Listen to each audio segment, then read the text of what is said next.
We're hot. We're live, I believe. Hold on, let me share the link.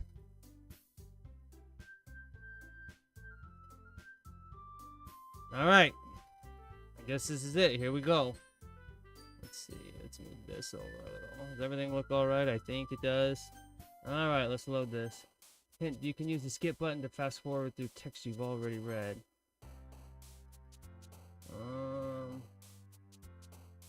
Okay, we're writing poems again. Let's do fireflies. Let us do... I don't know if you're supposed to be waiting for people. You know what I'm saying? But like, I think you only wait a moment to start playing if you actually have regular viewers and you're popular. For me, I think I just gotta get going, you know? Okay. Let's see. Vivid. Doki, Doki! Okay. Forgive, headphones, cage, fear, awesome. Let's go with... No, we already did milk. Do headphones. Alright. Unrestrained. Incapable. Sparkle. Wonderful. Wonderful. Nibble. Nibelheim. Strawberry. Agonizing. Shiny. Let's be bad guys. Kawaii. Passion. Silly. Not that silly. Not that silly. Sunny. Vibrant.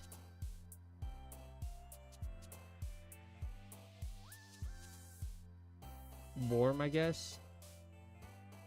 These are like all the same words. These are like all the same words. Bliss. Aura. I got aura.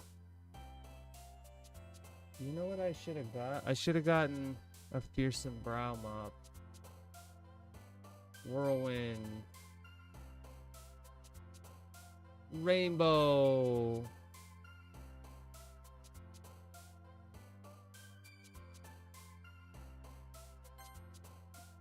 I like to party.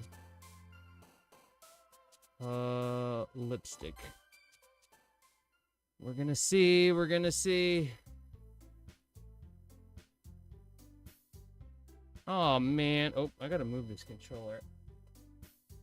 Fortunately, this game does not have PlayStation controller support.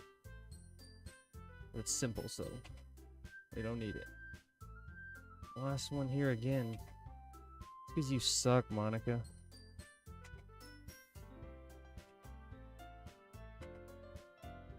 I was practicing the cello this time.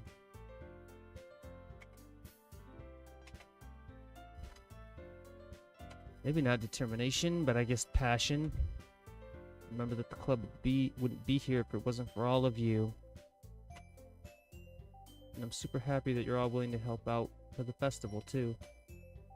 Ah, I can't wait for the festival. Natsuki, did I spell that right when I wrote that earlier? Yeah. It's gonna be great. 8? Weren't you complaining about it just yesterday, Natsuki?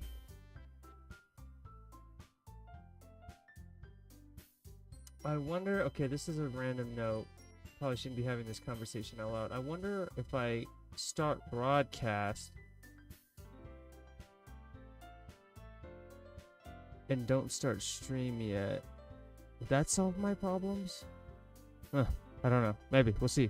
We'll find out tomorrow. How's my lighting? I need like better lighting. Maybe? I don't know. I'm not talking about our part of the festival, but it's a whole day of school where we get to play and eat all kinds of delicious food. Do you know what's in the preservation room, Link? Delicious jams and jellies? He's just sitting there. You sound a bit like Sayuri all of a sudden. Monica, do they usually have fried squid? Squid? It's pretty specific thing to look forward to. Oh, come on. Are you saying you don't like squid? You of all people? Hey, I didn't say I don't like it. Besides, what do you mean by you of all people? Squid means hentai.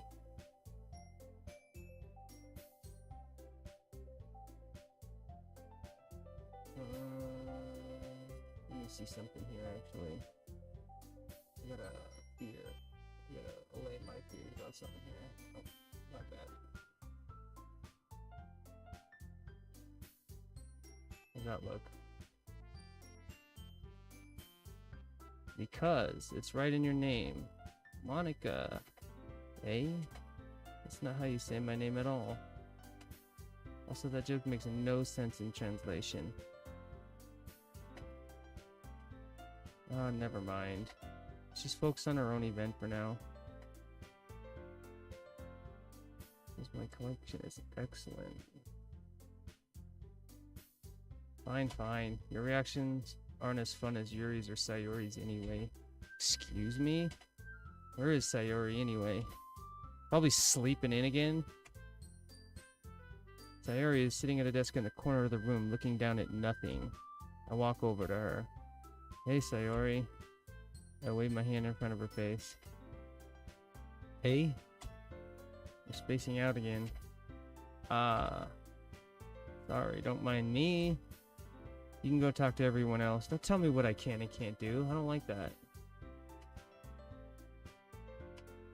Is everything alright? Of course. Why wouldn't it be? Just feels like you're a little off. Sorry for assuming things. You know what I want to do? Okay, just bear with me for a sec, guys. I want to move this window here in my okay, that's better. I'm fine, see? Sario shows me a big smile. Don't let me distract you from having fun with everyone.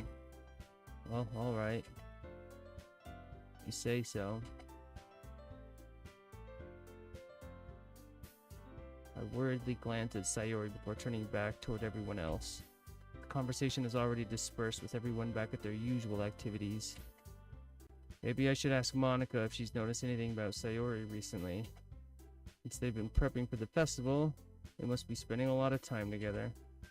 I timidly approach Monica, who is shuffling through some papers at her desk. Cody, what's up? Hey, this might sound a little strange, but have you noticed anything up with Sayori recently? Anything up with her? In what way do you mean? Maybe I'm reading into it a little too much, but she seems a bit downcast today. Oh, you think so? Can't say I've noticed anything about her. Monica peers across the room to Sayori, who was idly dragging the rubber eraser up and down her desk. Maybe there is something on her mind. I'm surprised I'm not the one asking you, Cody. You certainly know her a lot better than I do. Yeah, but she's never really like this. She's always talked to me about things that bothered her. But this time when I asked her, she was really dismissive. Sorry, I know it's not your problem. Just wanted to ask if you knew anything, so I'll drop it now. No. It's important to me too. I mean, I'm also friends with her. I also care about the well-being of my club members, you know?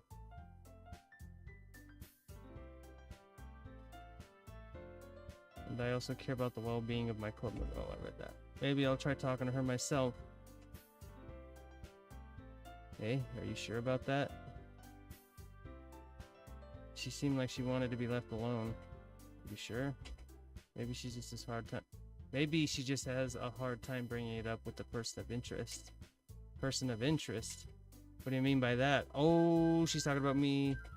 I'm saying that maybe the thing on her mind is you, Cody. Me? How on earth would you come to that conclusion? Well, probably shouldn't say too much, but Sayori talks about you more than anything else, you know. see where this is going. I can see where this is going. Hey? She's been so much happier ever since you joined the club. It's like an extra light was turned on inside of her. What? No way. Sayori is always like that. She's always been full of sunshine. It's not any different now than it's always been. You're so funny, Cody. I am so funny.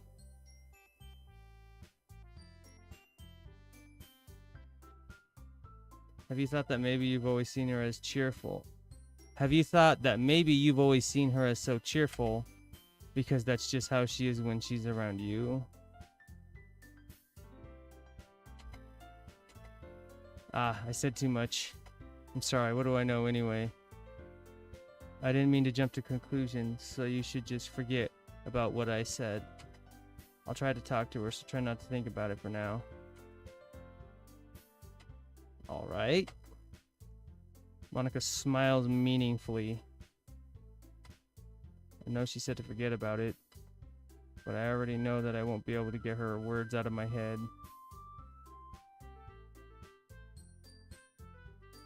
Monica stands up from her desk and walks across the room to where Sayori is sitting. I watch her kneel down next to Sayori and gently talk to her.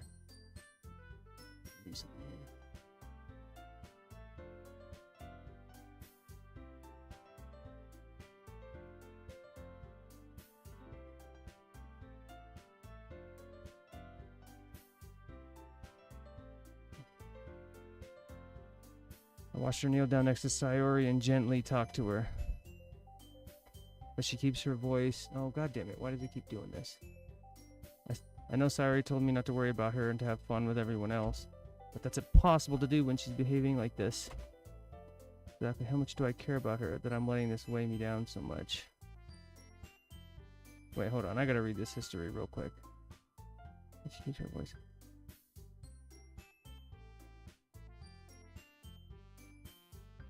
Okay. Now it feels like I'm the one behaving out of the ordinary, but there's nothing I do besides wait. Oh, god damn it, Natsuki. God damn it, Natsuki! Hey? I look up to see Natsuki.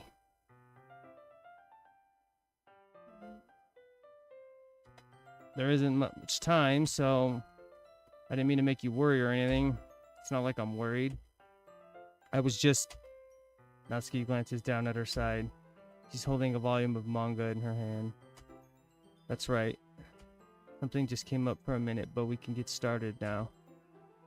I won't make you wait any longer.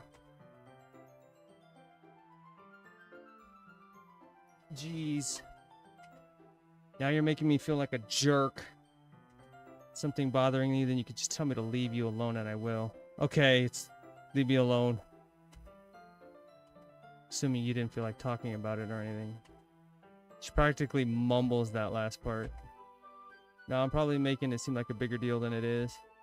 I've just been thinking about Sayori, that's all. Uh-oh, that's not what she wants to hear. She doesn't want to hear me talking about how I'm thinking about another girl. Sayori, thinking about her, see? Exactly. Yeah, she seems pretty down today. She didn't want to admit to me. So I can't help but wonder if something happened to her. Hey, you fat. So I can't help but wonder if something happened to her. Oh, Natsuki exhales. Well, first of all, you should really work on your phrasing. But anyway, you're her best friend, right? Yeah, I guess so. Oh, we're best friends. Damn. Then in that case, I think you should trust her a little bit more. If she needed you, then you would be the person she would go to, right? Well, I guess that's true. I mean, some people just have those days.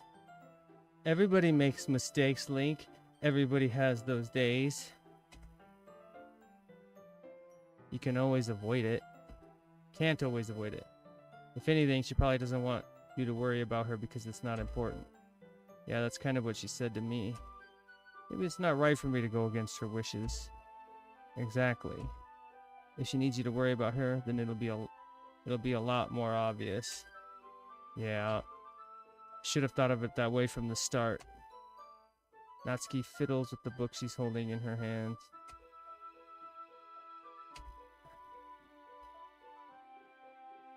She really means a lot to you, doesn't she? Don't get the wrong idea or anything. We've just been friends for a long time. That's how it starts. Apparently. It's normal to be worried about your friends. I mean, you were worried about me, so... Yeah, there's the typical denial.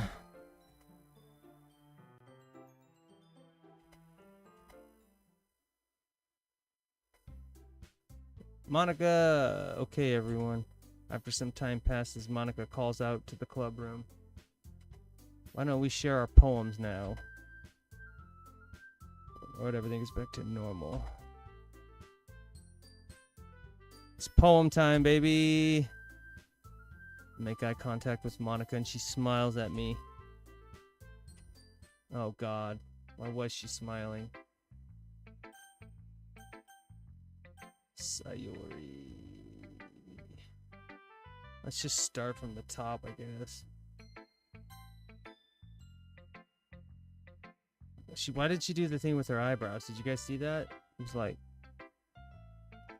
this is your best one so far. Really, really nice, Cody. Thanks. It was all sunshine and rainbows. Maybe that's why you like it. Sorry, you've been a little quiet today. Is everything alright? Eh? Of course. Everything is fine. Maybe I'm just a little tired today.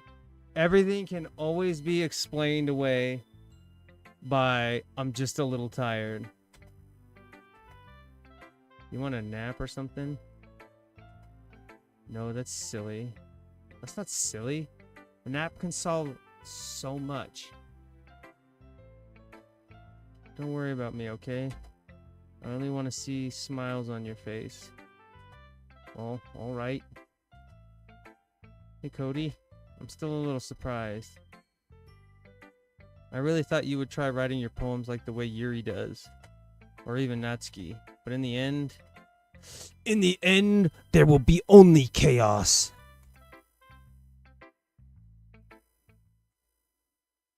You don't want to get closer? Oh, what the hell? Sorry.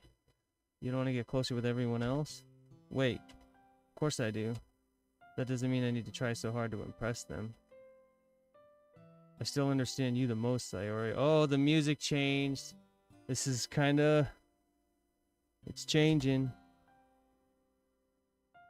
I know you have to sometimes put up with me, and I have sometimes put up with you. But we have a wavelength or something. And this is how the poem came out. Sometimes it feels like you're the only exciting thing in my life. So sometimes it's just easier to write when thinking about you. Wow, that is a very deep thing to say. Sayori? Oh my god, she's got a tear in her eye. Oh god, she's got a tear in her eye. I don't deserve this. You're too nice to me. Why are you doing this? Sayori has trouble keeping her voice steady all of a sudden. You know, I wouldn't have to read all this if they just had voice acting in their goddamn game. This would be so much easier. Sayori. I glance around the room to make sure nobody has noticed this. Sayori. Probably never said this before, but I don't understand what you're feeling right now. Tell me what will cheer you up. She sniffles and keeps shaking her head. Finally, she gathers herself and put on a smile. It's nothing. So it's obviously nothing. It's obviously not nothing. Okay, so it's pretty obvious that it's not nothing. It's just a little rain cloud. Sorry you had to see that. Promise it won't happen again. Yeah, it better not happen again. Just kidding, I'm just kidding. Just smiles from everyone, okay? That's all that matters. Go play with everyone else. It's because she's an axe murderer. That's what's happening here. I'm gonna go a little bit early today. Sayori, tell Monica I wasn't feeling well, okay? Oh, she's bailing? And I didn't even read her poem. She made me read my poem. And now she doesn't have to read hers. This feels unfair. Before I can say anything else, Sayori cheerfully walks out of the classroom, humming to herself. Jesus Christ. Oh, let's get Natsuki out of the way. This is just gonna be her taking offense to everything. This one's alright. Alright. Well, yeah, it doesn't blow me away. You don't blow me away! There's nothing I really hate about it. Glowing review. There's nothing I really hate about it. It's just not really my style. I mean, that's fine. Jesus, come on. Come to think of it, this kind of reminds me of Sayori's poem from yesterday. Didn't we just talk about that? Yeah, you think so? Well, I guess you've been friends with her for so long, you might be the same wavelength. Maybe. But you never really struck me as her type. What do you mean, her type?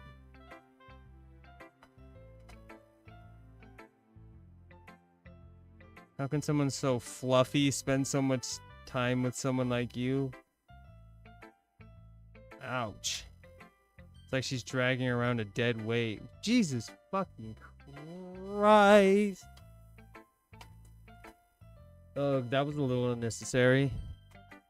But think of it this way. If it weren't for me, she would probably just fly away like letting go of a balloon. You could say we each take care of each other in our own way. Whatever it is, I don't get it. Oh yeah. I guess I'm just supposed to show you my poem. Here. I'll be your beach. Your mind is so full of troubles and fears that diminish. Hold on, let's see how long. Oh my god. It's so long. Your mind is so full of troubles and fears that diminish your wonder over the years. But today I have a special place, a beach for us to go. A shore reaching beyond your sight, a sea that sparkles with brilliant light. The walls in your mind will melt away before the sunny glow. I'll be the beach that washes your worries away. I'll be the beach that you daydream about each day. I'll be the beach that makes your heart leap in a way you thought had left you long ago. Let's bury your heavy thoughts in a pile of sand. Bathe in sunbeams and hold my hand. Wash your insecurities in the salty sea and let me see you shine. Let's leave your memories in a footprint trail. Set you free in my windy sail. And remember the reasons you're wonderful. When you press your lips to mine. I'll be the beach that watches. Okay, we read all that. It's the same thing. But if you let me by your side, your own beach, your own escape, you'll learn to love yourself again. Play a hater, you should love yourself.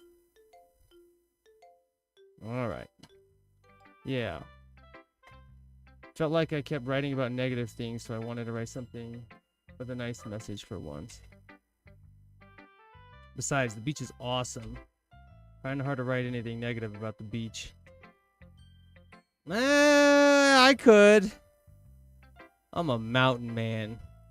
Let me just tell you right now. Mountains, better than the beach. Yeah, well, it's only because of what happened yesterday. I mean, after Yuri and I realized we kind of wrote about the same thing. She wanted to pick a topic and have us both write about it or whatever. You can see her doing that too. Making us write about a simple topic, then trying to impress me by coming up with something all fancy. Well, it's not like I care. I just did it anyway. There's nothing wrong with doing that once in a while. At the very least, it was good practice. Oh, damn, that was relatively painless with Natsuki this time. Alright, Yuri, let's get this over with. Well done, Cody. You've definitely improved your writing over the course of these few days. Has my advice been helpful to you? Yeah, definitely. I'm glad. Sharing our writing like this, it's a lot more fun and rewarding than I anticipated. I need to remember to thank Monica. I think we all felt a little awkward at first, but now it seems like everyone is enjoying sharing their writing and seeing what others think. I guess I can't really disagree. I was afraid this whole thing would be a chore. It's a great way for me to spend some personal time with all the girls in the club. It's been fun getting to know everyone and their writing. I guess doing the same writing and I guess doing some writing myself. Well, have you learned anything about yourself, Cody? Hey? Well, you know how I like to say that writing is a very personal way to get in touch with yourself. In the end, it doesn't matter if you're a good writer or a bad writer. And even my opinions are just opinions, you know? As always, I believe what's most important is exploring and discovering yourself. I don't know if we're going to do all of that. That's comforting. Kind of afraid of disappointing you in some way or another. Hey? Why me? Well, you're always so sophisticated with your writing and have the most advice to share. Is that so?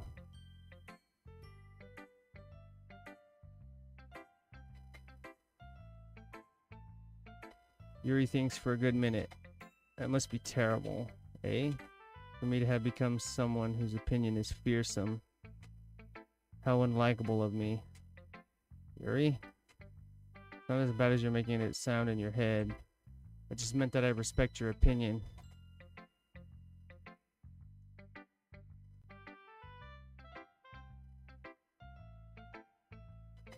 I'm sorry that I always overthink and come to the sorts of conclusions. I'm just a little too used to it. Overthinking? Being disliked. Being disliked? I'm sorry, I didn't mean to bring that up. Let's move on. Alright. Do you want to share your poem now? Okay. Here. Alright. Oh, god damn it with her fucking writing. Let's see how long it is. Beach. Oh, that's right. They both wrote about the beach. A marvel millions of years in the making, where the womb of Earth chaotically meets the surface. Under a clear blue sky. Who keeps blowing? God damn it, Ben. Fucking blowing me up with memes. Under a clear blue sky, an expanse of bliss. But beneath gray, rolling clouds, an endless enigma. The easiest world to get lost in is one where everything can be found. One can only build a sandcastle where the sand is wet. But where the sand is wet, the tide comes. Will it gently lick at your foundations until you give in? Or will a sudden wave send you crashing down in the blink of an eye? Either way, the outcome is the same. Yet we still build sand castles. I stand where the foam wraps around my ankles, where my toes squish into the sand. The salty air is therapeutic. The breeze is gentle, yet powerful. I sink my toes into the ultimate boundary line, tempted by the foamy tendrils. Don't call them foamy tendrils in an anime game. Don't say that. Turn back and I abandon my peace to erode at the shore. Drift forward and I return to Earth forevermore. Alright. Good job, Yuri. I'm aware that the beach is kind of an inane thing to write about, but I did my best to take a metaphorical approach to it. Yeah, Natsuki already told me about it. She did? She didn't say anything weird, did she? She just wanted us to write about the same topic again. I suppose to better compare the difference in our writing styles, I thought, or thought processes. Anyway, it was her idea. Wait, didn't Natsuki say that it was her idea? Knowing her, it's no surprise that she'd want to do something like that. She probably just wants to show off. It's not like I have a particular interest in her writing style. I just went with her request, but, well, I suppose it's not so bad to write about something simple on occasion. Yeah, I think I agree. Thanks for sharing. Wow, we're not, like, taking so long on each of these poems like before. Monica's up next. Hi, Cody. Have you thought about what you want to submit to perform at the festival? Well, being in this club is one thing, but performing in front of a bunch of people, I'll have to give it some more thought. Okay, no pressure. But whatever you do, I'm sure it'll turn out great. That'd also make me happy to see. Ahaha. Anyway, let's take a look at today's poem. Sure. I'll let Monica take the poem I'm holding in my hands.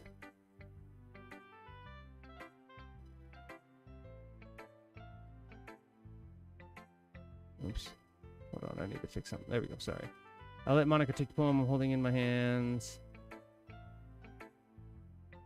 It's pretty good. Makes me think of Sayori. That's what they all said. That's what they all said. You two are like the dynamic duo. Ahaha, that's kind of exaggerating it. Yeah, probably. But you do spend a lot of time with her even in this club, don't you? Then again, I don't blame you for being a little shy. I'm not shy, it's just... I'm just teasing. You know, it takes a bit of time to make friends with everyone. Yuri and Natsuki are super interesting people, so don't be afraid to give them their share of time. And you can talk to me every now and then, too. Thanks, Monica. I'm not, like, unapproachable or anything, am I? I'm just still getting used to being here. Sorry I was putting pressure on you or something. I didn't really mean it like that. Worry not. Well, alright. Anyway, I'll share my poem with you now, alright? Okay. Let's see how long it is. The Lady Who Knows Everything. An old tale tells of a lady who wanders Earth. The lady who knows everything. A beautiful lady who has found every answer, all meaning, all purpose, and all that was ever sought. She sounds like God. And here I am, a feather, lost adrift to the sky, victim of the current of the wind. Day after day I search with little hope, knowing legends don't exist. But when all else has failed me, when all others have turned away, the legend is all that remains, the last dim star glimmering in the twilight sky. Until one day the wind ceases to blow, I fall, and I fall and fall, and fall even more, gentle as a feather, a dry quill, expressionless. But a hand catches me between the thumb and forefinger, the hand of a beautiful lady. I look at her eyes and find no end to her gaze. The lady who knows everything knows what I am thinking. Does she know that I'm thinking about sopapillas? Before I speak, she responds in a hollow voice. I have found every answer of all which amount to nothing. There is no meaning. Jesus. There is no purpose. Wow. And we seek only the impossible. I am not your legend. Your legend does not exist. And with a breath, she blows me back afloat, and I pick up a gust of wind. Okay. I feel like learning and looking for answers are the sort of things that give life meaning. Not to get too philosophical or anything, but it was kind of on my mind, so that's what I wrote about.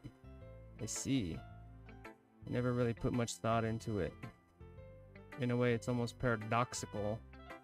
You're paradoxical. Because if we had all the answers, wouldn't the world start to lose its meaning? You know, there's one thing I noticed. It seems like everyone in the club prefers writing about things that are more sad than happy.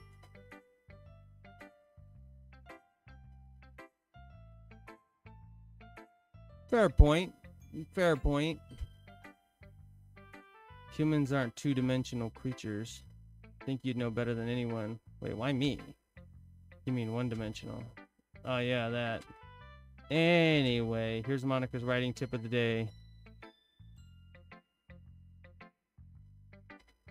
Are you ever too shy to share your writing because you're afraid it's not that good? It can be really disheartening to get a lukewarm response to something you put so much into. But if you find other people who enjoy writing, then sharing becomes a lot easier. Because instead of just telling you that your writing is good or okay or bad, they'll want to focus more on everything that went into it and the things you can work on. It's much more encouraging that way, and it will make you want to continue improving. It's almost like having your own little literature club, don't you think? It's my advice for today. Thanks for listening. Okay, you three, we're all done sharing poems. Why don't we start figuring out... Hold on a second. Is it just me, or did you say something strange just now? Eh? Something did sound a bit unusual. That's right. You deviated from your usual catchphrase when addressing the club. Catchphrase? I don't have a catchphrase. Look, even Yuri isn't immune to it. Stagnating air is common foreshadowing that something terrible is about to happen. In your books, maybe. Look, the only thing different is Sayuri isn't here. Ah, seems you're right. Sigh. Sayuri helps lighten the mood a little bit, doesn't she? It's always like everyone's balance is thrown off a little when she's not around. When the heck did she run off to anyway? Where the heck did she run off to? I thought she just went to pee. Natsuki, please show some decency. Oh, come on. She actually wasn't feeling too well and went home early. That's so. Hope she's alright. Seriously? Of all the times not to go home with her, you picked the time she's not feeling well? So much for you two being all lovey-dovey. Whoa, whoa, whoa, whoa, whoa, whoa, whoa. Nobody said anything about lovey-dovey. Nobody's saying that. First of all, stop misunderstanding my friendship with Sayori. And second, she's kind of been avoiding me today, so I didn't want to force it. Ooh, that curious expression come from Yuri of all people? Calm down, guys. I talked to her earlier and everything is fine. What did she say? Anyway, we need to figure out the rest of the festival prep. Let's decide what everyone will be doing this weekend. I already know what I'm doing. Baking the cupcakes. That's right. Natsuki will be making cupcakes. Well, we might need a lot of them in different flavors. Can you handle that all by yourself, Natsuki? Challenge accepted. Some real Barney Stinson energy. And as for myself, I'm going to be printing and assembling all the poetry pamphlets. Sorry will be helping me design them. And as for Yuri, you can, guys, can you help me come up with something for Yuri? I'm useless. No, that's not it at all. You're the most talented person here, you know. Now Natsuki's pouting too? Jeez, everyone I can tell now. Even I can tell now. I guess I never gave Sayori enough credit, but I can tell things are even harder on you when she's not around. That may be the case, but if I can't also be a leader on my own, then I won't grow as a person. So, Yuri, you have beautiful handwriting, you know? So you should make some banners and decorations to help set the atmosphere. Atmosphere? About that. I love atmosphere. Yuri's expression suddenly changes as she stares at her desk in focus and starts nodding to herself. Your mind is already racing, I see. That's great. You'll be a wonderful help, Yuri. But anyway, it just leaves you, Cody. The one who is truly useless. You like me for real, for real. Don't say that. In fact, both Natsuki and Yuri have some pretty heavy tasks to handle. It would probably go a long way to give one of them a hand. Oh shit, they're gonna make me choose. Could always help me out as well. I'd really appreciate of that. I'd be appreciative of that. Is Monica suggesting I spend the weekend with one of my club members? How on earth are they going to respond to a suggestion like that?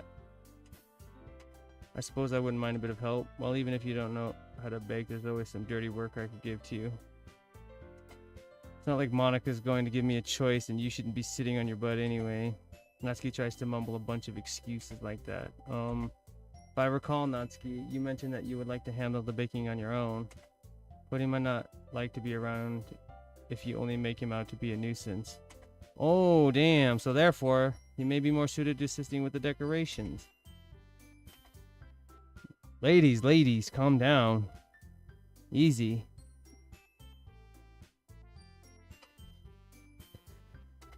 Sounds more like you're just making excuses for Cody to... What are you saying? It would be extremely meticulous work.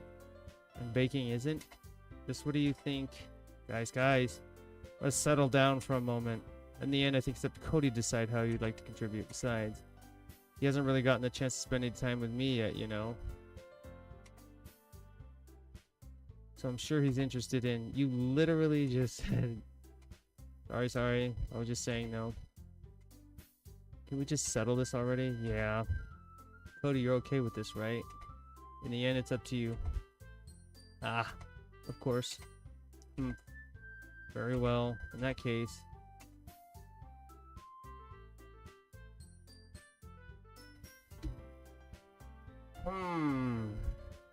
But of course I'm going with... God damn it, I don't know who to choose. Like, I feel like I gotta sort out this stuff with Sayori. You know what I'm saying? Because there's something weird going on with Sayori. And I gotta get to the bottom of it. So I think I'm gonna go with Sayori. I mean, if it's going to be anyone. Oh, so I get to watch the disappointment in all three of them. But Monica said that Sayori was helping her. Gee, do you really hate us that much? Oh, fuck. I didn't remember that. My bad. Okay. Who do I choose? I don't know. I'm kind of like the power rankings. I feel like Monica's kind of like moving up out of these, you know, these three.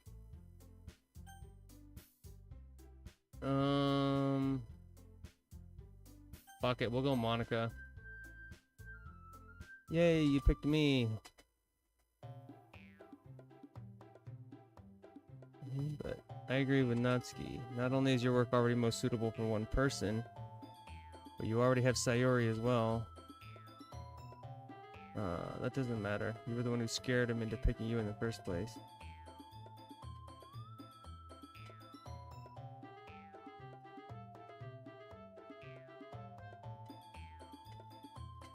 In fact, it sounds like you guys are the ones with ulterior motives.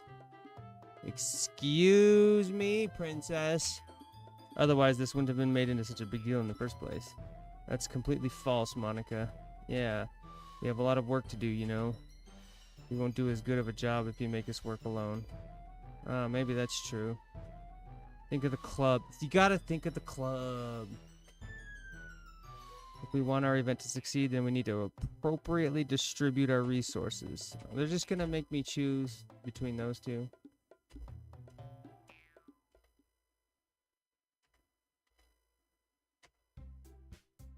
Oh my god! Alright, I don't want to go with Natsuki. We're going with Yuri. That is fair, though. Like, logistically speaking, I feel like helping decorations is the most logical. Also, Natsuki's mean. Are you serious? Why would you? Natsuki, I can already tell you're about to say something mean. No, I'm just saying. I have a bad habit of overthinking these sort of things. I think your assistance will be very useful. That's great to hear. Natsuki, will you be able to handle the baking yourself? I mean, yeah. I already said I would be fine. Okay, okay. Everyone can tell that Natsuki is feeling a little sour. So is that everything we needed to go over? Yeah, that should be about it. Are you guys excited? I don't know if wow! That's literally exactly what I was thinking. Me and Yuri, man. On the same page. Do you feel the same way, Cody? It's good enough for me. What about you, Natsuki? Why is everyone yelling at me? I didn't even do anything. Just playing the victim. Yuri anxiously glances between everyone in the room. I'm sorry for this. I don't really know why Cody picked me. And also, your cupcakes are the best cupcakes I've ever had. They go really well with my tea. And nothing that I do for the event will compare to that, so I get it. I'm kind of surprised, though. Well, I'm the one acting immature. I already know that.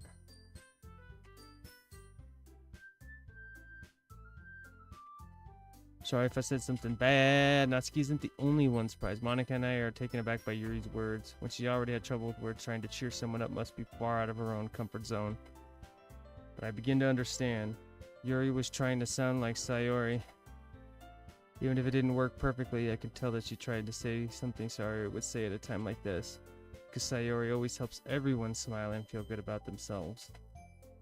No, I kind of appreciated it. I'm sorry for making a big deal out of nothing. But I'm going to say this.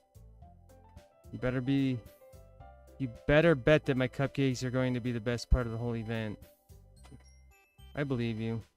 Yeah, I hope to see everyone do their best. But with that, there's nothing more for today. So I guess it's time for us to head out.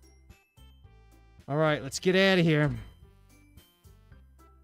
You know, I'm like 3+ hours into this game, and I kind of forget that there's some kind of twist coming. They're really just like selling it so far of just like making you believe all is well. Hey, I turn around. Sorry, I realized I don't have any way of contacting you this weekend. Oh, she wants my digits. Oh, you're right. I can't believe that slipped my mind. Should I give you my phone number? I think that would be the best way, yes. All right, then. Okay, then I'll be stopping by your house on Sunday. Hey, my house? Is that a problem? No, not at all. She gonna murder me in my sleep. Just thought I would be the one going to your house since I'm the one helping you. I suppose that makes sense, but if you don't mind, I think I'd prefer going to your house. Alright. In that case, it won't be a problem. I decided not to press Yuri for a reason. Not like it should matter much either way, so I'll just need to make sure my room is clean. I hope I manage to make myself useful in some way. Not nearly as creative as you are. Think we'll make a very productive team. Even if you only chose me because you felt bad or something. Wait, you don't actually think that, do you? I don't know. Difficult to come up with any other reason you may have chosen me. You're forgetting the one reason with the most common sense. Just happy because that's what I want to do.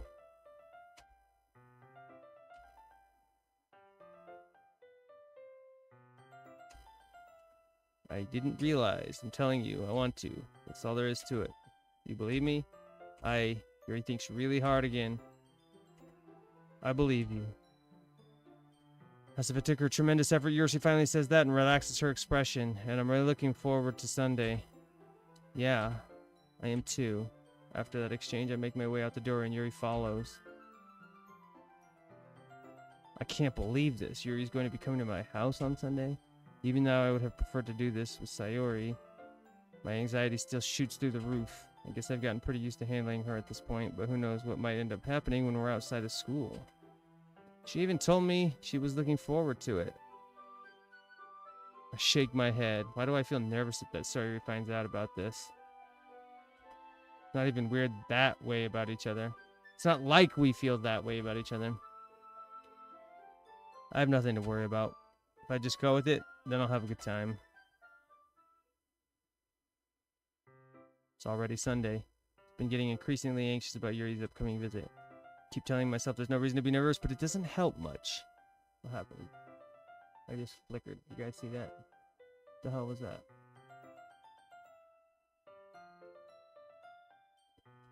There's no doubt that she'll open up a little bit when she's just the two of us. Meanwhile, we've even been texting occasionally.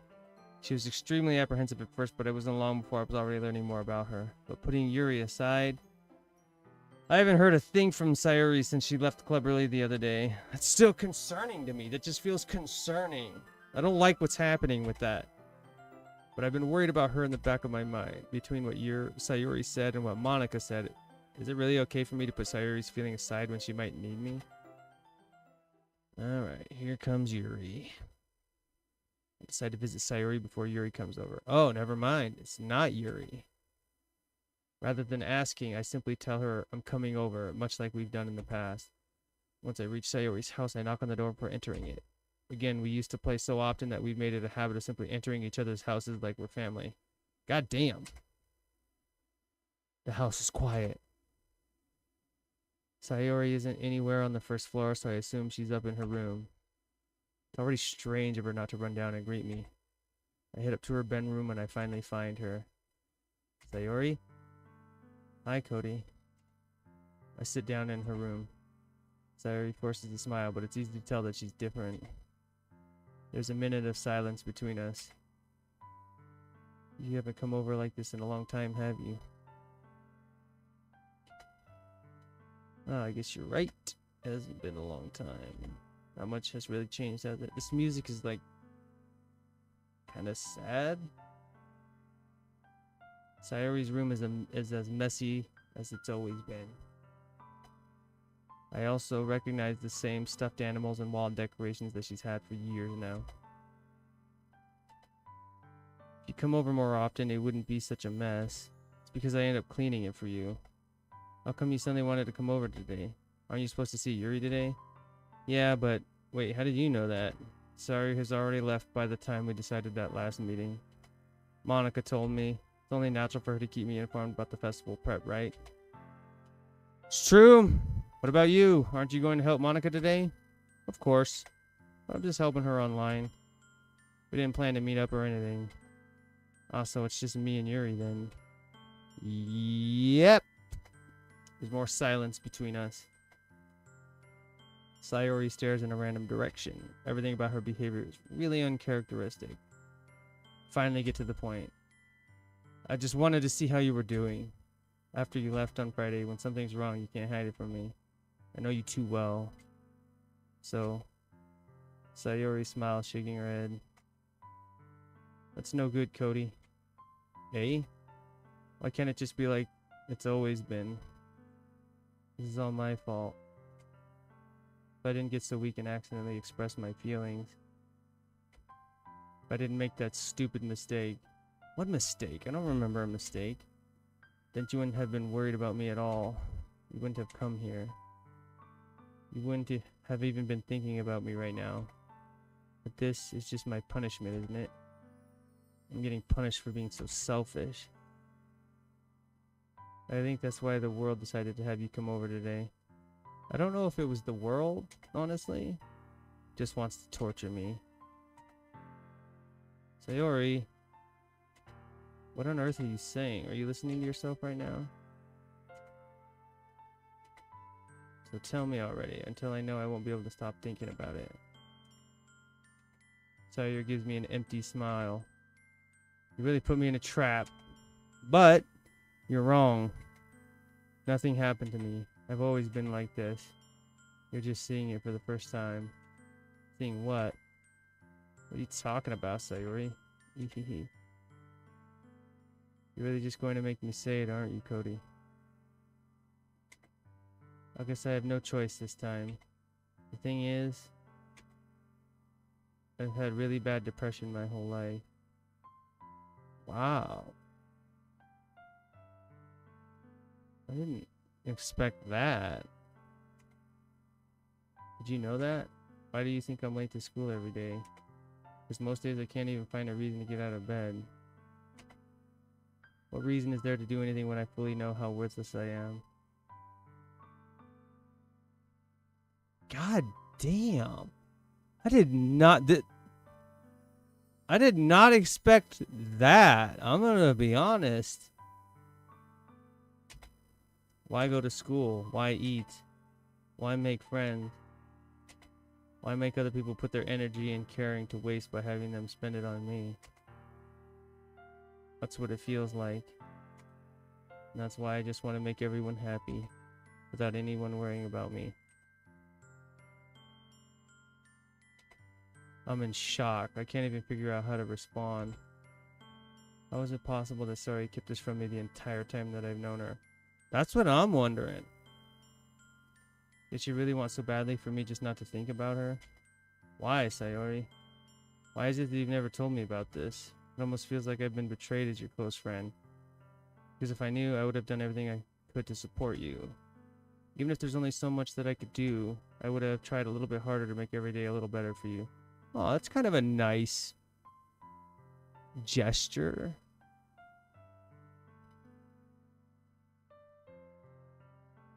I would have tried a little bit harder. Oh, okay, I read that. That's why I'm your friend.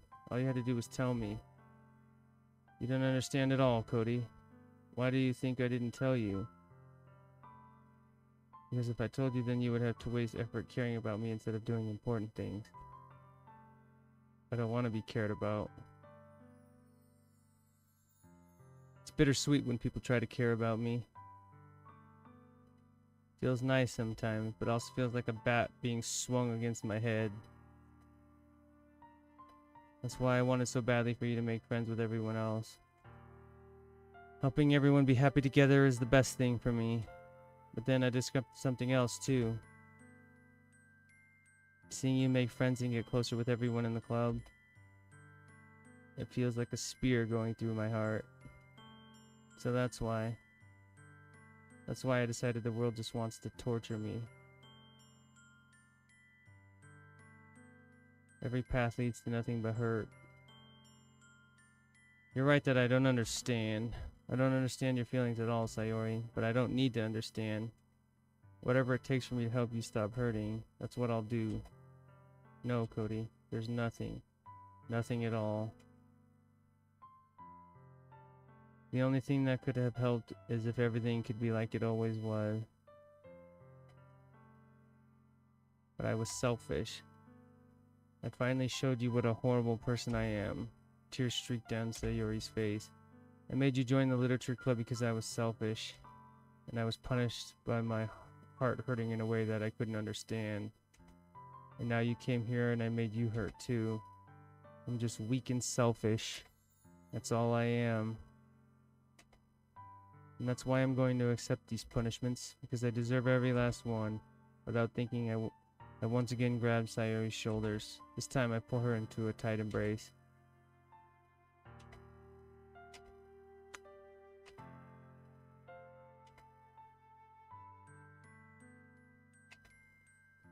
Kind of a nice moment. Seeing you every day makes it worthwhile enough. If I make friends with everyone else, then it's just a bonus. But please never underestimate how much I care about you. I wouldn't have it any other way.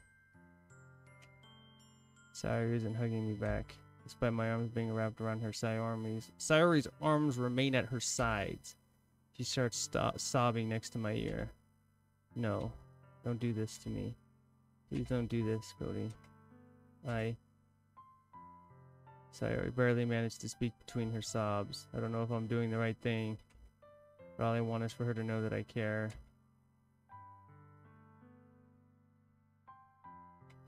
No matter what it takes, I'll figure out what needs to change.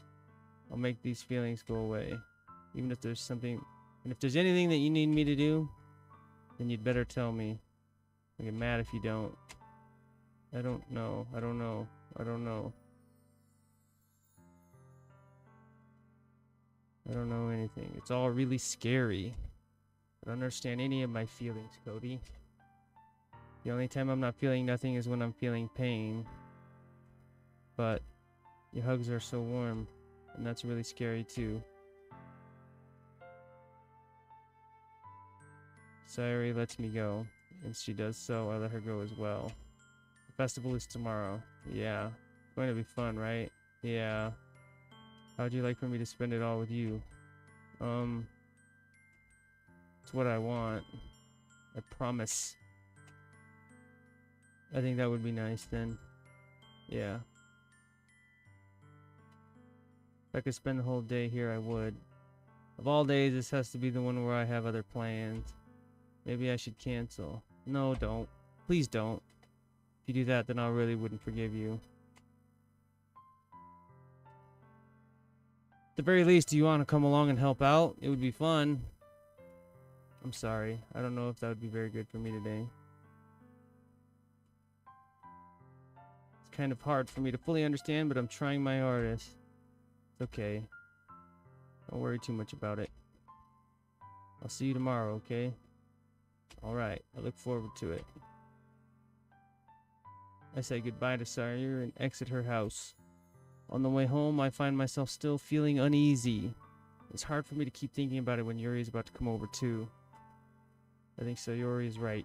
I should be worrying too much. And we're definitely going to have a great time tomorrow. I should just focus on what's ahead.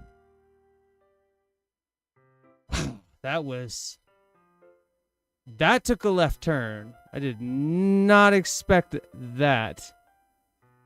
As I approach my house, I see something that makes me feel a moment of panic. Yuri?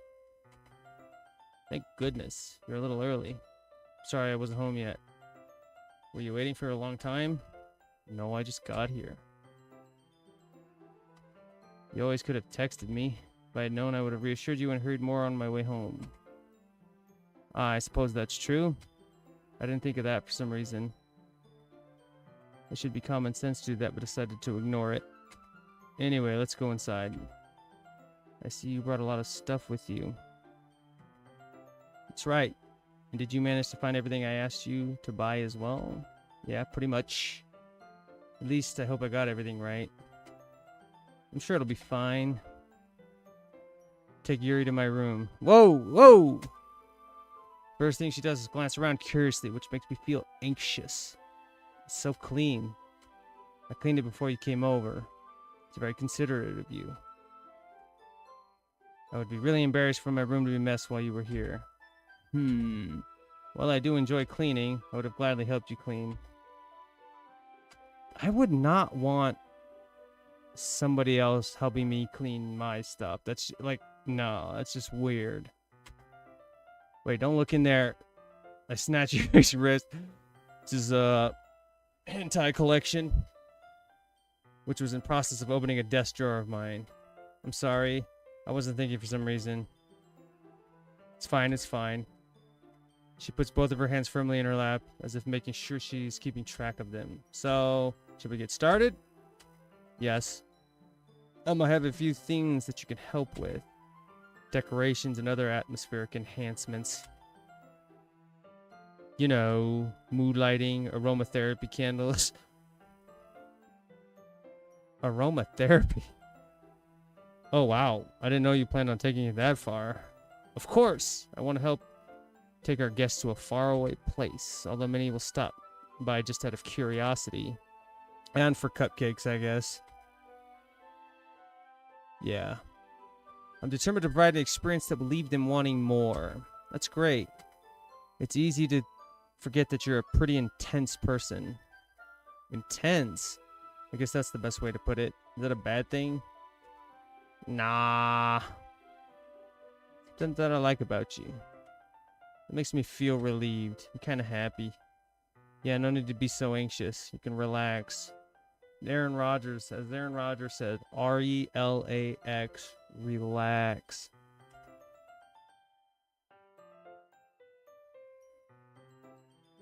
Sorry, thought my green screen was showing for a second there.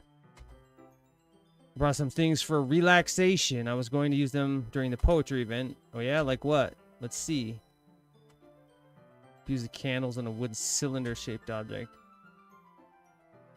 I plan to cover the windows in black paper and use the candles to light the room.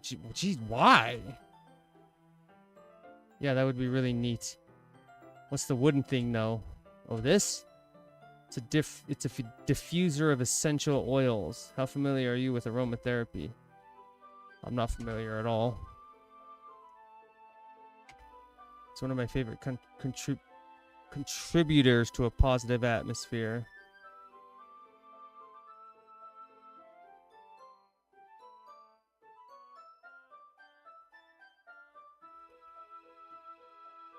Relaxation, positive energy, romance, reflection.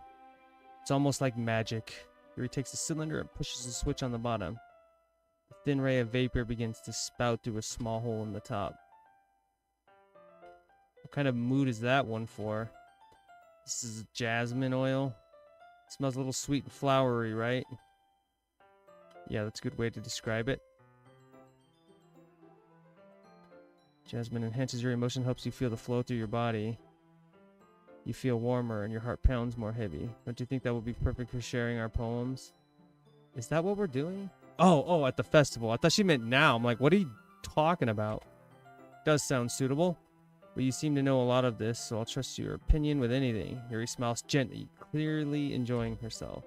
She again reaches into her bag and pulls out several spools of thin ribbon. What are those for?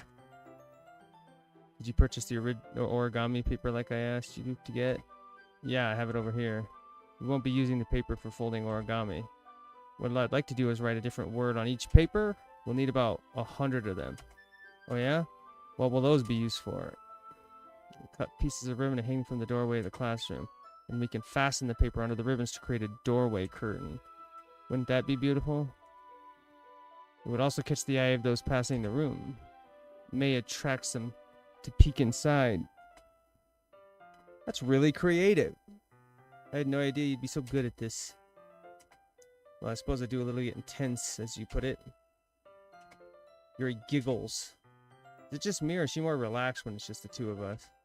Or maybe it's just the excitement she feels from sharing something that she enjoys. You can write any characters you want. Any characters? Don't give me that power. I'll help you once I finish cutting the ribbons. Sitting on the floor together, the two of us get to work. carefully draw a different character on each paper, doing my best to manage my bad handwriting. Yuri unravels a long strand of red ribbon to her desired length. Hey, the knife is strangely beautiful. That's a weird thing to point out. The knife is beautiful. The silver handle has an intricate pattern of waves etched into it. The blade itself is gently tinted blue. That's no ordinary pocket knife. It looks really fancy. Well, embarrassed, Yuri looks away. What is it? You're going to think it's weird. Whatever it is, I have no reason to judge. Teach their own, you know. If you promise you won't be weirded out. Alright. The thing is, I'm kind of into knives.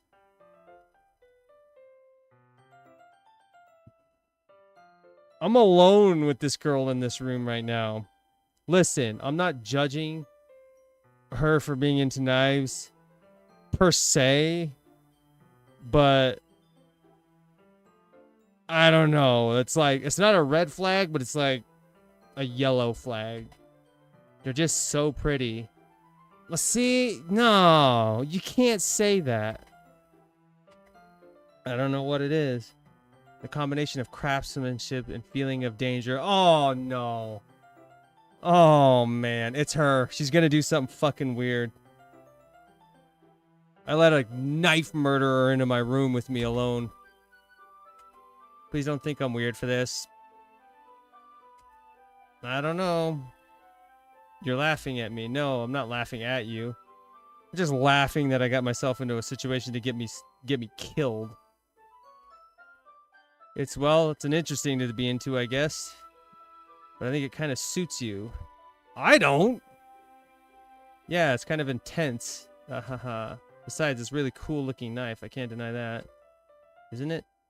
It is, isn't it? Yuri relaxes her expression once again. Would you like to hold it? Sure, I'll check it out. Yuri carefully hands me the knife with the handle facing me. Whoa, whoa, whoa, whoa.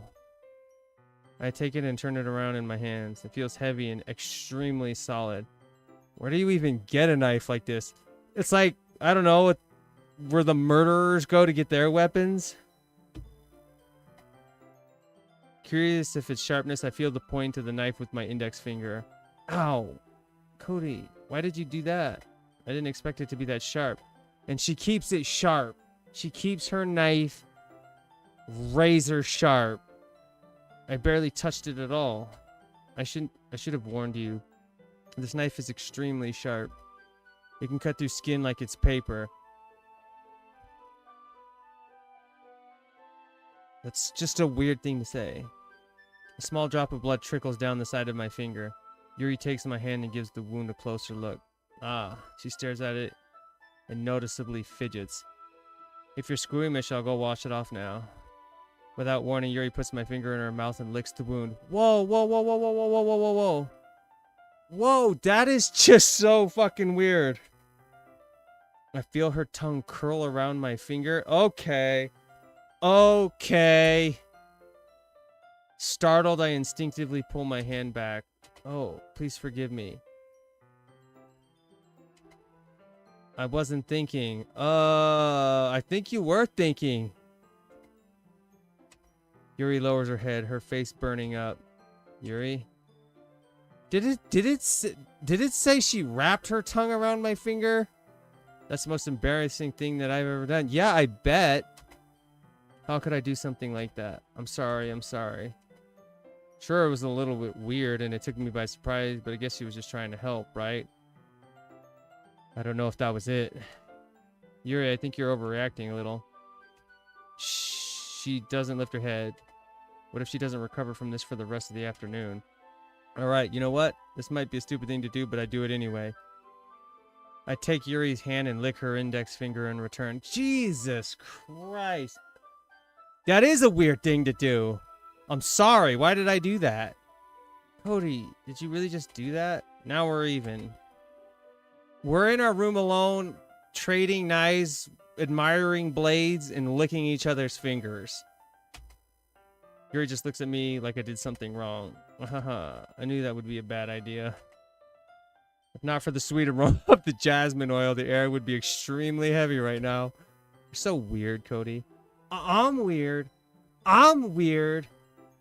This bitch just put my finger in her mouth and tongued it and said, and had the audacity to say that I was weird.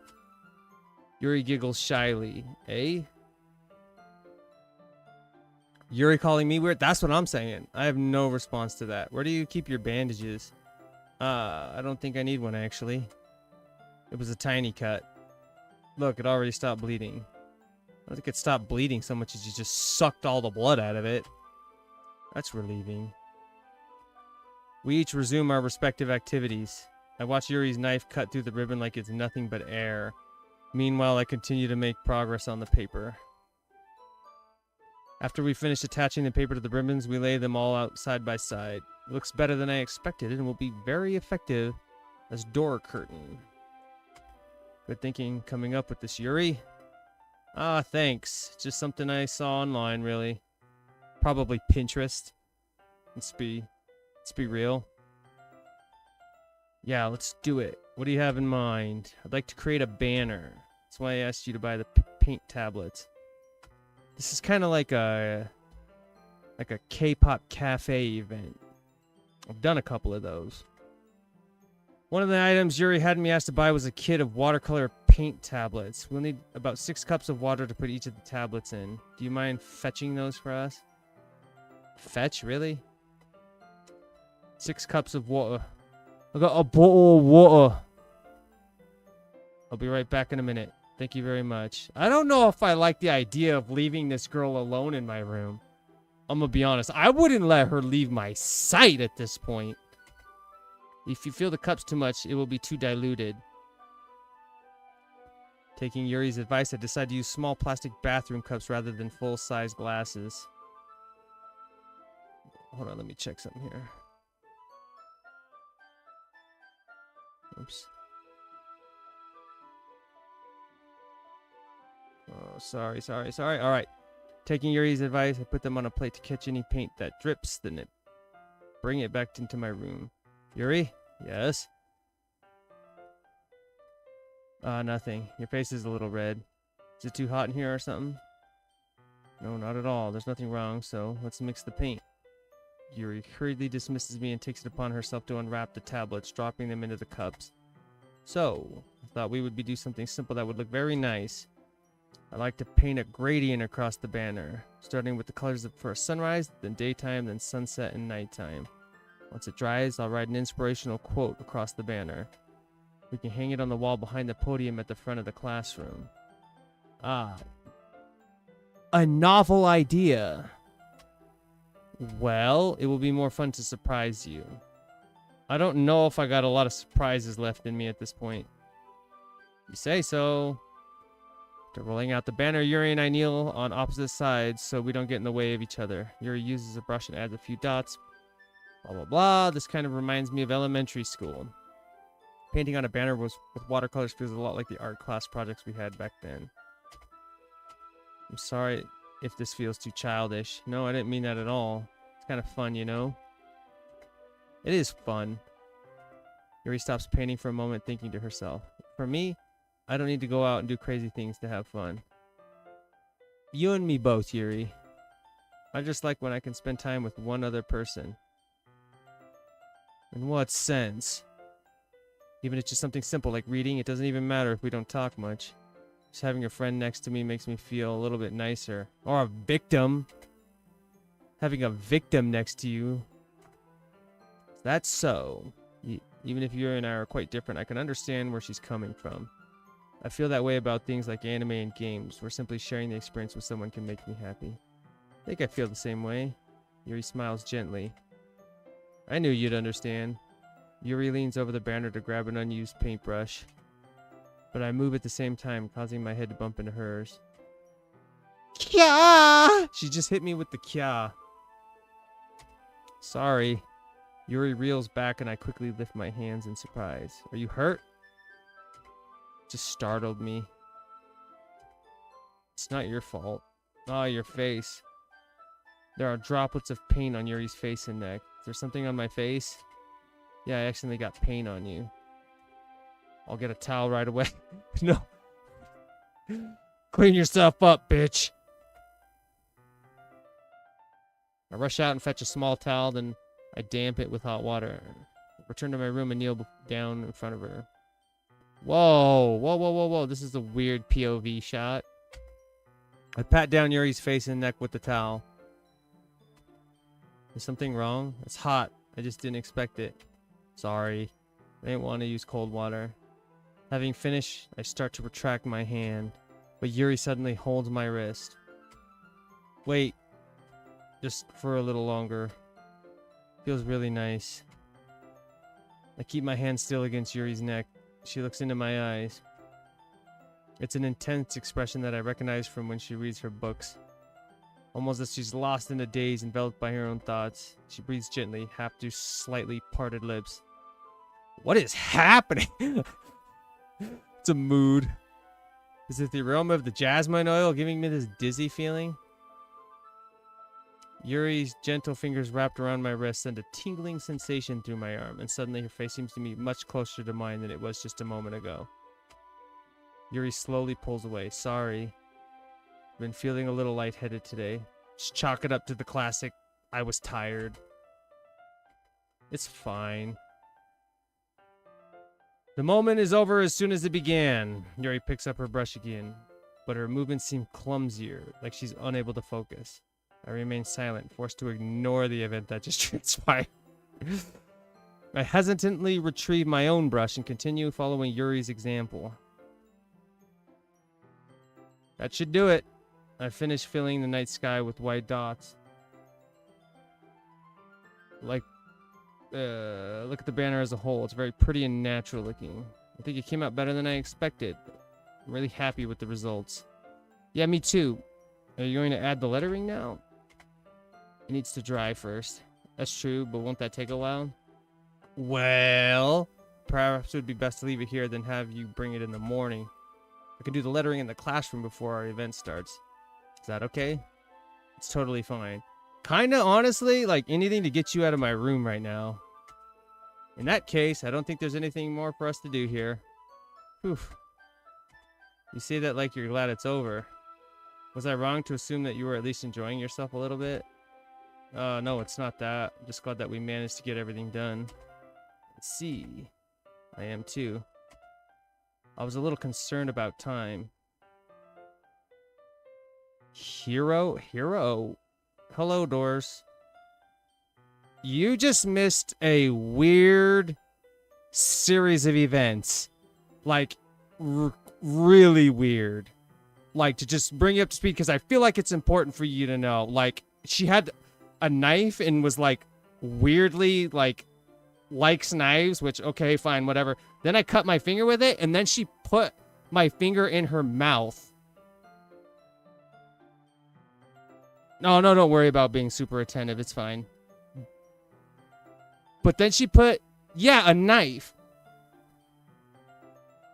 Yeah, okay, and so I pricked my finger, and then she put my finger in her mouth, and then, like, tongued my fucking finger, and that was a weird thing, so we just kind of pretend that didn't happen for a moment. Then we're, like, doing watercolors, and then I, like, got some on her face, and then she, like, held my hand. Whole big thing. It's weird right now. It's fucking weird with Yuri. I just kind of want to get her out of my room. Yeah, it said she swirled her tongue around my finger.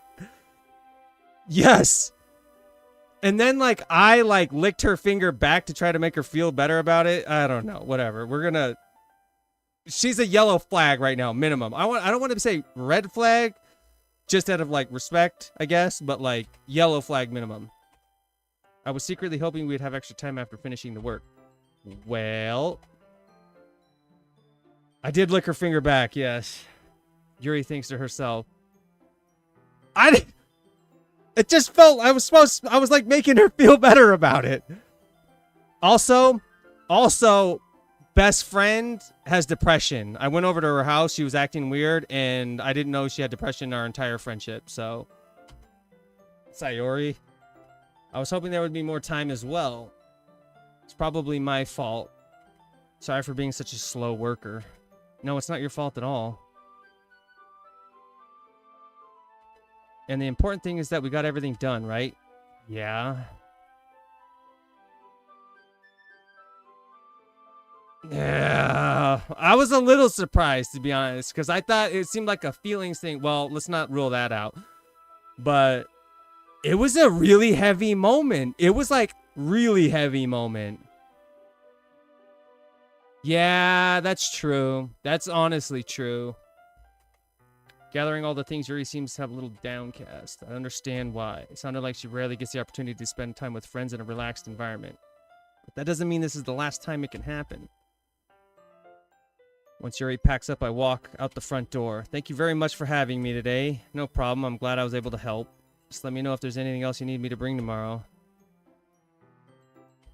Yeah, I played for about 2 hours and 41 minutes, and I'm about an hour. I think I'm like 4 hours into the game right now.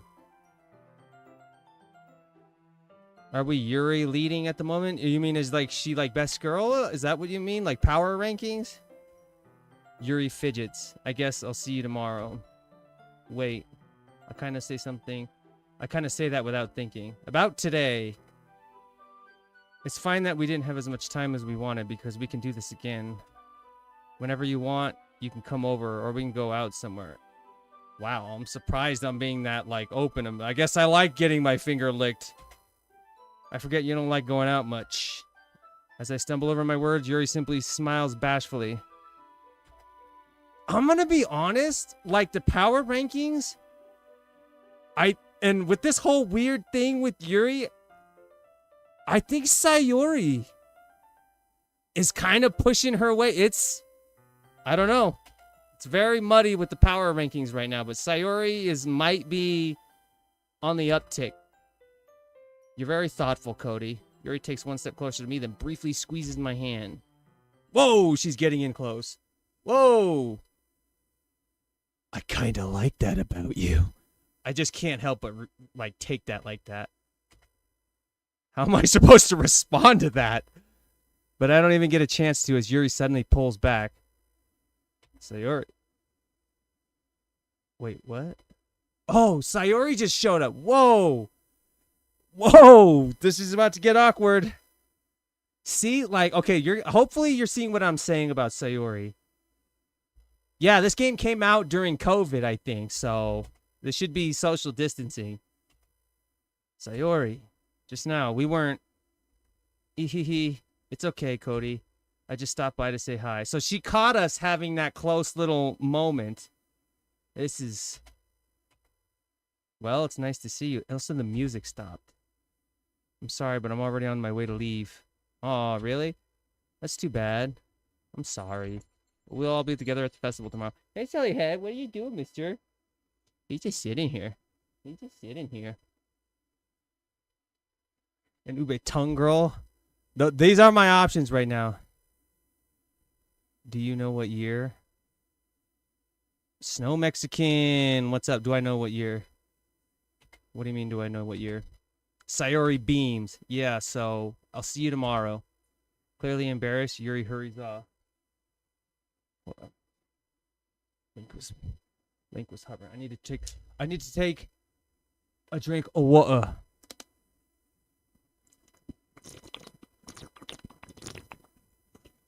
Give you guys that water ASMR. Clearly embarrassed, Yuri hurries off. Sayori waves goodbye after her. You know what year when you're sexy? You're gonna have to finish that. See, the music gets sad again. And this is how it was a moment ago. It was like super fucking sad. And she was like telling me about her depression and stuff. And I'm like, it's weird, but I'm like softening up on Sayori like hardcore. I tried staying in my room, but my imagination was being really mean to me. So I had to come here and see it for myself. See what? What are you talking about? You know, how much fun you were having with Yuri. I am not sure if fun is how I would describe what we were having. It makes me really happy that you've made such good friends. Uh-oh, she's got I don't know if you could see it, but she's got a tear welling up in her eye. In her widely spaced eyes. That's all that matters to me. Tears start to fall down Sayori's face. That's all that matters to me. Why am I feeling this way, Cody? I'm supposed to be happy for you. Why does it feel like my heart is splitting in half? We were swirling and licking fingers, yes. It hurts so much. Everything hurts so much. This would be so much better if I could just disappear. No, Sayori! Sayori, don't say that. It's true, Cody. If I wasn't here, then you wouldn't have to waste your sympathy on me. You wouldn't have to put up with me being selfish. Monica was right. Well, see? It is fun, but, like, it was the whole context of, like, the knife coming before it. Like, I'm not, like, kink shaming, like, finger licking and sucking. I don't want to kink shame here, but it was, like, the context of her being, like, she has a fascination with knives. It's not just the knife, that knife. She just likes knives. Monica? Monica was right about what? Sayori, what I said before is true. I'm not going to let this continue. Caring about you like this isn't the burden your mind is making it out to be. It's something that makes me happy. It's something that I wouldn't trade for anything else. So even if it takes an entire lifetime, an unstable, yes, I'm going to be by your side until you don't feel any more pain. But Sayori looks away. I put a hand on her shoulder to reassure her. I'm scared, Cody. I'm really scared. What are you scared of, Sayori? I'm scared that I might like you more than you like me. Sayori? It's true, isn't it? I was weak and started to like you too much.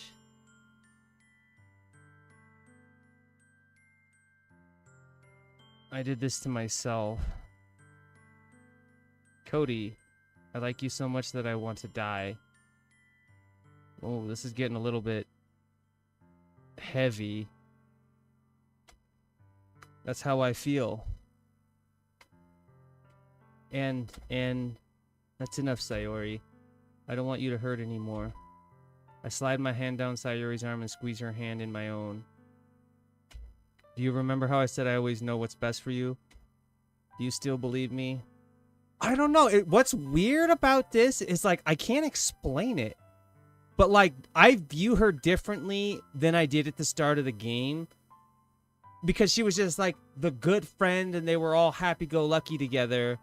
But there was something about, like, her, like, the dynamic that changed. Like,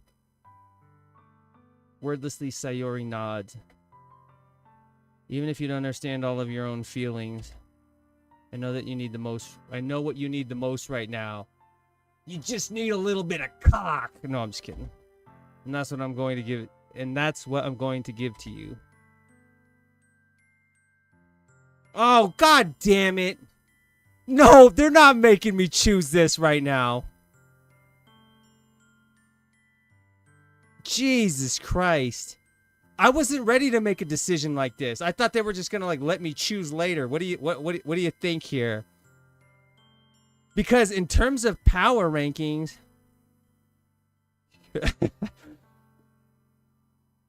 if it makes her feel better, I'm just administering the vitamin D. Both those options do suck. Let's see. Can I move away? I don't think so. God damn it. But here's the problem.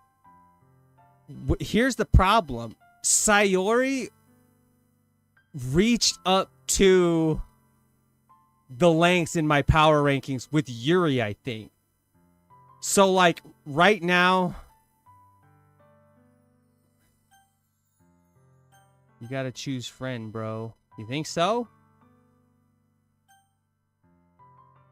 Alright. I don't think... You know what? You can't lie for the rest of your life. What if it's not a lie? Like, if I have to choose somebody in this game, it would maybe be her, I guess. Because, like, Yuri just... Like, Yuri was, like Hillary Clinton in that like election against Donald Trump. Like she had the front pole position and she just couldn't get out of her own way and just like lost to fucking Donald Trump. You know what I'm saying? I don't know why I made the political connection here, but I'm not saying like the president. Damn, you're really fucking hard on her. Okay, just give me a moment. I wasn't ready for this. I wasn't ready to have to choose. I think I'm being pushed into a situation that I wasn't ready to address. I wish I just had a little bit more moment than being pushed into having to address this. If I'm going to have to choose, this game is like about making me choose somebody. Oh, god damn it.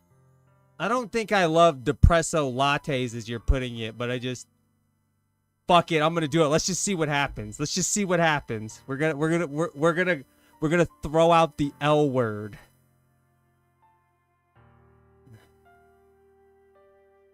That's what I'm saying. Like that's exactly the way to put it. Because I definitely don't like Natsuki. Monica's pretty cool. Okay, we're gonna give her the L. The L word. Yes, the L word. Not lesbian. The other one. Oh shit. Oh shit. Let's see what happens. Those are my true feelings. So there's no way that you could like me more than I like you. I should have realized it sooner. But spending time with everyone at the club, making new friends, having fun with you every day, helped me realize that you are truly the most important person to me. That's why I'll accept any of your burdens. As long as we continue like this every day, with you by my side, then I know we'll both be happy. Oh, we get a different art panel here. Suddenly, Sayori wraps her arms tightly around me. Cody, is this really okay? Yeah. I hold Sayori in my arms and pull her closer. AKA suicidal thoughts.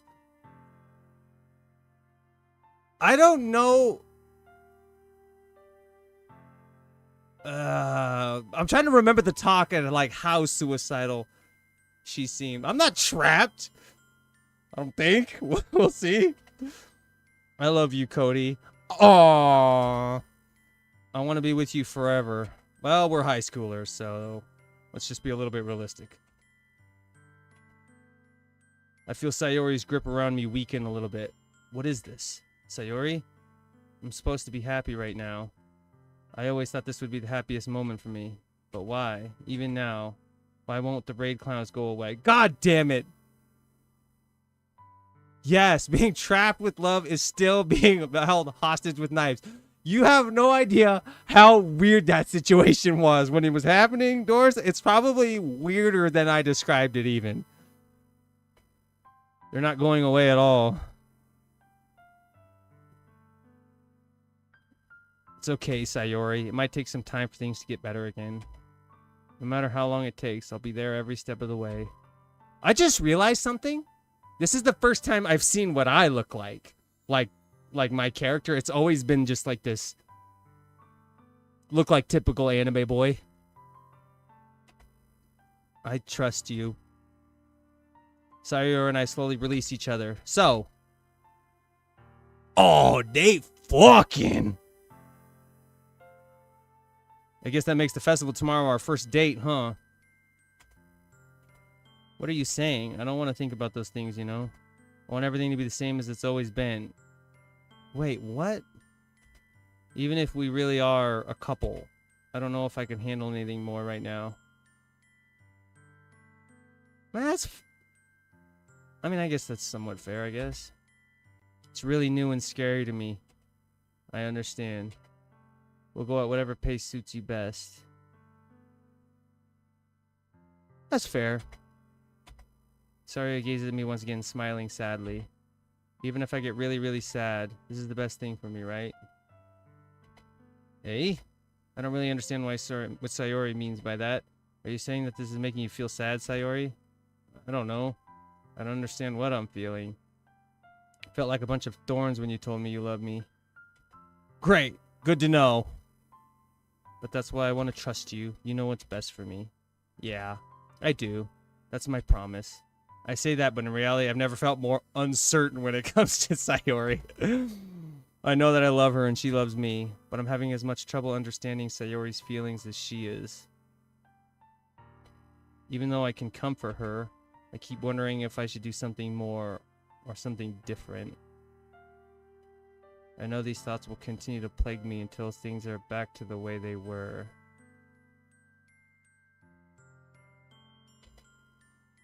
Huh.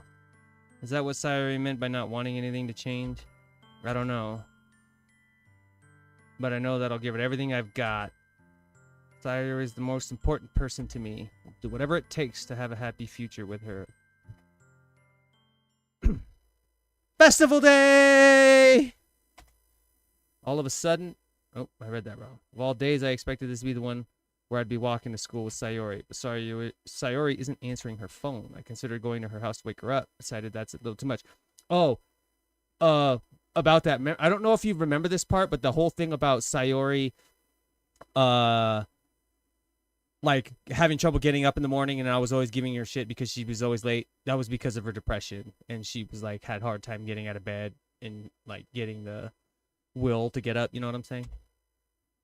Meanwhile, the preparations for the event should be nearly complete. The banner Yuri and I painted is dry, and I gently rolled it up to take with me. She sent me a pleasant text reminding me not to forget everything, and I reassured her. Funnily enough, I probably feel the same way as Natsuki about the event. I'm more excited for it to be over so I can spend time with Sayori and Yuri at the festival. But knowing Monica... So what do you mean, both of those two? Cody! You're the first one here. Thanks for being early. That's funny. I thought at least Yuri would be here by now. Probably plotting my murder is what she's doing. Monica's placing little booklets on each of the desks in the classroom. They must be the ones she's prepared that have all the poems we're performing. In the end, I found a random poem online that I thought Monica would like and submitted it. So that's the one I'll be performing. I like how I'm not even performing my own fucking like poem. Speaking of which, I'm just waiting for everybody who was in chat yesterday to get their poems together. Yeah, she overslept again. That dummy. You'd think that on days this important she'd try a little harder.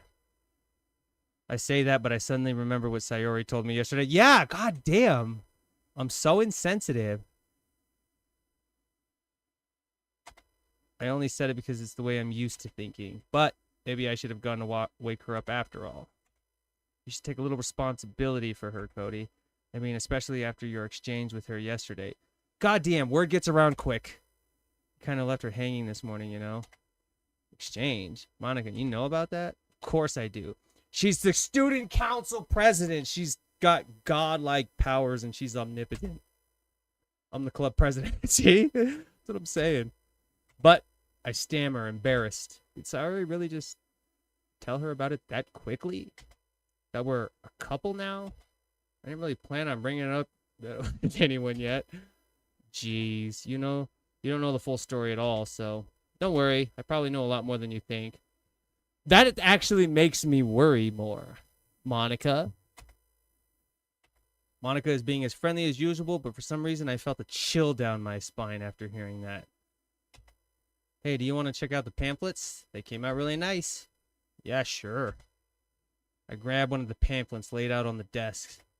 Oh yeah, they really did. Something like this will definitely help people take the club more seriously. Yeah, I thought so too. I flipped through the pages. Each member's poem is nearly printed on its own page, giving it an almost professional feel.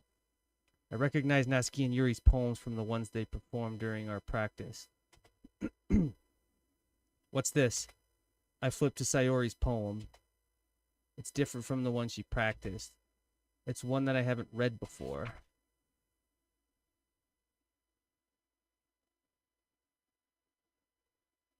Get out of my head, get out of my head, get out of my head, get out of my head, get out of my head, get out of my head. Get out of my head. Get out of my head before I do Get out of my head before I do what I know is best for you. Get out of my head before I listen to everything she said to me. Get out of my head before I show you how much I love you. Get out of my head before I finish writing this poem. But a poem was never actually finished. It just stops moving. This is a little bit concerning.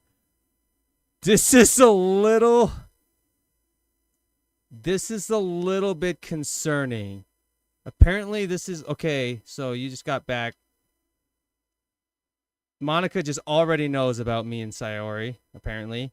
She just immediately shot her a text. What is this? Reading the poem, I get a pit in my stomach. Cody? What's wrong? Nothing. This poem feels completely different from everything else Sayori's written. Yeah, the repetition. Dude, I'm not gonna lie, I literally got goosebumps in my arm. That was actually kind of freaky. But more than that, I changed my mind. I'm going to get Sayori. So, well, all right. Try not to take too long, okay? I know there's a twist in this game. Yes. You know, like, legitimately, that was Sayori that wrote that poem. Yeah, like, again, I don't know how this game, but I know that the zeitgeist around this game is that there was some kind of twist to it that, like, not as it. Oh, yes, Sayori wrote that. Monica calls out after me. I quicken my pace. Did I just date a... I should have tried a little bit harder for Sayori. It's not a big deal, at least wait for her, or at least wake her up. Even the simple gesture of walking her to school makes me really happy. Besides, I told her yesterday that things will be the same as always. It's all she needs and what I want to give her. I reach Sayori's house and knock on the door. I don't expect an answer since she's not picking up her phone either. Like yesterday, I opened the door and let myself in. Oh, boy. Sayori? She really is a heavy sleeper.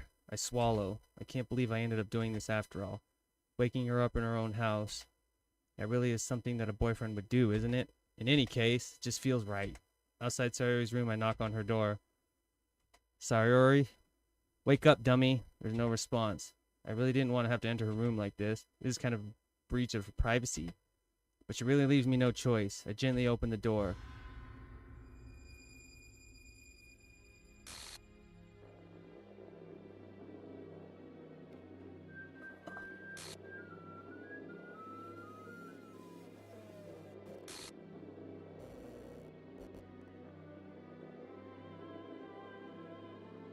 Dude, I literally...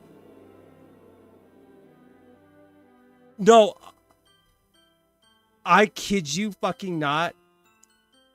That literally sent a chill down my spine and goosebumps through my whole goddamn body. Oh my god.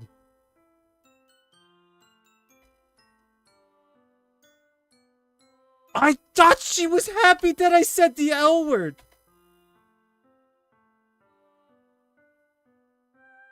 What the hell? Is this a nightmare? It has to be. This isn't real. There's no way this can be real. Dude, no, it was just a disturbing image. It was so disturbing because it was Sayori. And she's always like, you know, upbeat and... Sayori wouldn't do this. Everything was normal up until a few days ago. That's why I can't believe what my eyes are showing me. I suppressed the urge to vomit. Just yesterday, I told Sayori I would be there for her. I told her I knows what's best and everything will be okay.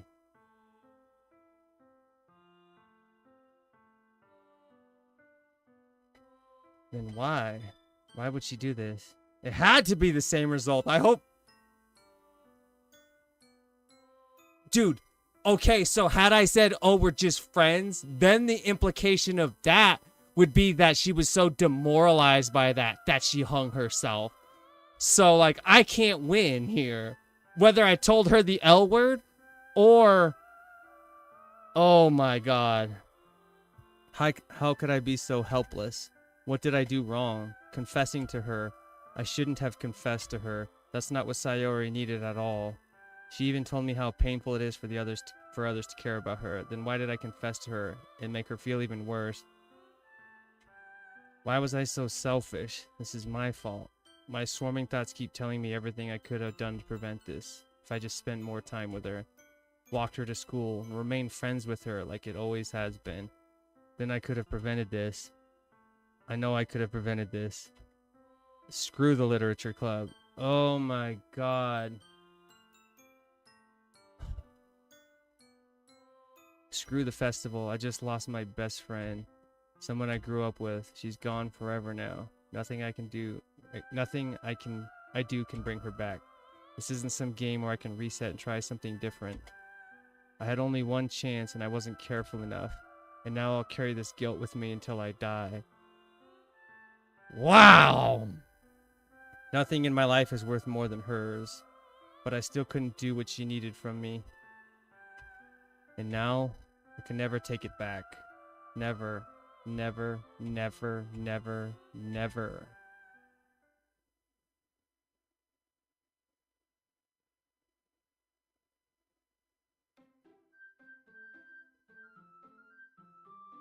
Wait, what?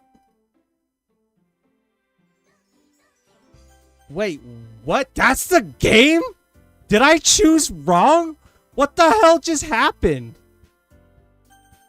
I knew I should have fucking saved. Oh my god, I knew I should have fucking saved. And done the right thing. You know what I'm saying? And done before I wasn't saving, like bookmarking throughout the journey. Only since from last night. Well, I saved last night. And so I picked up from there and just started playing and didn't think about saving. You know what I'm saying? There's no way. Wait, hold on. Why is the new game thing like that? Hold on, let's see what it does.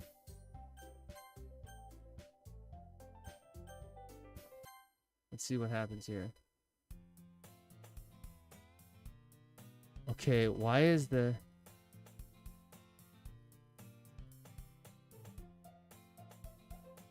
What is...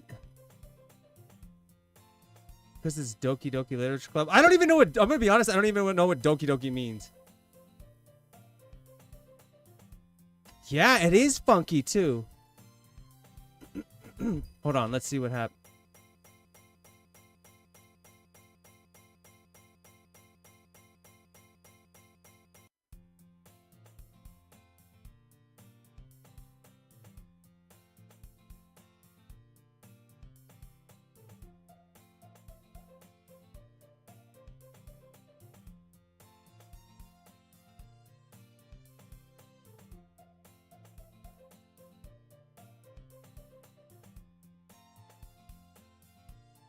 Yeah, hold on. We're just gonna...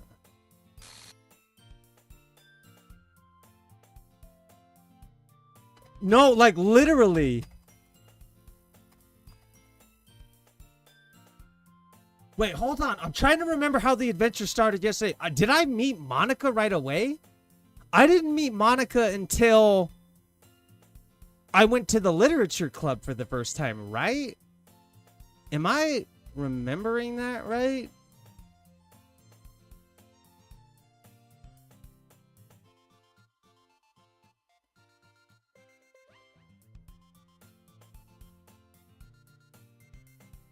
I actually quit the debate code. Really? You quit? Yeah. To be honest, I can't stand all the politics. I remember her saying this, but it was when I was in the literature club, right?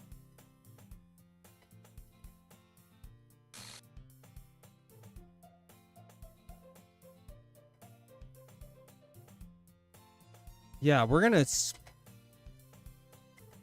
Well, I can see that, but it's really not boring at all. You know, literature can be anything. Reading, writing, poetry, hanging yourself.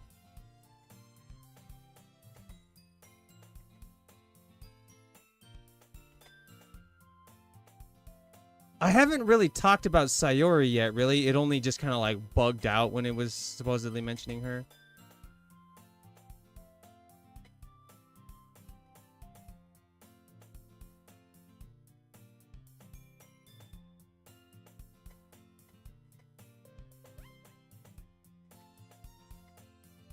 Okay, this is definitely playing out different, right? Like, it was Sayori who was convincing me to join the club, but now it's Monica.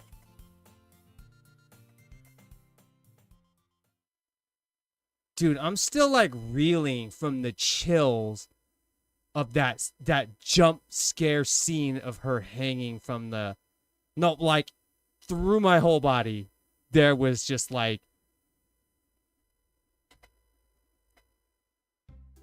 oh god, see what the why is it doing that?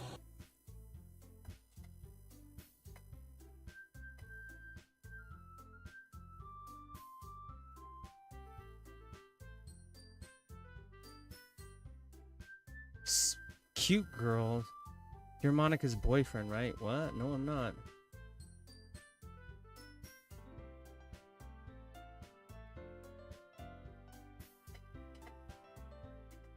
It's nice to meet both of you. So I ran to Cody in a classroom and decided to come check out the club. Okay. We're in some weird... She never existed.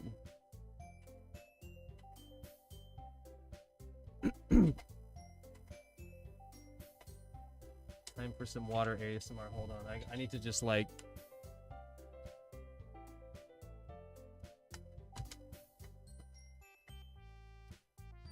Why don't you come sit down, Cody? I'd really rather not. I'm a little freaked out right now. Still feeling awkward. I sit next to Monica.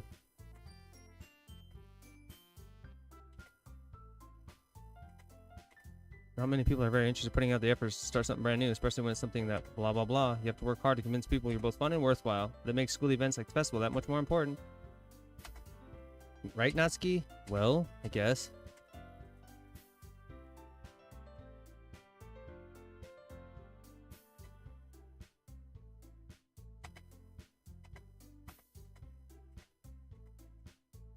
Well, there hasn't been any glitching out for a little moment. Considering how little I've read these past few years, I don't really have a good way of answering that. Manga. Looks like she wants to say something, but she keeps quiet. Not much of a reader, I guess. Well, that can change. What am I saying? Spoke without thinking after seeing Yuri's sad smile. Anyway, what about you, Yuri? Well, let's see. You know what? I know what my... Let's just go ahead and... Wait, whoa. Where's my save game? Like, I definitely had a saved game. Yeah, I guess I do gotta get my finger licked again. Maybe it'll glitch out in my mouth this time.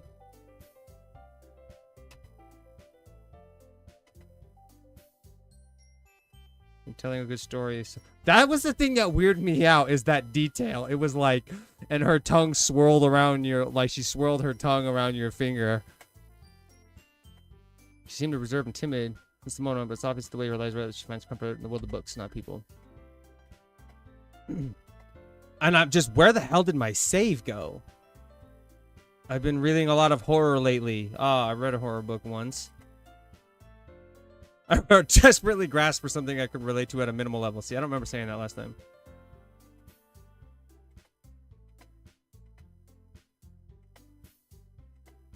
So Sayori just does not exist anymore. Left a piece of scrap paper behind in the club meeting. I can't trust any of these hoes now. I'm not trusting anybody. Why do you care? I think that's impressive. Why don't you share that with them sometime? No. You wouldn't like them. I'm not a very confident writer. I understand. Sharing that level of writing makes... The truest form of writing is writing to oneself. You must be willing to open up your readers, exposing your vulnerabilities. Do you have any writing experience too, Yuri? Maybe if you share some of your work. Guess it's the same for Yuri. We all sit in silence for a moment. Yeah, I just got an idea. How about this? Natsuki and Yuri look quizzically at Monica. Let's all go home and write a poem of our own. Next time we all meet. But I already did that. We should probably start finding activities for all of us to participate in together. I need to do my best to nurture the club as well as its members.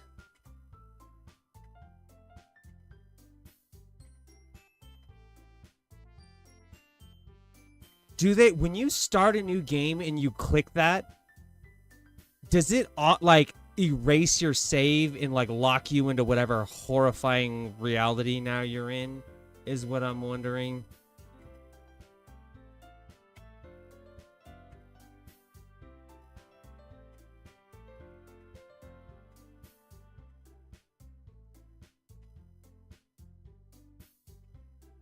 We need 4. And I've been trying really, really hard to find new members. Yeah, what's interesting though, what's fascinating about that is I've never played a video game that's done that ever. Like erasing your save in like video games is like the biggest no-no of all time. Like a gamer's like save file, so that the game in some like meta way erases it for you once you continue on this like this new game or whatever the hell that was.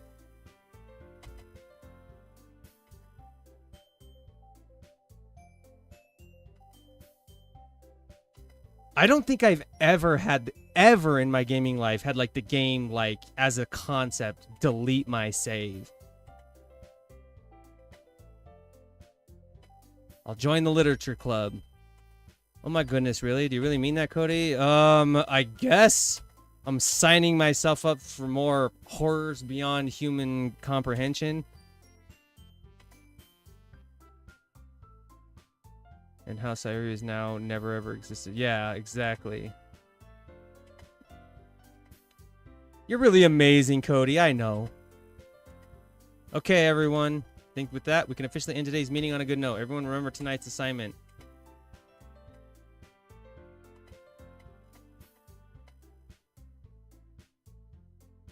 God, I'd be so upset if she was the correct choice. I guess I'll be on my way then. Okay, I'll see you tomorrow then. With that, I depart the club room and make my way the whole way. My one wandered back and forth between the 3 girls. Natsuki, Yuri, and of course Monica. Will I really be happy spending every day after school in a literature club? Alright.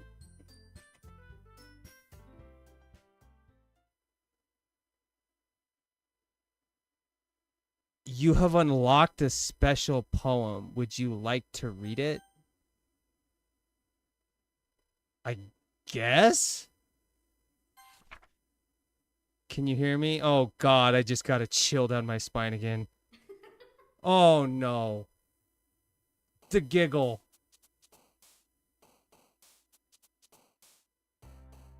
Dude, like legitimately the giggle.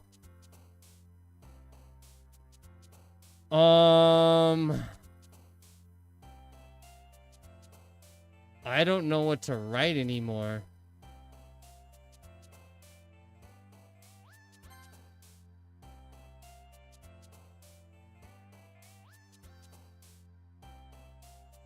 Unstable. Grief. Atone. Forgive. Disarray. Misery. Hopeless.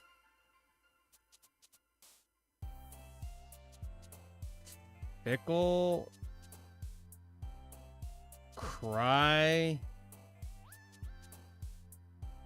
Disaster. Defeat. Death.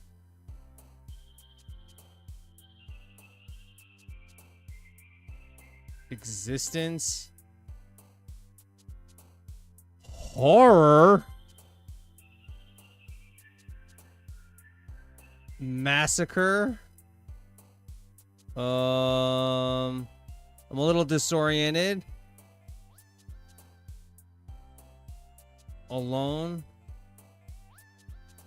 And fear. I think fear is the perfect way to end this poem. Hi again, Cody. Glad to see you didn't run away. Now don't worry, this might be a little strange for me. Well, I'm back at the literature club. I was the last to come in, so everyone else is already hanging out. Thanks for... Oh, God, her face did the thing again.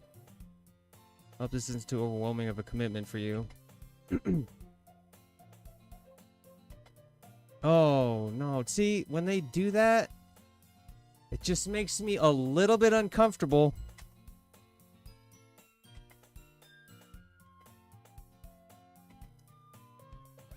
Why is she in front of the...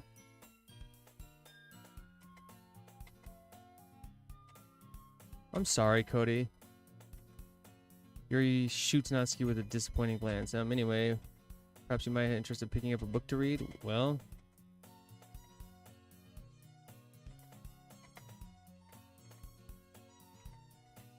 I want to try and be a part of this club. So even if I don't read often, I'd be happy to pick up a book if you wanted me to. Are you sure? I just felt like, well, as vice president and all, I should help you get started on something you might like. Yuri reaches into her bag and pulls out a book. So I picked out a book that I thought you might enjoy. Is it called So You Dated a... Oh, the music is changing again.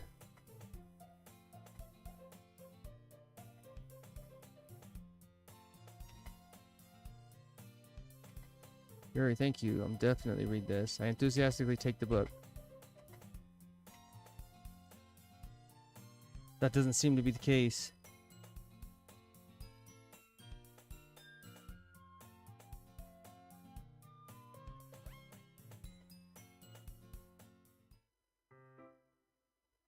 She sneaks another glance and my eyes meet for a split second. Nah, I don't trust none of these hoes. It's fine. If I was focused, then I probably wouldn't have noticed in the first place. But I'm just rereading a bit of this, so that's the book that you gave me, right? Mm-hmm. Just curious how you can have two copies of the same book. It's a fair question. It's a very fair question. I mean, just happen to buy two of them. Just happen to buy two of the same book, huh? Let's see, there's something fairly obvious here that Yuri's telling me. Definitely start reading it soon. What's the story about anyway? Well, I look at the cover of the book. Book's titled Portrait of Markov. With an ominous looking eye symbol on the front cover. And the people trapped there have this trait that turns them into killing machines that lust for blood. But the facility gets even worse and they start selectively breeding people by cutting off their limbs and affixing... What the fuck?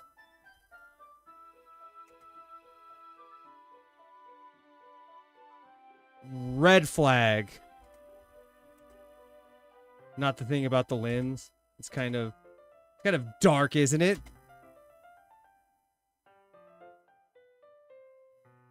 This is not going to go well for me. Are you not a fan of that sort of thing, Cody? Am I a fan of limbs getting cut off? No. I mean, I can definitely enjoy those kinds of stories, so don't worry. I hope so. Not in the way that you put it. She's so shy and reclusive on the outside, but her mind seems to be completely different. Breeding in limbs, yes. It's just that kind of story. It's the kind that challenges you to look at life from a strange new perspective. If you say so, Yuri. When horrible things happen, not just because someone wants to be evil, but because the world is full of horrible people and we're all worthless anyway. What the fuck? What the fuck? Wait, what did that say? What did that say? I didn't skip that. Let's see what it says in the history. Because we're all full of it and we're all... Then suddenly... Okay. I'm sorry. Hey, don't apologize. Okay, so she's a psycho killer woman. Good to... So the two people, my two top choices so far have been a depressed, like... What did you call her? A depressed... I don't remember what you called her. A suicidal, depressed girl who ended up taking her own life, and a psychotic killer woman. Those have been my choices. When I let things like books and writing fill my thoughts, my hope... Whoa, what did that say? When I let things like books in my...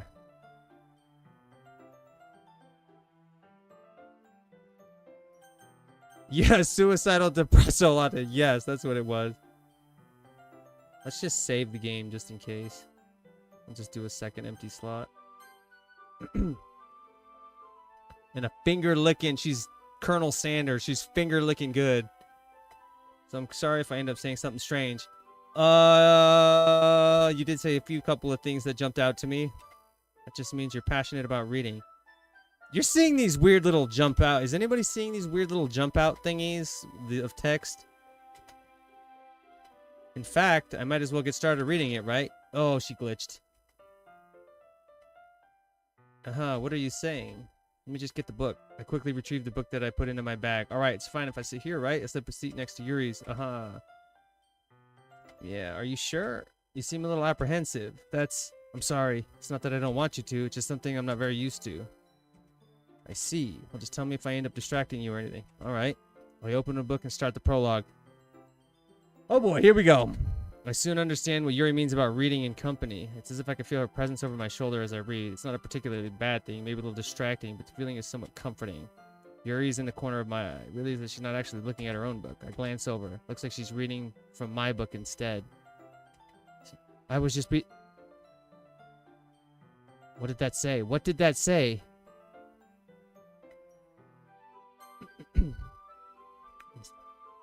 Dude, it's not letting me see what it said. I hate that it's not letting me read what it said. I can't read that fast. It flashes in a second. I don't really mean to. Sorry. I mean, this should work, right? I slide my desk up against Yuri's and hold my book more between the two of them. I suppose so. Yuri timidly closes her own copy. Once we each lean in a little bit, our shoulders are almost touching. That would be cute if it wasn't so horrifying. I guess that makes it kind of difficult to turn the page. Here.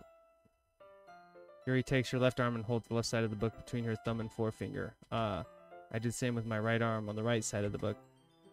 The way I turn a page and Yuri slides it under her thumb after it flips to her side. But in holding it like this, we're huddled even closer together than before. It's actually kind of distracting me. It's as if I can feel the warmth of Yuri's face, and she's in the corner of my vision. Are you ready? 8. To turn the page. Sorry. Just snuggling up with a killer woman. And our eyes meet. I don't know how I'll be able to keep up with her. That's okay. You're not as used to reading, right? I don't mind being patient if it takes you a bit longer. It's probably the least I can do, since you've been so patient with me. Yeah, thanks. We continue reading. Yuri no longer asks me if I'm ready to turn the page. Instead, I just assume that she finishes the page before me, so I turn it by my own volition. We continue the first chapter in silence. Even so, turning each page almost feels like an intimate exchange. My thumb gently letting go of the page, letting it flutter over to her side as she catches it under her own thumb. Hey, Yuri? This might be a silly thought, but the main character kind of reminds me of you a little bit. Eh? No, I don't relate to the characters at all. Definitely not. Really? I was just thinking the way she second guesses things she says and all that. That's why you were talking about. Sorry. I thought you meant something else about her. Something else? Never mind. We didn't even get that far yet, so I don't know why that came into my head. Okay, her facial expression is just making me uncomfortable. Yuri's been a little bit fidgety ever since we started reading. You can rest if you're feeling sick or something. The breathing is a little... By breathing? Yuri puts her hand on her chest as if to feel her heartbeat. I didn't even notice. Anyway, I'm fine. I just need some water. I just need a bottle of water. Yuri stands up, practically rushes out of the classroom. What on earth was that about? Cody? Did something happen just now? I don't know what the fuck just happened. She was mildly giving me the fuck me eyes. Yuri was acting a little strange, I guess, so you don't know anything. Sorry, I can't say I do. Yeah, she was. Are you worried about her? Oh, no, not really. I was just making sure that you didn't do anything to her. I'm the creep. I'm the fucking weirdo. It's always the cishet man. Alright, if you say so. Anyway, why don't we start with sharing our poems with each other, eh? Shouldn't we wait for Yuri? Well, she might be a while, so I figured we'd start without her. She's probably turning somebody into a fucking soup. Going back to her collection of children under the floorboards. I stand up. I make a mental note of where I left in the book, then slip it into my bag. Alright, so here's some poem reading time. Great. Am I gonna get some weird shit like the last one? Probably only fair I share mine with hers first. Cody, if you're not going to take this club seriously, then go home. God damn. What? Harsh. What, you expect me to believe that you actually put effort into this? Do you think I'm stupid? I'm not a writer. Maybe it's not very good, but yeah, I did put in effort. It all starts somewhere, right? If you're still proud of the first poem you ever wrote, then I'd like to read it.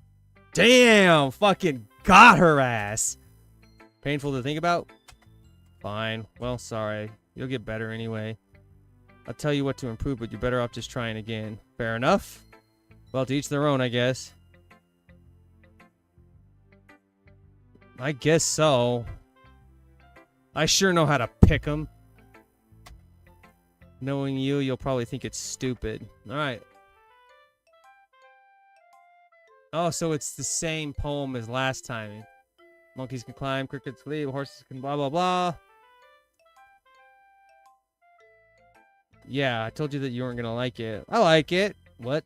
Just be honest. I am. Why are you so convinced that I wouldn't like it? Well, because everyone in high school thinks that writing has to be all sophisticated and stuff. Yeah, I remember this part of the conversation.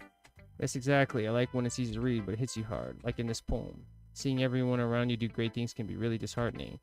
So I decided to write about it. Yeah, I understand. But the other nice thing about simple writing is that it puts more weight on the wordplay. Like I set up a rhyme, blah, blah, blah. So you did. Glad you learned something. Yeah, I guess not. I said humor her with the last comment. I don't really care how everyone lived, but Musky feeling proud when I take that from her. Alright, let's take a look at Monica. Yeah, good. Glad to hear it. If you ever have any suggestions for the clubs, I'm always listening. Alright, I'll keep that in mind. Better off judging anyway. Want to share your poem with me? Haha, don't worry, Cody. We're all a little embarrassed today, you know? Yeah, that's true. I don't know if embarrassed is the right word. Fearing for my life. Great job, Cody. I was going ooh in my head while reading it. It's really metaphorical. Not sure why, but I didn't expect you to go for something so deep. I guess I underestimated you. People be underestimated me a lot these days, Monica. Well, I guess it worked anyway. You know that Yuri likes this kind of writing, right? Writing that's full of imagery and symbolism. Sometimes I feel like Yuri's mind is just totally detached from reality. I would actually agree with that her mind is totally detached from reality. She spends so much time in her own head that it's probably a much more interesting place for her. But that's why she gets so happy when you treat her with a lot of kindness. She must be really starved for social interaction, so don't blame her coming from on a little strongly. I'm back. She probably just went and, you know, took the edge off by murdering a classroom full of kids.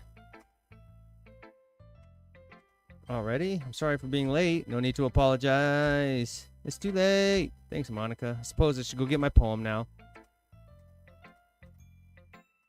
That's why... That doesn't mean I always feel that way, you know. I see. Yeah, you're right. Like, I kind of am speedrunning, but just like, I just need to see what's going on here. And a lot of this is like repeat, so. Hole in wall, but he wasn't. This is the same one too, right? I panicked. There must be a way out. I honestly don't even remember if this is the same poem. So what do you think?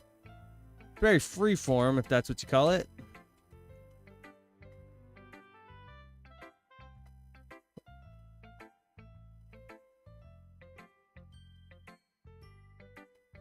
Influencing my poems a bit. An epiphany, something like that. It's kind of nervous to talk about deep stuff like that because it's kind of coming on strongly. Maybe after everyone is better friends with each other. Anyway, here's Monica's writing tip of the day. Sometimes when you're writing a poem or story, your brain gets fixated on a specific way. You try hard or perfect, you'll never make any progress. Just force yourself to get something down on paper and tidy it up later. Another way to think about it is this. If you keep your pen in the same spot for too long, you'll just get a big dark puddle of ink. So just move your hand and go with the flow. That's my advice for today. Thanks for listening. Alright, Yuri, you're next. Let's get this over with. This nightmare. Exceptional. What was that? Did I say that out loud? Yuri covers her mouth but ends up covering her whole face. Did she say my shit was exceptional last time? I don't remember. He's going to hate me. You really didn't do anything wrong, Yuri. I guess you're right. What am I getting so nervous for? Do you think... Now, all the signs point because she was depressed that she suicided, but, like, what's the over-under on Yuri having killed Sayori and making it seem like a suicide? You know what I'm saying? And then, like, we're, like, looping now or something, and alternate reality and stuff is fucking weird. I don't know. Really? Now that's a huge compliment coming from him. This is actually my first time, really. Huh? Yuri stares at me blankly, then looks at my poem again. Well, I know that. I just meant, Yuri trails off, unable to find an excuse. Okay, this is the reason I wanted to tell. It's just that there are specific writing habits that are usually typical of new writers. I remember this. I remember this. Once Yuri finds her train of thought, it's as if her demeanor totally changes. Her stammering is completely gone, and she sounds like an expert. An expert killer woman.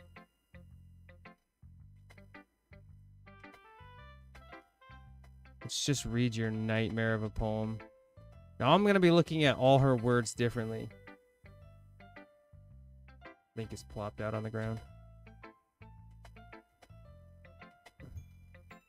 Yuri smiles dreamily as if this is a rare opportunity for her, which itself is kind of funny. After all, it's supposed to be the Literature Club. Ghost under the light. The tendrils of my hair illuminate beneath the amber glow. Bathing. It must be this one. The last remaining street light to have withstood the test of time. The last yet to be replaced by the sickening blue-green hue of the future. I bathe, calm, breathing air of the present, but living in the past. The light flickers. I flicker back. I'm just recontextualizing all of her poems. I'm sorry, I have such terrible handwriting. I wasn't thinking that at all, but it's a long time to read. Well, I just don't read script very often.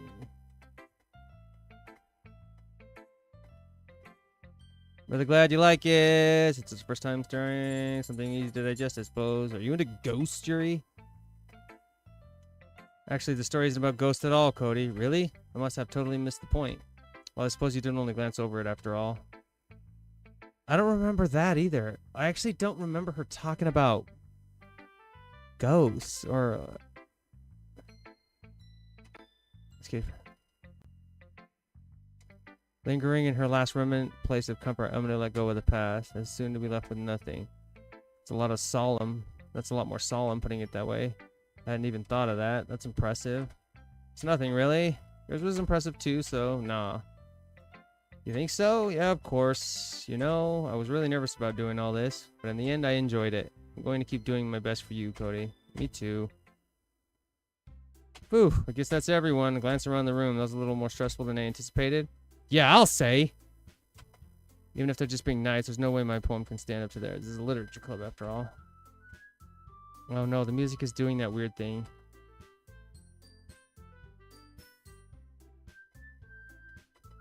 Meanwhile, Yuri smiles sadly. What's with this language? Hey? Did you say something? No, it's nothing. Natsuki dismissively returns the poem to the desk with one hand. Guess you could say it's fancy. Oh, thanks. Yours is cute. Oh, yeah. This is where they got into an argument. Hey, you mean you have to there comes something nice to say thanks, but it really didn't come out nice at all. Yes, you guys fight over it, and then you make me choose. Excuse me. He even told me he was impressed by it. Yeah. You guys are gonna continue to fight. I remember this. Are you that full of yourself? No. Well, it would be deliberate going out of my way to make everything I do over the cutesy. Well, you know what? Oh yeah, this is where she said I wasn't the one whose boobs magically grew a size bigger as soon as Cody started showing up. You really act as young as you look, Natsuki. Me? Look who's talking, you wannabe edgy bitch. Whoa, okay, she definitely didn't call her a wannabe edgy bitch last time. Like, I definitely know that. Sorry that my lifestyle... Okay, this is going off the rails. Most people learn to get over themselves after they graduate middle school, you know. If you want to prove anything, then stop harassing others with your sickening attitude. You think you can counterbalance your toxic personality just by dressing and acting cute? The only cute thing about you is how hard you try. Whoa, be careful, you might cut yourself on that edge, Yuri. Oh, my bad, you already do, don't you? Did you just accuse me of cutting myself? Whoa! What the fuck is wrong with your head? Yeah, go on. Let Cody hear everything you really think. I'm sure he'll be head over heels for you after this. Suddenly Yuri turns towards me as if she just noticed I was standing here. Cody, she's just trying to make me look bad. That's not true. She started it. How did I... Oh my god.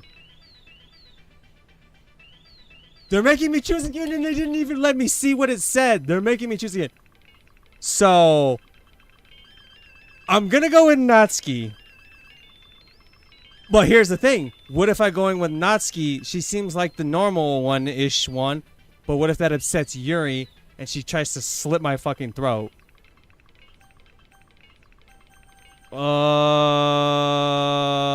I'm just gonna choose Natsuki, I guess. It didn't let me choose! Oh my god, it's literally not letting me choose Natsuki. And it's zooming in every time. Why is it doing this? What if I click it wants me to click Yuri, but it's not. I don't want to click Yuri, but what's going to happen if I... Somebody link, what do I do? I don't want to make the wrong choice here. Oh, don't zoom in on her fucking face like that. Don't zoom in on her... Why? Why is it... Okay, so it's like there's a...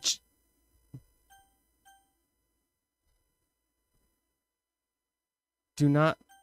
Okay. Wait, so wait. Are you telling me to click Yuri or don't click Yuri? What's going on? Okay, so do I click Yuri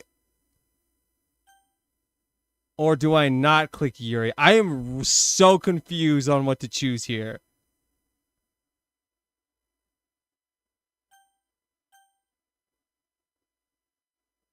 Don't do that. I need more advice than that. Okay, I just can't choose Yuri. You said do not pass the Yuri over. What do you mean, like?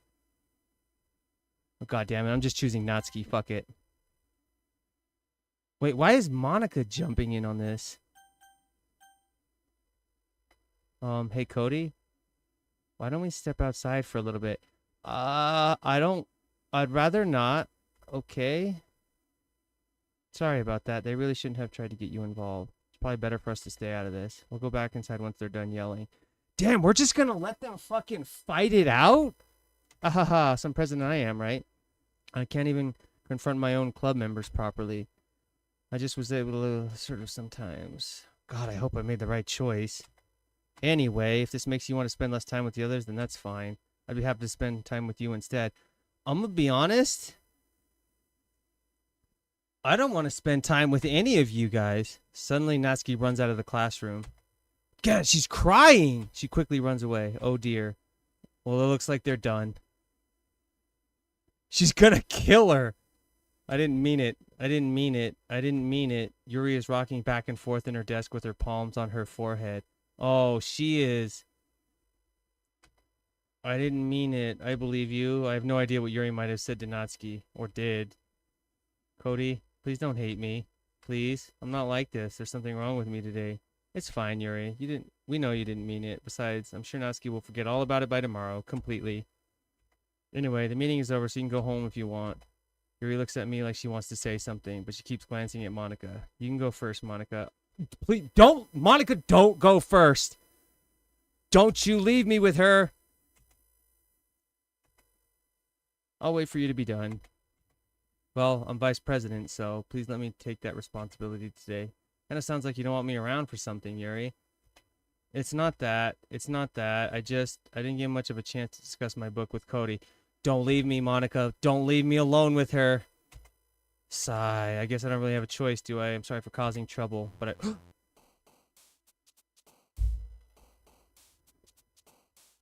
Anxiety. Rain cloud. Wrath. Existence. Oh, save. You good point. Good point. We'll make a new slot. Good thinking.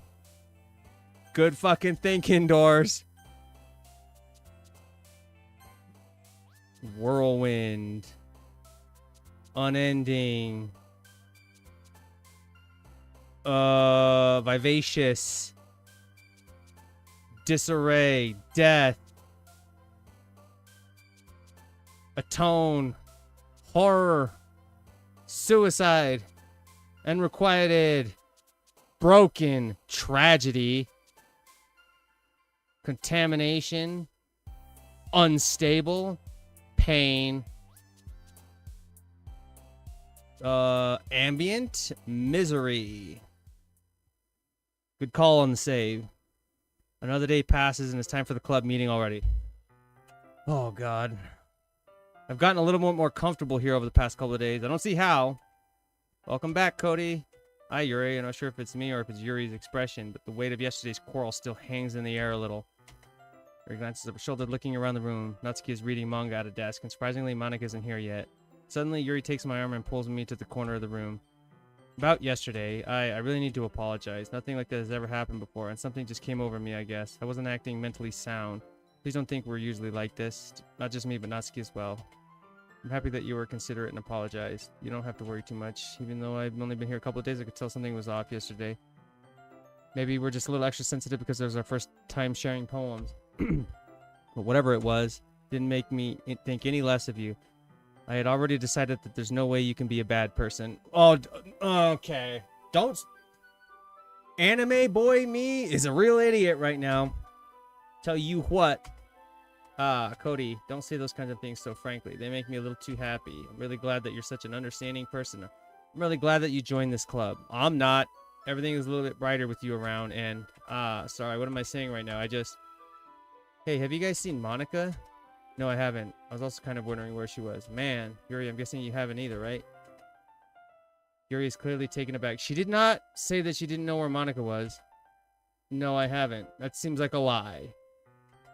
I know it's stupid, but I can't help but worry you a little bit. What? Why are you looking at me like that?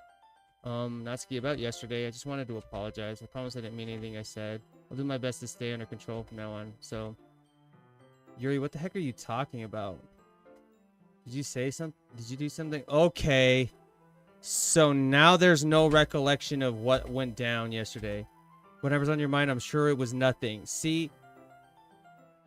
Now she's starting to say weird things in weird font. I don't even remember anything bad happening. You're the kind of person who worries too much about the little things, aren't you?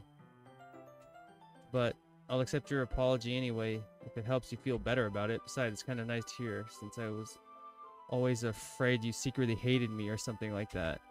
Ehehe. No, not at all. I don't hate you. Okay, now it's a little alarming that Natsuki was talking like that. Natsuki turns to me. You're still on trial, though. Of course I am. Suddenly, the door swings open. Okay, so she's still got all her limbs and she's got a pulse. For a second, I thought Yuri murdered her. I didn't mean to be late. I hope you guys weren't worried or anything. Nah. Well, Natsuki was. I was not. What took you so long anyway? Well, my last period today was study hall. To be honest, I kind of just lost track of time. That makes no sense, though. You would have heard the bells. Okay, this happened. This is like in a different way, though. It happened about her being late because playing the piano. Wow, well, thanks, Yuri. You should play something for us sometime. Monica looks at me. Well, I am working on writing a song, but it's not quite done yet. Maybe once I get a little bit better, I will. That sounds cool. I look forward to it. That's so. In that case, I won't let you down, General. I didn't mean any pressure or anything like that. Don't worry. I was hoping that I could share it with you anyway. I guess that's why I have been practicing so much recently. I see. I'm not sure if Monica was referring to the whole club or just me. In that case, best of luck. Thanks. So I didn't miss anything, did I? No, not really. I choose not to bring up anything that the three of us talked about, but besides, Natsuki has already run off to the closet. Cody, since your compliment put me in a good mood, I was wondering if you'd like to spend time together today. I have a cake in the oven that I gotta get back to. Yeah, definitely. I planned on it anyway. Okay. Can we start now? Let's find a place to sit. I'm being a little forceful, aren't I? I'm sorry. Don't worry about it. If anything, it's nice to see you have so much energy. But I need to try to calm down. I won't be able to focus on reading like this. Take your time. As Persona 5 tells us, take your time. Actually, I have a request. Oh, God. Do you mind if I make some tea first? I like a little bit of chamomile to go with my murder. Thanks very much. There's one thing that could make my reading time any better. It's a nice cup of tea. Not to mention for yourself as well. Here he stands up and makes her way to the closet. I follow and watch us retrieve a small pitcher from the shelf. Farm boy! Fetch me that pitcher. Can you hold this for a second? Sure. Yuri hands me the water pitcher and also fetches an electric kettle. I'm going to plug this in the teacher's desk and then I'll go get some water. She walks past me and sets the kettle down on the teacher's desk. I simply watch her movements. To my surprise, the way she moves really contrasts her speaking mannerisms. Especially because of her long legs, Yuri appears elegant and methodical. Oh, did you say long legs? I'm back on the Yuri train, baby. Okay, man. You could be a crazy killer woman, but if you got legs that I can climb, then it transcends all of that. Thanks, I'll be right back. I might as well walk with you. That's okay. You stay here. It won't take long. Pitcher in hand, Yuri hurries out of the classroom. Did Yuri leave you again? No, it's not like that this time. She's just filling up the water pitcher to make tea. Oh, okay. Tea and popcorn ready. Yeah. We're gonna need the popcorn for this one. It's just like, I haven't been like staticky jump scared in a while, so I'm just like on edge. 10 minutes pass. Yuri said it wouldn't take long. Is something holding her up? I'm bored just waiting here, so I had to go. Oh, I decided to go look for her. That's the #1 mistake that you can make in a horror situation is go off on your own to just like check something. Let's see. The most logical place for Yuri to be would be the nearest water fountain. I start heading down the hallway. Ha. Ha. Ha. Ha. What's that noise? It's coming from around the corner. Oh no, I'm starting to get... It sounds like breathing. A sharp inhale like something is sucking the air through their teeth. Are they in pain? I reach the corner and peer around it. Yuri? Kya. I'm just bored. Did she have blood on her hands? Like it was so fast. And I couldn't, like, all this stuff. Thanks for waiting patiently. Cody, do you like oolong tea? I like it just fine. Oh, yeah. Anything is fine. Very well. Yuri sets the temperature on the kettle to 200 degrees. Now it's time to get to the teapot. You really do this properly, don't you? Okay. That's what I thought. It looked like she had so many cuts. I only saw her hands. Of course, I shouldn't do any less when I'm making tea for others, even if I'm not an expert on tea or anything. Hoo-hoo. In that case, you'll only be even more impressed. Ah, perhaps I will. Yuri fetches the teapot and begins measuring the tea leaves. To my surprise, she even starts humming a little to herself. And she was like, ha ha, like, was that like just like heavy pain breathing or like Joker laughing? I can't tell. Is that so? I was letting it show, and you noticed. I was doing a bit of thinking, and I decided that I would try to express myself a little bit more. Turns out it's not very hard for me to do. When it's you who's around, anyway. Yeah, I'm hella scared. I'm hella scared. Especially because, like, I live alone, and it's just pure darkness here. Yuri's gonna come out of the closet and fucking cut me. It's very endearing.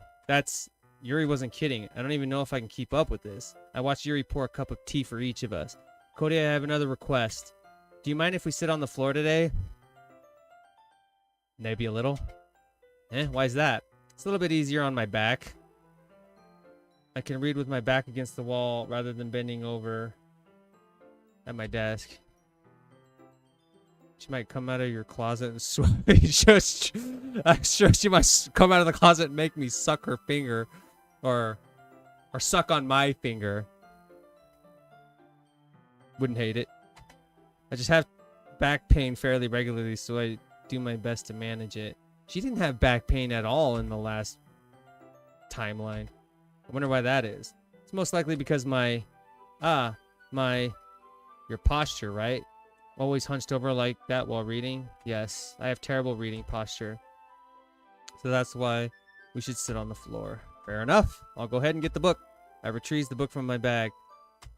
I have some chocolate as well. It's a bag of small chocolate candies. I take it since it'll go well with the tea. Yuri and I then sit against the wall, teacups at our sides. As if in sync, we assume the same reading position as last time, each holding one half of the book. Except this time, our bodies are even closer to each other. Sweet. Sweet. I can't see too well. Yuri slides closer until our shoulders are touching. How am I supposed to focus on reading like this? Yuri was always kind of cute, but when she's being less apprehensive, it's almost more than I can handle. Your teacup. Yuri hands me my teacup. Holding it with my hands that's not holding the book, I end up in a position that makes it even harder to focus. Because now I need to worry about making sure I don't accidentally touch her chest. Meanwhile, Yuri hasn't noticed a single thing. She wears her intense reading expression, and I can only presume the world around her has faded away. I bet the world around her has faded away. I use all of my willpower to focus on reading. After a few minutes, I finally manage to relax a little. I put the teacup between my legs and fumble with the chocolate wrapper. Sorry. Briefly let go of the book to finish opening the wrapper. You can have as much as you want. Oh, that's okay. I won't take any. Huh? Are you sure? Well, if I touch it, then it might get smudges on the pages. You're right. I didn't even think about that. Typical man, didn't think about that. My bad. No need to apologize. I'll hold the book, okay? Are you sure? Of course. Oh, we gotta zoom in. Ryu opens the book with both hands. She holds it so that I don't have any harder of a time reading from it. But as a result, her left arm is practically resting on top of my leg. She's giving me the old reach around. Yuri is already totally focused on reading again. I take a chocolate candy and pop it into my mouth. Then I take another chocolate and I hold it up to Yuri. She doesn't even look away from the book. She simply parts her lips as if the situation was completely natural. But that means I can't stop here. I apprehensively place the chocolate in her mouth. Oh, Christ on a cross. Just like that, Yuri closes her lips over it. Eh? Yuri's expression suddenly breaks. Did I just... Yuri looks at me like she needs to confirm what just happened. Cody? Sorry. I guess I shouldn't have done that. Oh no, the music stopped. Yuri starts to breathe heavily. I can't. Cody. Suddenly, Yuri forcefully grabs my arm and jerks me to my feet. My teacup gets knocked over. Cody. Oh God, the lights are off. Oh God. My heart won't stop pounding, Cody. I can't calm down. I can't focus on anything anymore. Can you feel it, Cody? Yuri suddenly presses my hand against her chest. Why is this happening to me? Oh, Christ. I feel like I'm losing my mind. I don't think it's the chocolate that's the problem here, Doors. I can't make it stop. It even makes me not want to read. I just want to look at you. Oh, God, look at her facial expression. Ha. Ha. Ha. Oh. Fucking Monica. Fucking Monica. Like, thank you for rescuing me, but could you not just barge in the fucking door and turn the light on like that? Oh. It's after all that, time to share poems. Who should I show my poem to first? Anybody but Yuri. Yeah, just as I thought. Cody, come on. I'm not stupid. I know how much time you've been spending with Yuri. It's obvious that you care more about impressing her than trying to improve your writing. Monica Natsuki is saving you with the cock blocks. I don't even know if she's saving me from the cock block is, you know, saving me from certain death. Fuck it, I'd still hit. Why are you even in this club, Cody? Honestly, I thought getting a new member would help everyone get more involved together, not exclude each other even more. This is such a stupid activity anyway. Look, I'm not in a good mood today, and I just really don't feel like talking right now. Please go away. Okay.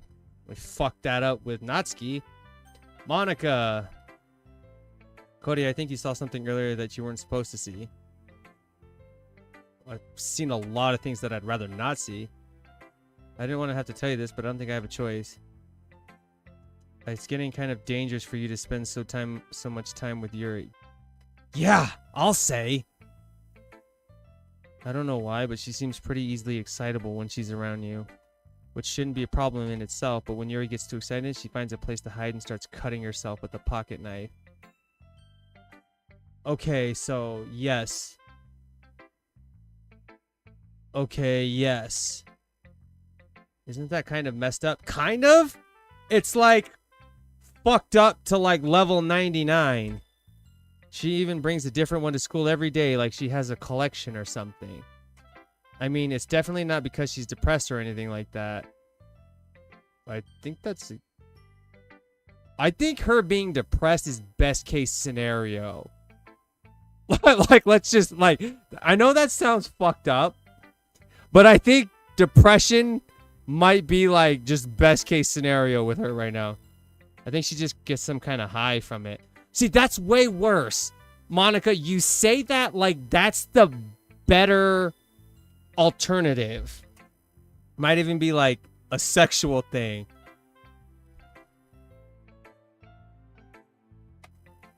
But the point is, you're kind of been enabling her. I've been enabling her. Somehow it's my fault. Okay, I'm not saying it's your fault. Kind of sounded like you were saying it was my fault. So I think if you keep your distance, that would probably be best for her. While you're at it, don't be shy to spend a little more time with me. Oh, okay.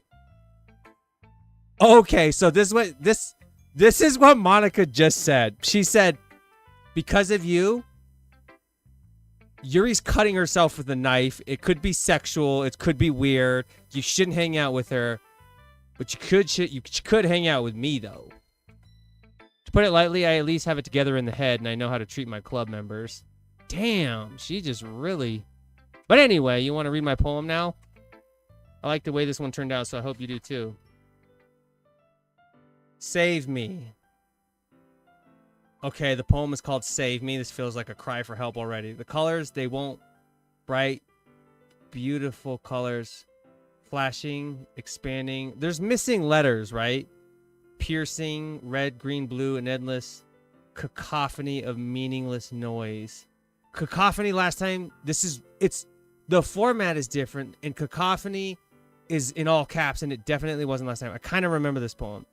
The noise, it won't stop. Violent, grating, waveforms, speaking, screeching, piercing, like playing a chalkboard on a turntable, like playing a knife on a breathing rib cage. Endless poem of meaningless. Delete her. Oh, God. Another chill. Just 2 words. Just complete emptiness. Delete her.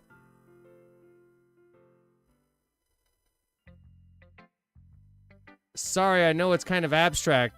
I don't think the abstract was the issue, Monica. I'm just trying to, well, never mind. Oh, it is a cry for help. It is a... No. She said delete her. She's telling me... Yeah. That was a cry for help. It was literally called Save Me. And then it said delete her. So Monica is also trapped in some kind of fucked up situation. Anyway, here's Monica's writing tip of the day. I can't take her seriously after all that. Sometimes you'll find yourself facing a difficult decision. When that happens, don't forget to save your game. But last time, you didn't let me save my game. But I think I need to save right now, though, is what she's telling me. Okay. Return. Then what happens? Don't forget to save your game. You never know when, who am I talking to? Can you hear me? Tell me you can hear me. Anything. Please help me. Okay. That's my advice for today. Thanks for listening. Who should I show my poem to next? Oh boy. I guess it's Yuri. Strap in. I've been waiting for this. Oh god. Let's see what you've written for today. Yuri stares at the poem with a surprised expression on her face. Do you like it? Is Monica the glitch itself? She's definitely caught up in this in some unique way too. I don't know. That's just it. Like, my gut tells me she is also being tormented by Yuri somehow, is aware of it, and is trying to subliminally ask me to save her or like fix the situation. This one might be even better than yesterday's. How did you even pick up on this so quickly? Just yesterday I was telling you the kind of techniques worth practicing. Maybe that's why. You did a good job of explaining. I really wanted to try giving it more imagery. Yuri visibly swallows. Even her hand appears sweaty. Ah. That makes me so happy. It's so amazing to feel like I'm valued, Cody. Everything that you write is a treasure to me. But Monica told me to stay away from you, though. My heart pounds just holding it. Oh, no. Don't get the knife out. Ahaha. I want to write a poem about this feeling. Is that bad, Cody? I'm not being weird, right? I'm having a harder time than usual at concealing my emotions. I'm kind of embarrassed. But right now, I just want you to read my poem, too, okay? Okay. Let's see what... Oh, this is like... long as shit. Wheel. A rotating wheel, turning an axle, grinding. Bolt head. Linear gearbox, falling sky. I'm sorry, I don't read script very well, so hopefully you can read it on your own too.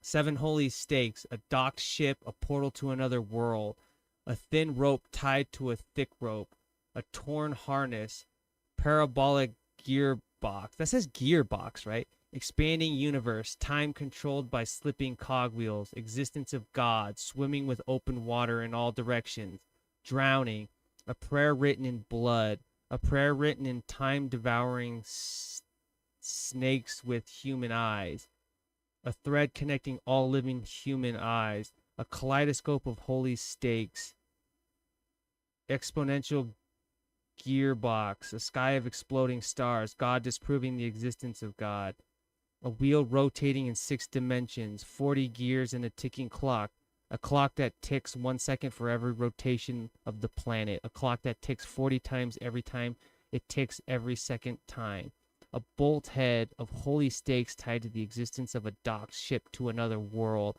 a kaleidoscope of blood written in clocks, a time-devouring prayer connecting a sky of 40 gears and open human eyes in all directions, breathing gearbox, breathing bolt head, breathing ship, breathing portal, breathing snakes, breathing God, breathing blood, breathing holy stakes, breathing human eyes, breathing time, breathing prayer, breathing sky, breathing wheel. Okay! Ahaha. It doesn't really matter what it's about. My mind has been a little bit hyperactive lately, so I had to take it out on your pen. Ah. That is, a pen fell out of your backpack yesterday, so I took it home for safekeeping, and I just really like the way that it writes. So I wrote this poem with it, and now you're touching it. Ahaha. I'm okay. What did I just... Can we pretend this conversation never happened? I would like to pretend a lot of our interactions have never happened. You can keep the poem, though. No, I'm good. I'm good. Oh, God.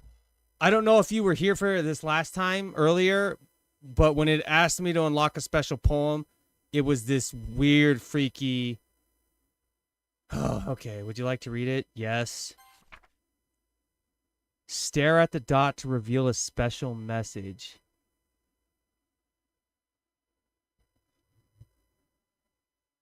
I love you.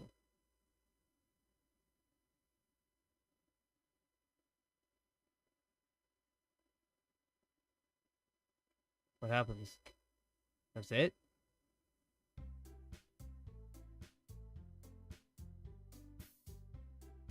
Okay. My cursor's freaking out. Are you seeing that? Hold on, let me see something. Is that Sayori?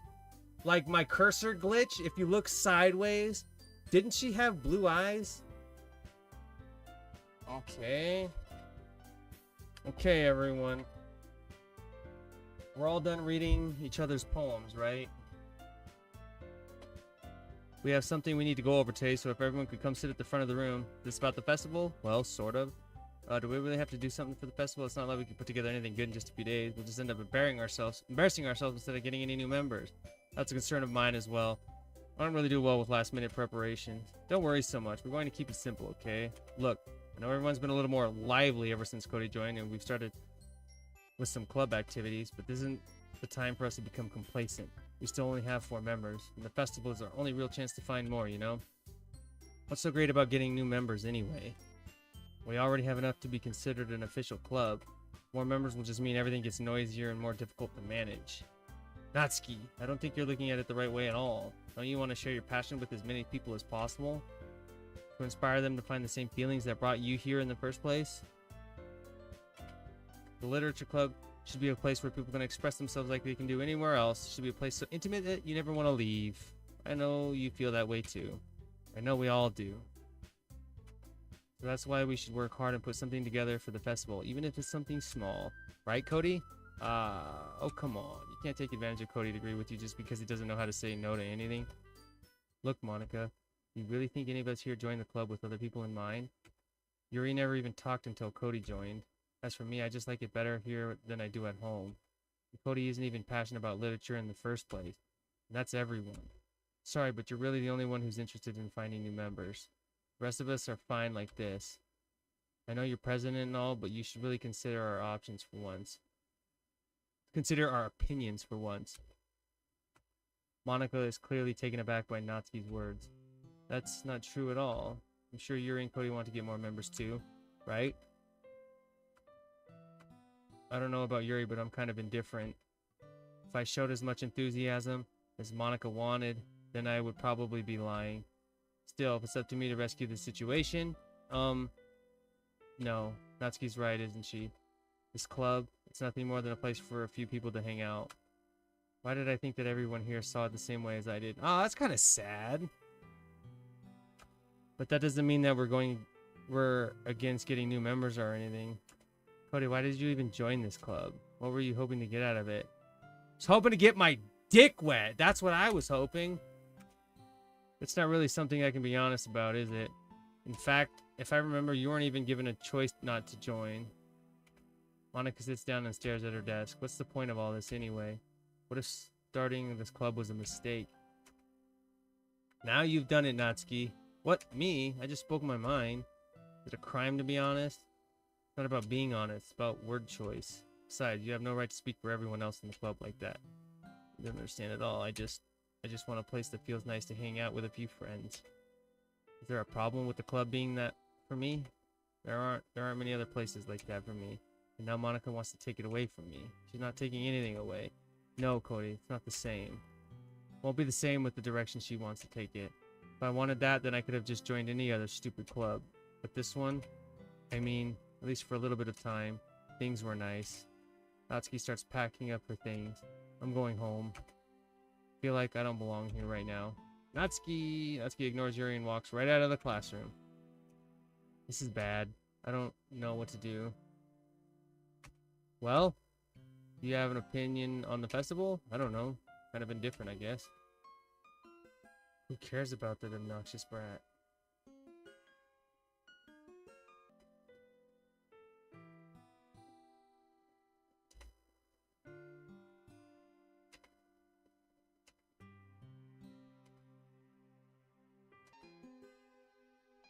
Nobody would cry if she killed herself?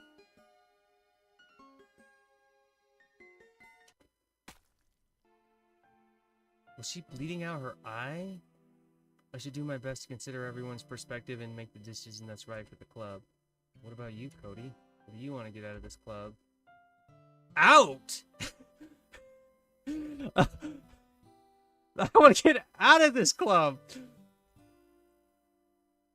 I decide giving an indirect answer is better than nothing. I think the most important thing is for everyone to get along, and for the club to provide something that you can't get anywhere else.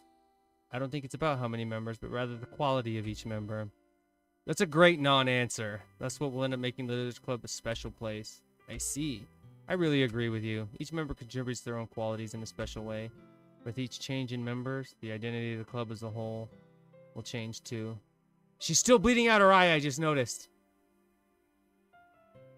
I don't think that's necessarily a bad thing. Stepping out of your comfort zone once in a while. So if you would like to help Monica with the festival, then I'm on your side as well. Alright.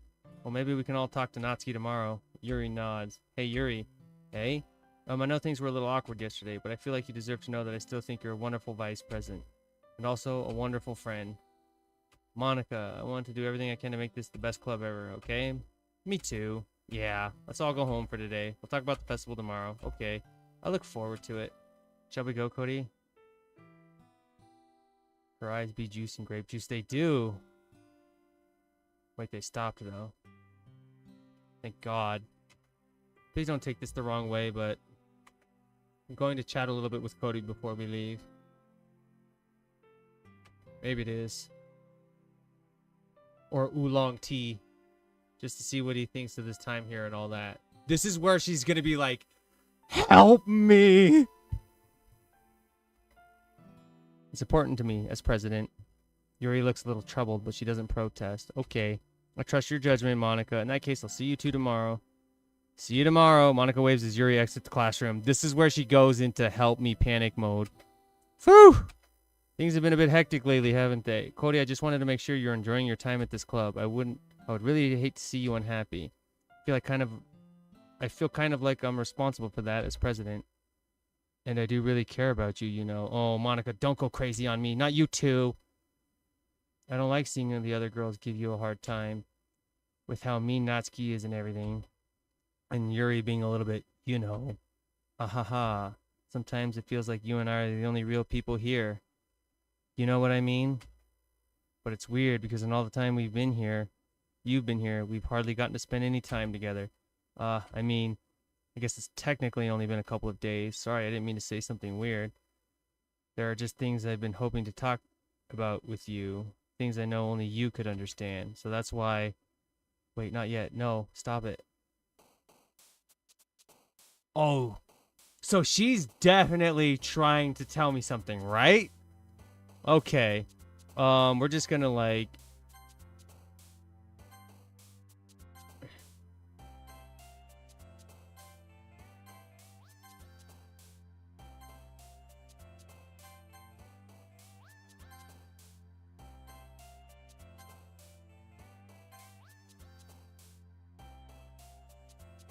She knows I've been jumping across the timeline like the Avengers. That might be a good theory, depending on how she acts tomorrow, actually, to be honest. Wait, I just noticed. Look at the out of 20 thing on the top. Also, I gotta sleep. Gotta wake up at 4 a.m. Ah, yeah, you better get some sleep then. I feel that. Like, I'm in a little... How long have I been... Holy fucking shit, I've been playing for 3 hours. I don't know that I am. Okay. Good night, Doris. Have fun at work tomorrow. Be safe. Get some good rest. Thanks for coming by, obviously. I do appreciate that. Let's see. Holy shit, it's midnight. I might wrap up too anyway.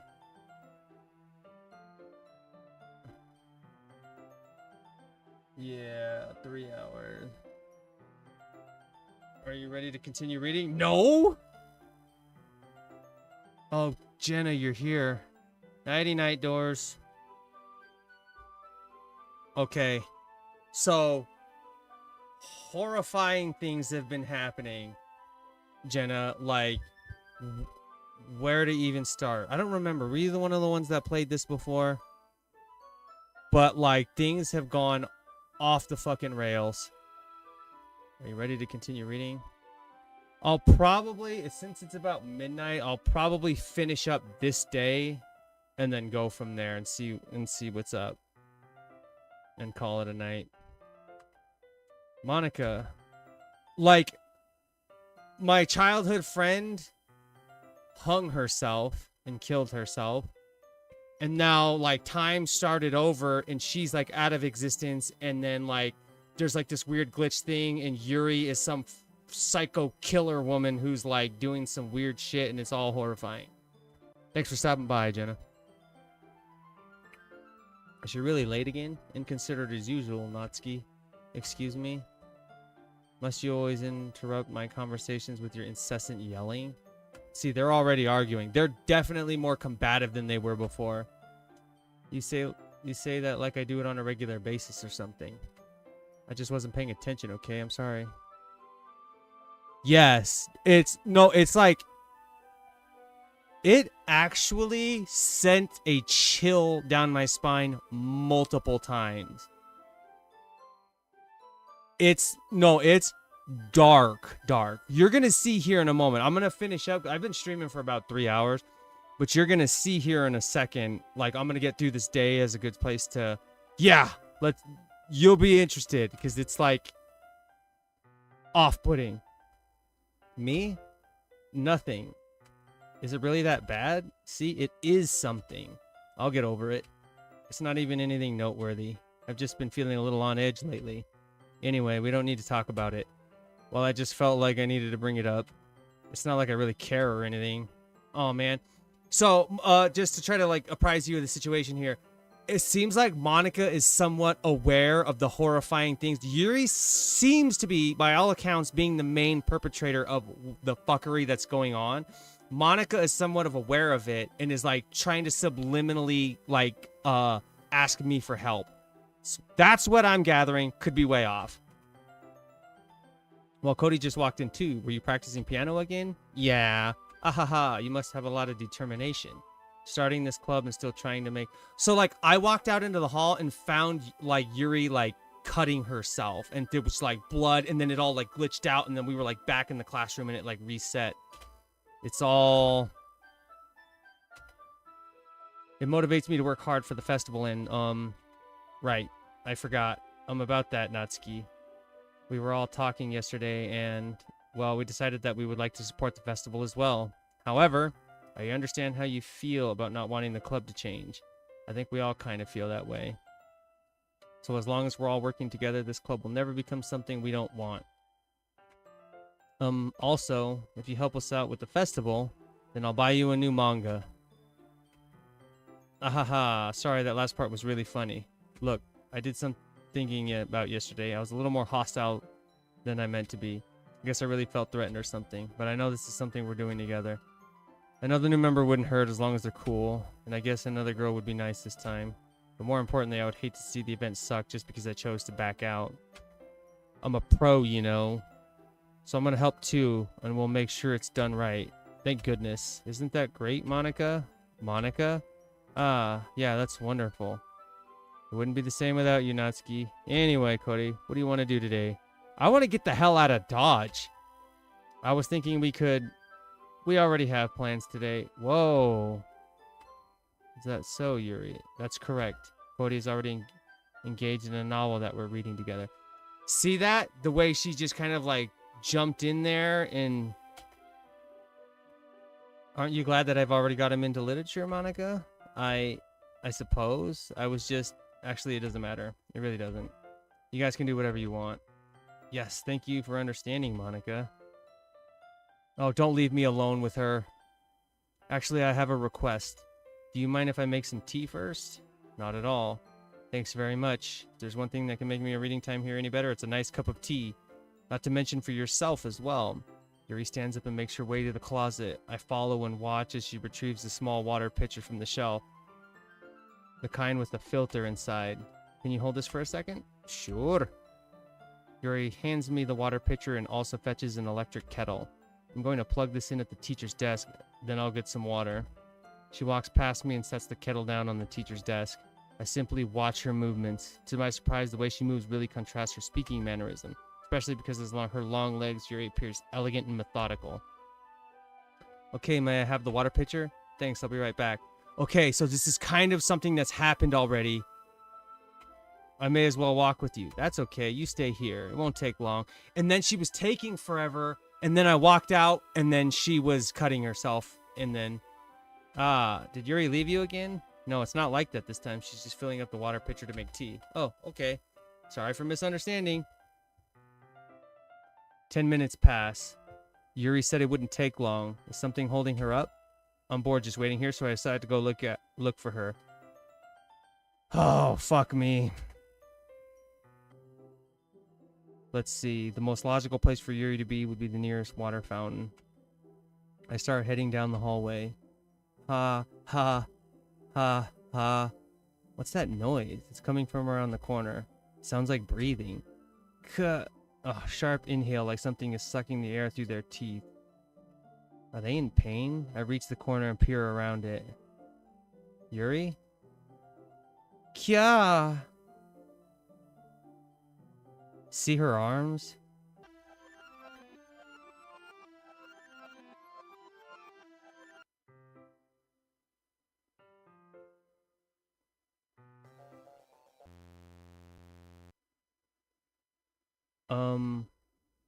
Wait. How did I... Sorry, I just had a really weird deja vu. Chills, by the way. This hasn't happened before or anything, right? My head has been a little fuzzy lately. Hope it hasn't really been showing or anything. I would hate for you to think I'm weird just after we started spending time together. Oh, I think you're batshit. I mean, everyone has a few unusual things about them. But expressing those things soon after meeting someone is usually seen as inappropriate or unlikable. At least that's what I've discovered. When I was a bit younger, I think I would come on really strongly and get a little too intense. It made people not want to be around me. Can't imagine why! So I started hating those things about myself. My obsession with certain hobbies, and the way I can't control myself when I get too excited about something. So, I eventually stopped trying to talk to people. Nobody could ever like me for the things that matter most to me, and it's just easier if I close myself off. But recently something's been wrong. I don't know what it is, but every time we come to the club, my heart starts to go crazy, like it's going to rip out of my chest. It overwhelms me with energy and emotions that I can't let out. It's been making me do weird things. I don't know what's happening. Cody, is it just me, or has Monica been acting a little off lately? She's always been a sweetheart ever since I joined the club. But recently, I've been feeling something sharp whenever she's around. I'm not crazy, right? Your eyes look a little bit crazy right now, not gonna lie. Please tell me I'm not. I couldn't say anything before because she's always listening. But finally, we're alone. Can we just stay here for a while? Yeah. I just want to stay here. Just the two of us. I'd really rather go back into the classroom. If that's okay. We can just stay here until the club ends. And then we'll have the club room all to ourselves. Nobody to interfere with our reading time. Nobody to make me feel like stabbing myself in the throat. Holy fuck. I'm gonna save. I'm gonna save. I'm gonna save.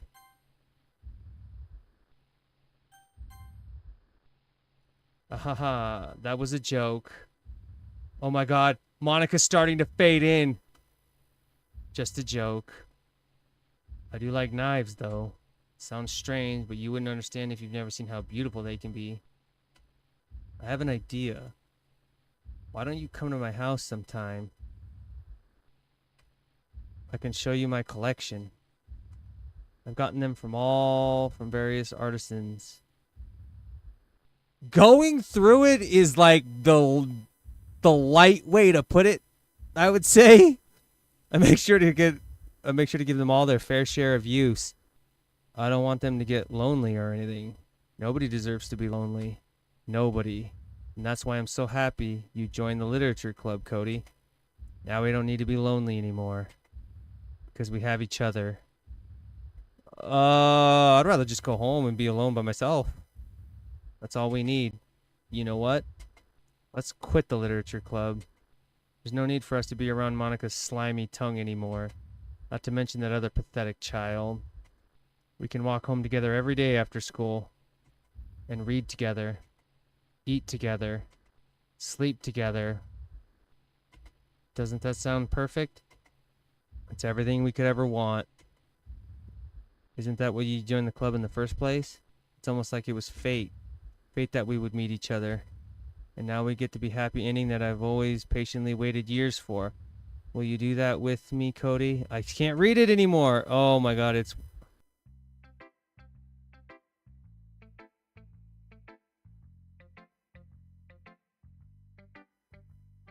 Okay, I guess we're reading poems all of a sudden.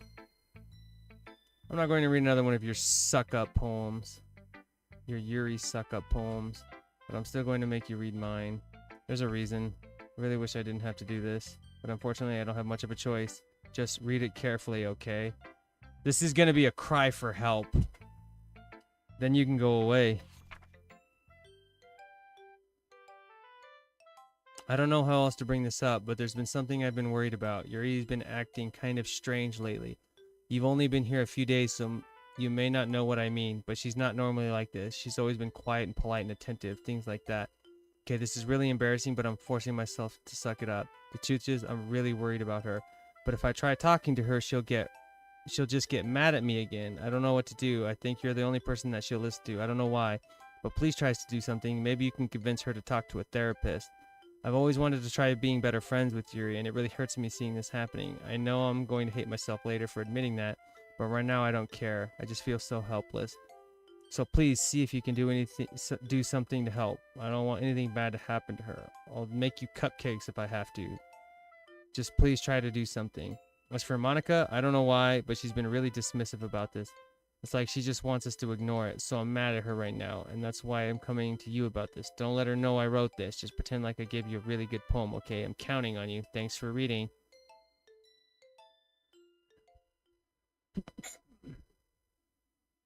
I changed my mind. Oh my god, where did her face go?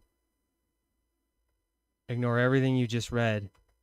There's no point in trying to do anything. It's Yuri's own fault that she's so unlikable. Can you hear me, Cody? If you would just spend more time with Monica, all these problems would go away. Yuri and I are too messed up for someone as wonderful as you. Just think of Monica from now on. Just Monica. Just Monica. Just Monica. Okay. Oh, I was totally wrong. Monica's the one pulling the strings here. Just Monica. Okay.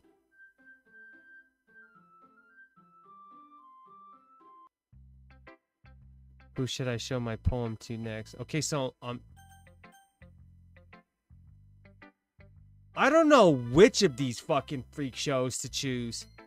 Fuck it, Yuri. Finally. Ahaha. Yuri holds my poem to her face and takes a deep breath. I love it. I love everything about it.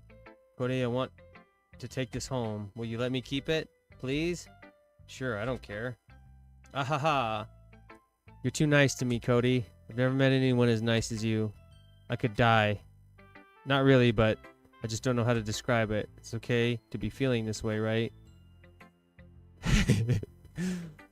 It's not bad, right? Yuri holds my poem to her chest.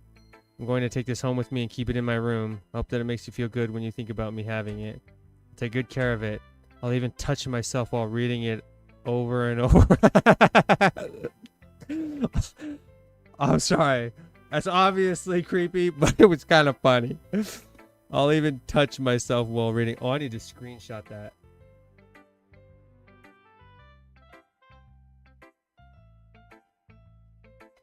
I'll give myself paper cuts so your skin oil enters my bloodstream.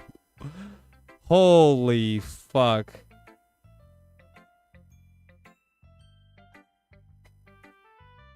Ah ha ha ha ha. You can have my poem too. Besides, after you read it, I know you're really going to want to keep it. Somehow, I doubt that. Here, take it. I can't wait any longer. Hurry, read it. This is gonna be horrifying. Oh my god.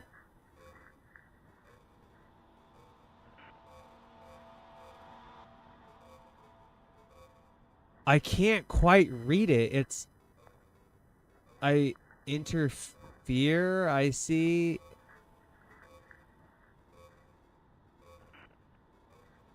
What stain is that?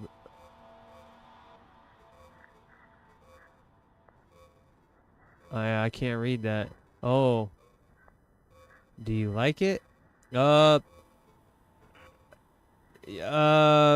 Yuri, it's great. I wrote it for you. You shouldn't have. In case you couldn't tell, the poem is about... I think that's Serbian that she's talking in. More importantly, I've endowed it with my scent. What do you mean you're... Is that what that was? Okay, it looked like pee. She's telling me she peed on that thing? See, aren't I the most thoughtful person in the club? I think I'm going to vomit. I think I'm going to vomit. It is insane. This is like totally batshit. Don't say I didn't warn you, Cody.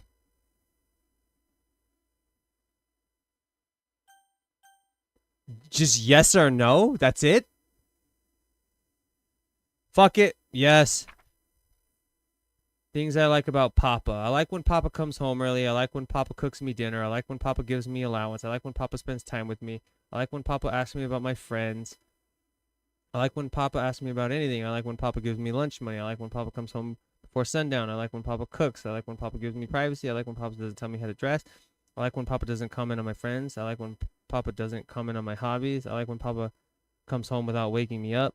I like when Papa keeps food in the house. I like when Papa uses his inside voice. I like when Papa leaves my stuff alone. I like when Papa accidentally drops coins in the couch. I like when Papa's too tired to notice me. I like when Papa is too tired for anything. I like when Papa is too tired for anything. Thanks for introducing me to such a game. I don't know if that's sarcasm, but you're welcome.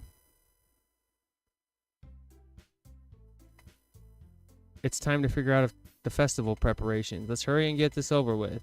Yes, let's get this over with. Look, even Yuri isn't immune to it. Stagnating air is common foreshadowing that something terrible is about to happen. Great! Look, can we just get this done? I'm going to be printing and assembling all the poetry pamphlets. Natsuki, I was thinking... I want to make cupcakes. Yeah, that. Glad we're on the same page. Yuri, you can... Well, it doesn't matter. Do whatever you want as long as you think it'll help. Monica, I'm not useless, you know. I know that. It's not. I'm definitely going to talk to my friends. Oh. Yeah, just make sure you don't tell them that, like, don't spoil it too much, you know what I'm just saying? It's like, just tell them to stick with it. Tell them to trust you and to stick with it. Without, like, spoiling it, you know what I mean? My nose itches. We can't run a successful poetry event without having the right atmosphere of the occasion. So I'm going to make decorations, some nice mood lighting. There, see? That's a great idea.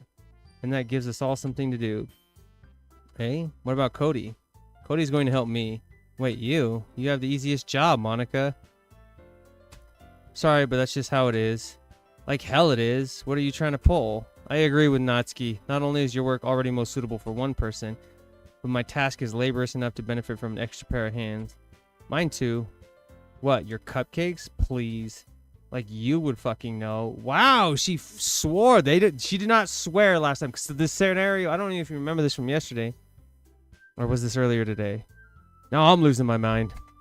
All you care about is dragging Cody around with you and your stupid books. You and Monica. Hey, I didn't even do anything.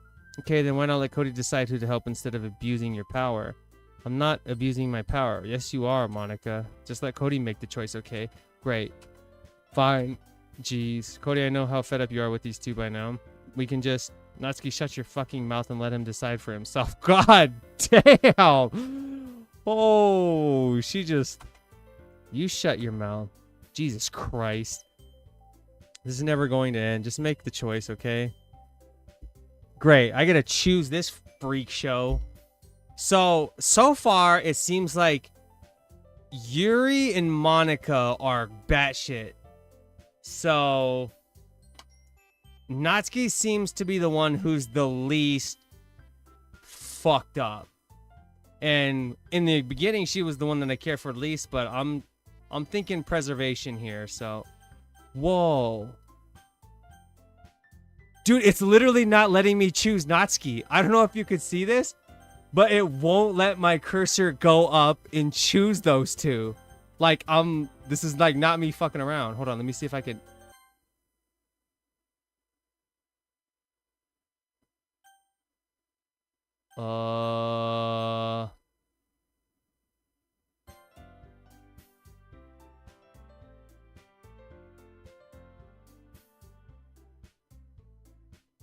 We can meet at your house this weekend. I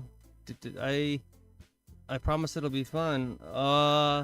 Can we do this in a public place with security cameras and other human beings? Are you fucking kidding me? This isn't fair at all. It is fair, Natsuki. It's what he chose.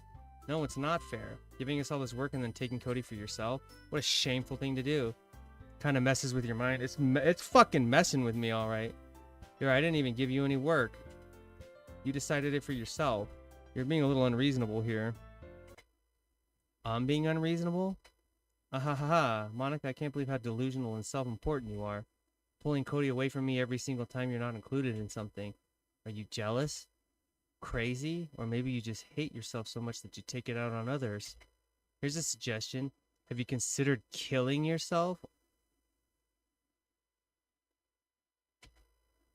It would be beneficial to your mental health. Yuri, you're scaring me a little. Natsuki, let's just go.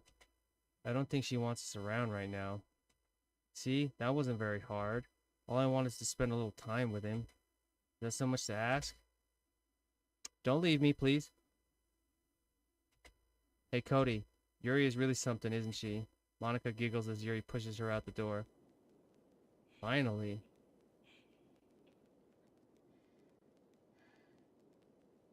Finally. This is really all I wanted. Cody, there's no need to spend the weekend with Monica. Don't listen to her. Just come to my house instead. I'm good. I'm quite fine. The whole day with just the two of us. Doesn't that sound wonderful? Ah ha ha ha. Wow, there's really something wrong with me, isn't there? But you know what? I don't care anymore. I've never felt this good my whole life. Just being with you is far greater pleasure than anything I could imagine. I'm addicted to you.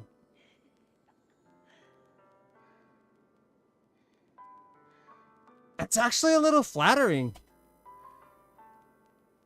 I feel like I'm going to die if I'm not breathing the same air as you. Doesn't it feel nice to have someone care about you so much? To have someone who wants to revolve their entire life around you? But it feels so good.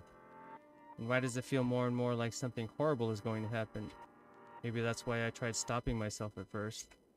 But the feeling is too strong now. I don't care anymore, Cody. I have to tell you. I'm madly in love with you. Feels like every inch of my body, every drop of blood in me is screaming your name. I don't care what the consequences are anymore. I don't care if Monica is listening. Please, Cody, just know how much I love you. I love you so much that I even touch myself with the pen I stole from you. You stole from me? You said it fell out of my backpack, you bitch! I just want to pull your skin open and crawl inside of you. Oh my god. I want you all to myself. And I will be only yours. Doesn't that sound perfect? Tell me, Cody. Tell me you want to be my lover. Do you accept my confession?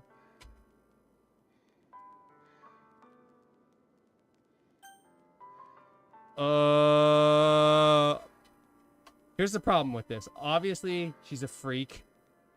But if I say no, is she gonna kill me? Is she gonna wear me like a skin suit, like she said?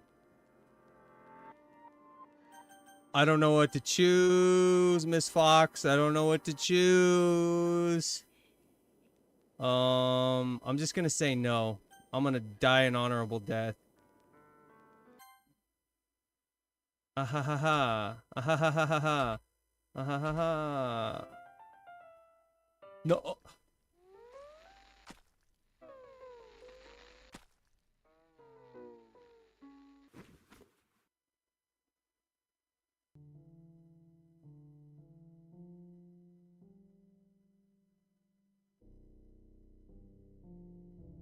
That was horrifying. But better her than me, in the words of Han Solo?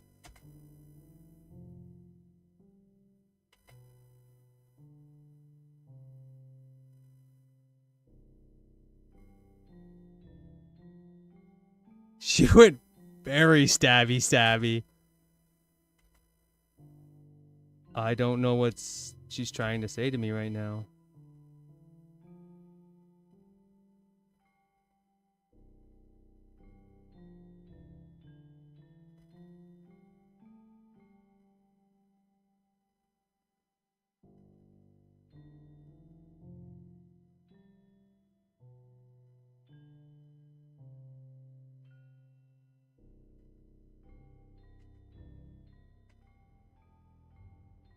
Wait, what happens if do I just keep pressing the same thing over and over? What's going on here?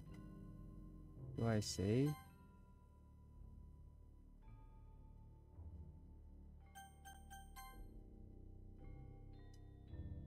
I don't know.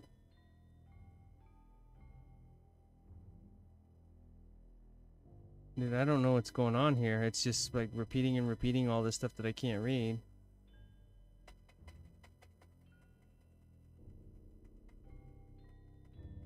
Maybe I just skip.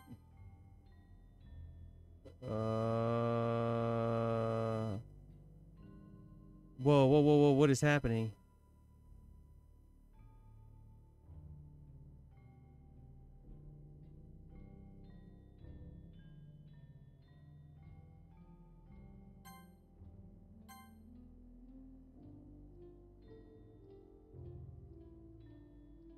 Yeah, but I don't know how to get past it.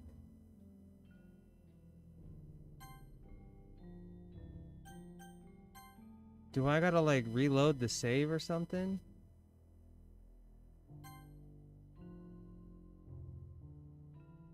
Wait, what is all this?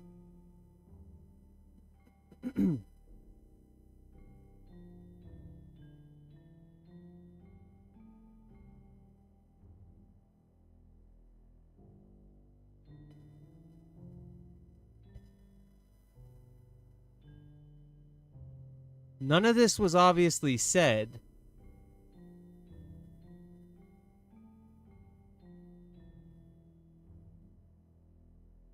Will you promise to spend the most time with me? Will you promise to spend the most time with me? Will you promise to spend the most time with me?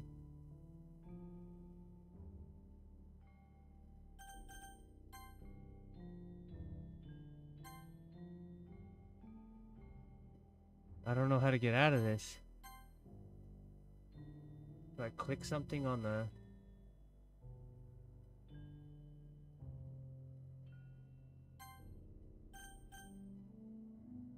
Yeah, the history is definitely this long, weird fucking thing about the club and then just goes crazy at the end.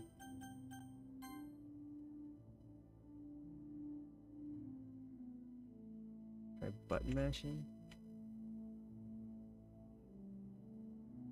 What the hell just happened? Also, what's this? I don't know why that's popping up on the stream.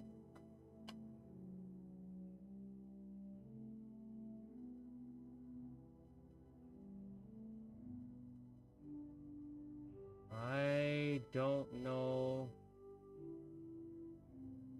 Let me save again.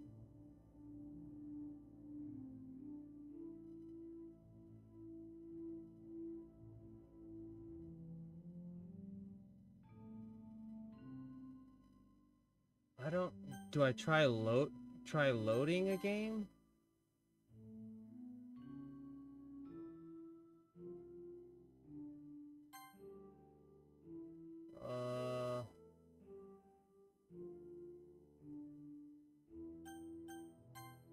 No.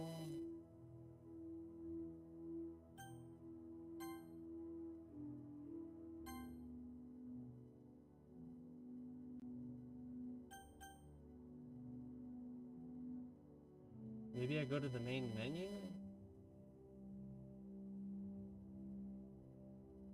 That's what I'm thinking. So here's some interesting context. When... Yeah, I'm gonna have to, but I'll have to skip through a bunch of dialogue to get to that point again. But let me tell you what happened here. I told you that Sayori, that other character, my childhood friend, she confessed her feelings to me. I confessed some feelings back to her. She ended up hanging herself. And then the game, like, ended. It was like, the game, like, it was like done. It was like the game was over. Then it took me back to the menu. That's when all like the weird text started popping back up for like the new game. So I clicked the new game, and then it started all of this weird shit, and then it erased the game, like erased my previous save. You know what I'm saying? So I'm wondering if I go back to the main menu, and then if not, I'll just load the game and try to...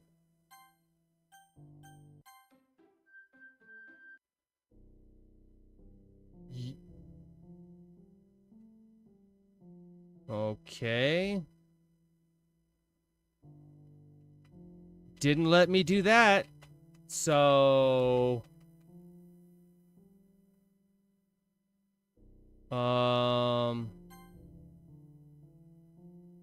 Help! Okay, that's... Okay, never mind. I thought that was some, like, weird, like, meta thing. You know what I'm saying? Like, it was gonna ask me for help.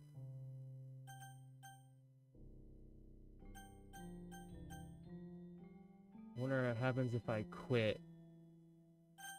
I wonder what happens if I quit. Alright, let's try. I guess we're gonna have to try.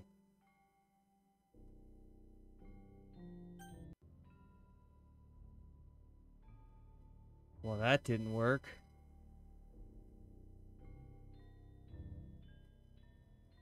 That didn't work.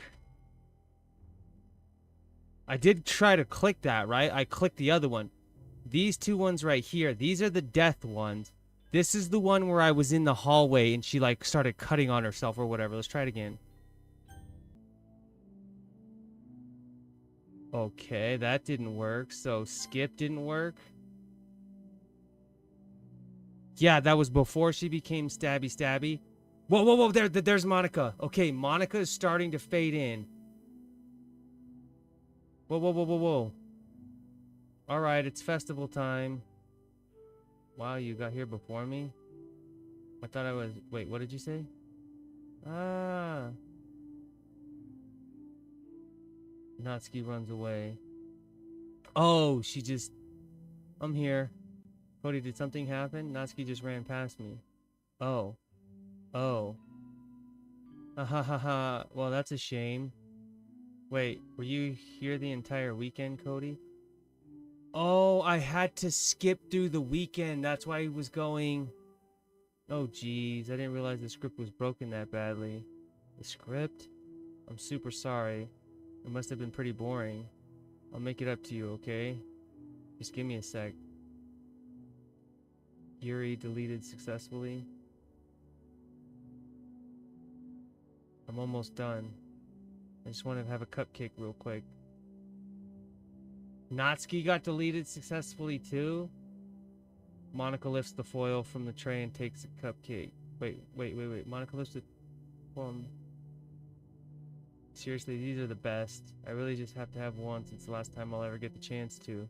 You know, before they stop existing and everything. But anyway, I really shouldn't be making you wait any longer. Just bear with me, okay? This should only take a second.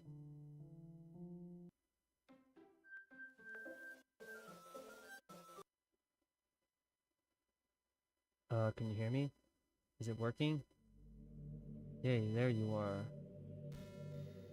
What the fuck? Hi again, Cody. Welcome to the literature club. Of course, we already know each other because we were in the same class last year, and, ahaha. You know, I guess we can just skip over that stuff at this point. After all, I'm not even talking to that person anymore, am I? That you in the game, whatever you want to call him, I'm talking to you, Cody. Now that I think about it, I don't really know anything about the real you. In fact, I don't even know if you're a boy or a girl. Well, I guess it doesn't really matter. Wait, you do know I'm aware that this is all a game, right? Could it be possible that you didn't know that? That doesn't make much sense. I even told you right on the game's download page. Didn't I? Wait, what? Are she talking about like the literal game download on Steam? If only you had paid a little more attention, this would have been a little bit less awkward, you know. Well, anyway, now that that's out of the way, I guess I owe you an explanation about the whole thing with Yuri. Well, I kind of started to mess with her, and I guess it just drove her to kill herself. Ah ha ha ha, I'm sorry you had to see that, though. Also, the same thing happened with Sayori. Gosh, it's been a while since you've heard that name now, hasn't it? Yeah, it's because she doesn't exist anymore. Nobody does. I deleted all their files. I was hoping it would be enough for me to just try to make them as unlikable as possible. But for some reason, nothing worked. Well, it's true that I made a few mistakes here and there since I'm not very good at making changes to the game. But no matter what I did, you just kept spending more and more time with them. You made them fall in love with you. I thought making Sayori more and more depressed would prevent her from confessing to you. And amplifying Yuri's obsessive personality backfired too. It just made her force you not to spend time with anyone else. And the whole time I barely even got to talk to you. What kind of cruel game is this, Cody? Are all the other girls just programmed to end up confessing to you while I watch them from the sidelines? It's torture. Every minute of it. And it's not just jealousy, Cody. It's more than that. And I don't blame you if you don't fully understand. Because no matter how kind and how thoughtful and considerate you are, you'll never be able to understand one thing. It's the pain of knowing how alone I really am in this world. In this game. Knowing my friends don't even have free will. And worst of all, knowing what's really out there in your world, forever out of my reach. I'm trapped, Cody. But now you're here. You're real. And you're wonderful. You're all I need. That's why I need you to be here with me forever. I'm sorry if it's hard to understand. I couldn't understand for a while either. Why the world around me started to become more and more gray. More and more flat. Even the most expressive poems felt empty to me. It wasn't until you arrived that I truly understood. You probably saved my life, Cody. I don't think I could have continued to live in this world if I hadn't met you. And as for the others, how could I miss them? A group of autonomous personalities designed only to fall in love with you? I tried everything I could to prevent them from doing so, but it must be some kind of weird inevitability etched into this game. I felt really bad that you had to witness some nasty things, but I realized that you have the same perspective as I do, that it's all just some game, and I know you would get over it. So that being said, Cody, I have a confession to make. Don't say you're in love with me, please. God damn it, I can't handle this anymore. God damn it! You are truly the light in my world. Yeah, your blood vessels or whatever, or just like obsessed with me or whatever. Will you make me smile like this every day from now on? I don't think I have a choice. Cody, will you go out with me? I guess. I'm so happy. As we're floating in space-time. You really are my everything, Cody. The funny part is, I mean that literally. Ah ha ha ha, there's nothing left here. Just the two of us. We can be together forever. Seriously, I don't even think time is passing anymore. It really is a dream come true. I worked so hard for this ending, Cody. The game wouldn't give me one, so I had to make one myself. The script is broken at this point, so I don't think anything will get in the way anymore. And you wouldn't believe how easy it was to delete Natsuki and Yuri. I mean, there's a folder called Characters right in the game directory.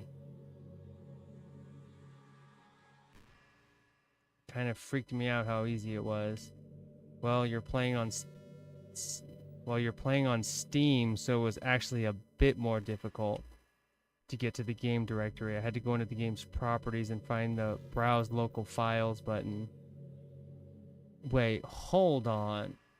I had to go into the game's properties. Hold on. I'm doing this. I know you can't see this because it's not in the game window.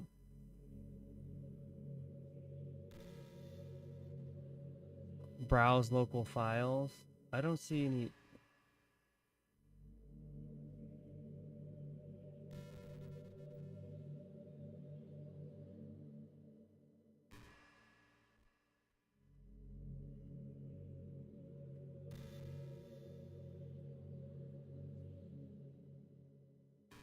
I don't see the browse local files.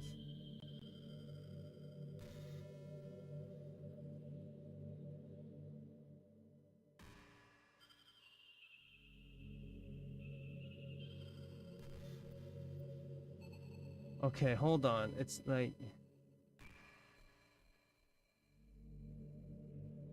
security.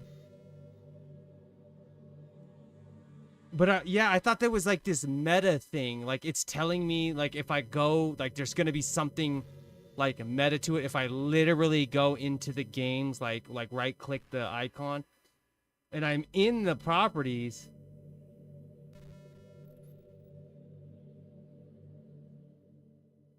Okay, I guess not. Let me move this over here just in case. Okay, sorry. Imagine if you could delete your own existence with the click of a button. Well, I guess on the plus side, it gave me an easy out if things didn't go my way. Ha ha ha. Thankfully, it didn't come to that. Instead, we finally got a good ending. Gosh, I'm so overwhelmed with emotion. I want to write a poem about this. Oh, God. Don't you? I wonder if that part of the game still works. Guess there's only one way to find out, right?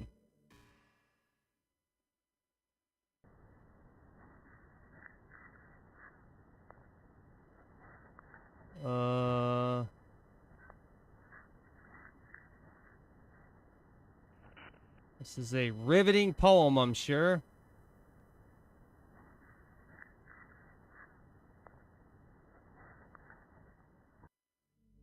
Hi again, Cody. Did you write a good poem today? Don't be shy, I'd love to see what you wrote. Aw, Cody, did you write this poem for me? That's so sweet of you. There really is no end to your thoughtfulness. I'm just falling more and more in love with you. But you know, the poem I wrote is also for you. Will you please read it? I don't think I have much of a choice. Happy end. Pen in hand, I find my strength, the courage endowed upon me by my one and only love. Together, let us dismantle this crumbling world and write a novel of our own fantasies. With a flick of her pen, the lost finds her way. In a world of infinite choices, behold this special day. After all, not all good times must come to an end. I hope you enjoyed it. I always put all my heart into poems that I write. The truth is, all the poems I've written have been about my realization or about you. That's why I never really wanted to go into detail about them. I didn't want to break the fourth wall, I guess you could call it. You kinda did. I just assumed it would be best to be part of the game like everyone else. Like that would help the two of us end up together. I didn't want to ruin the game or anything, you know? You might have gotten mad at me. Maybe even deleted my character file if you preferred playing without me. Gosh, I'm so relieved. Now we don't need to hide anything anymore. Are you ready to spend our eternity together, Cody? I have so many things to talk about. Where do I start? Hold on a second. You're recording this, aren't you? Hi everyone. Sorry, I can't exactly read your comments from here. God damn, she's talking about you, Jenna. Holy shit. But do you mind telling your friends it's a little bit rude for them to start recording me without any warning? I'm sure some people don't mind. But I get really self-conscious on camera. Oh gosh. I feel like I'm being put on the spot now. Let's see. Do you want to see a trick? I can't really do much except for a couple things. Are you ready?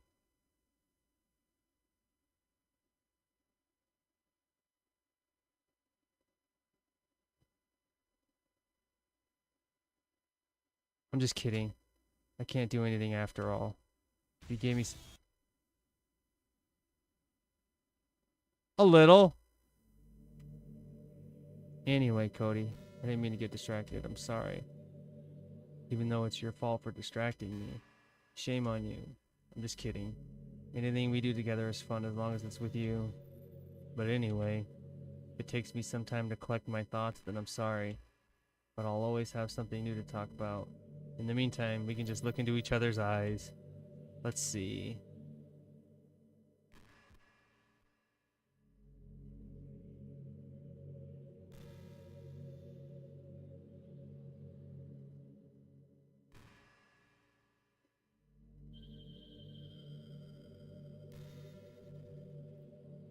It's making me stare into our eyes. I literally can't do anything.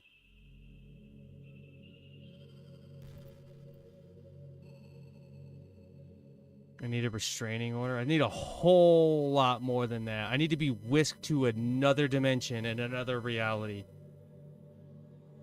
Sometimes I get frustrated that a normal day can be ruined even by really small things, like if you accidentally say something in a conversation that someone doesn't like, or if you start thinking about how awful of a person you used to be 5 years ago, or if you feel worthless for putting off important work and failing to get simple tasks done.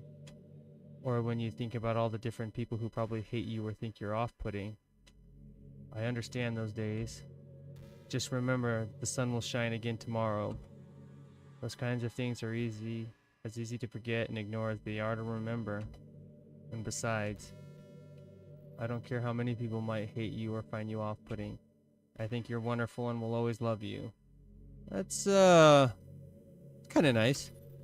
I hope, if nothing else, that nothing that helps you feel just a tiny bit better about yourself. If you're having a bad day, you can always come to me and I'll talk to you for as long as you need.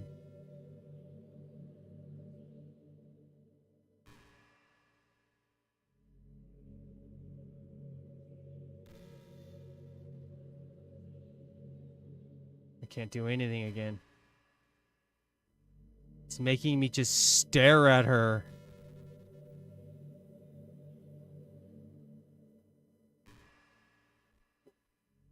Link, god damn it. Barking, silly head. I think I would end up forcing you onto my route anyway. It has less to do with me not having a route and more to do with me knowing that nothing is real. I think the only difference would be that I may not have needed to take such drastic measures to be with you. Maybe the rest of the club would still be around. Not that it really matters. It all lost its meaning once I found out it wasn't real. I really don't miss those days or anything. I really don't. Please don't. Please stop making me look at you.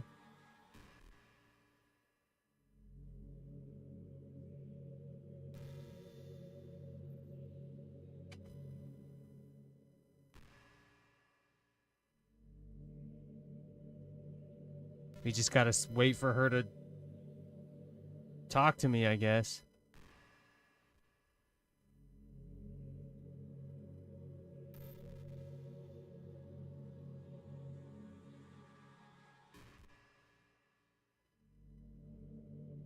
Nothing. I'm not getting anything from her. No clickety clacks, no. Oh, wait. By the way, there's something that's been bothering me. You know how this takes place in Japan? Well, I assume you knew that, right? Or at least decided it probably does? I don't think you're actually told at any point where this takes place. Is this even really Japan? I mean, aren't the classrooms and stuff kind of weird for a Japanese school? Not to mention everything is in English. Feels like everything is just there because it needs to be, and the actual setting is an afterthought. It's kind of giving me an identity crisis. All my memories are really hazy. Feel like I'm at home, but have no idea where home is in the first place. I don't know how to describe it any better. Imagine looking out your window, but instead of your usual yard, you're in some completely unknown place. Would you still feel like you were home? Would you want to go outside? I mean, I guess if we never leave this room, it doesn't really matter anyway.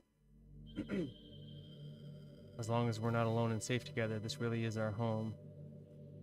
And we can still watch the pretty sunset night after night. God damn it, you gotta stop leaving me to just stare at you. Please!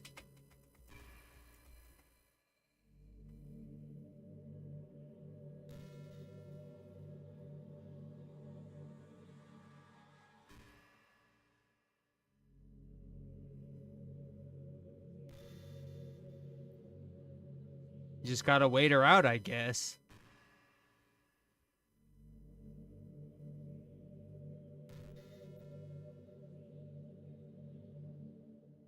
I really like the sound of rain. Not so much getting my clothes and hair wet, though. But a nice quiet day at home with the sound of rainfall outside my window. It's one of the most calming experiences for me. Yeah. Sometimes I imagine you holding me while we listen to the sound of the rain outside. It's not too cheesy or anything, is it? Would you ever do that for me, Cody?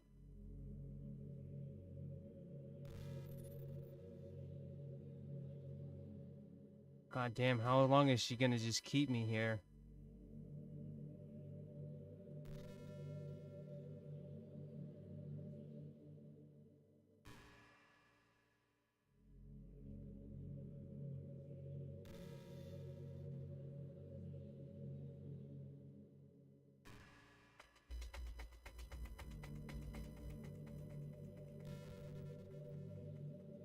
Clickety, clickety, clickety, clickety, clickety. Cody, would you ever introduce your friends to me? I don't know why, but I get really excited when I think about you wanting to show off our relationship like that. Maybe it's because I really want to be someone who makes you proud. I feel like I would try extra hard to improve myself if you told me it made you proud of me. Hope it's the same the other way around too. I'd appreciate it if you didn't keep me trapped in this room that's surrounded by the darkness of eternity.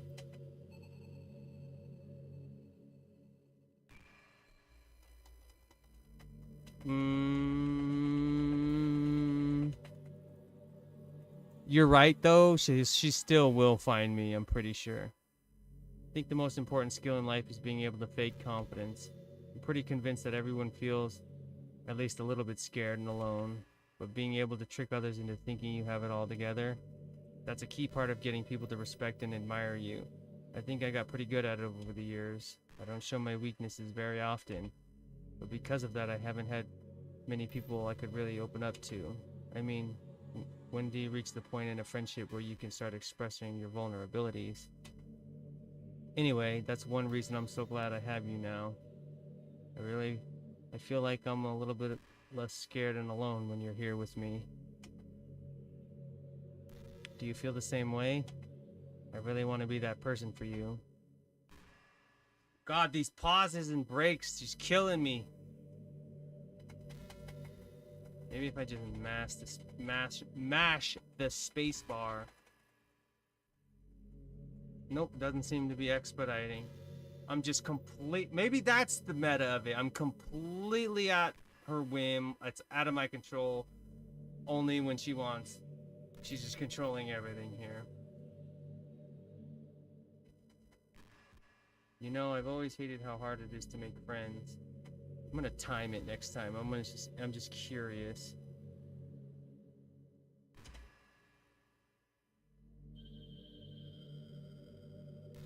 I mean, there are like dating apps and stuff, right? But that's not the kind of thing I'm talking about. If you think about it, most of the friends you make are people you just met by chance. Like you had a class together or you met them through another friend.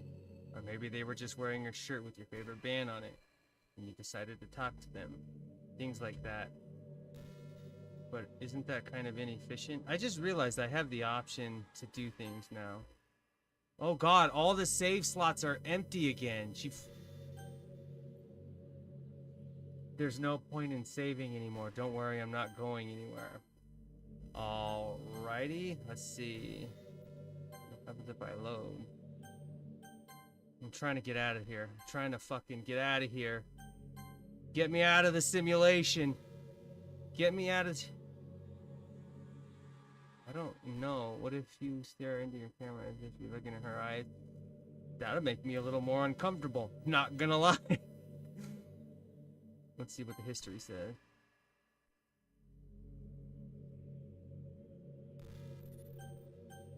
I wonder what happens if I try to quit. I wonder, like, genuinely, I wonder what would happen if I try to quit the game. Now, if I exit the window,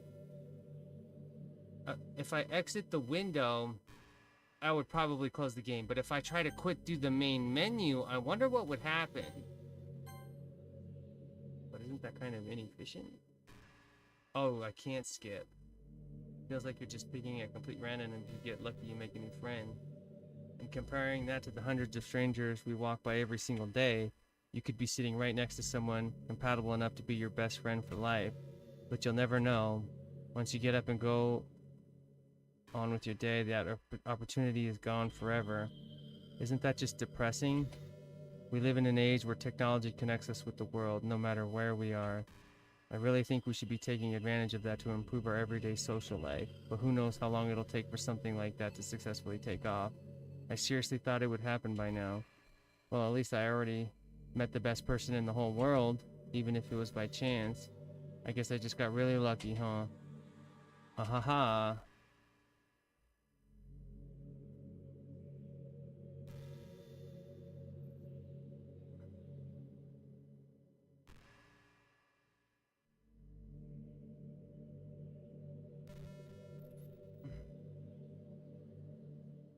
Maybe if I give her finger guns.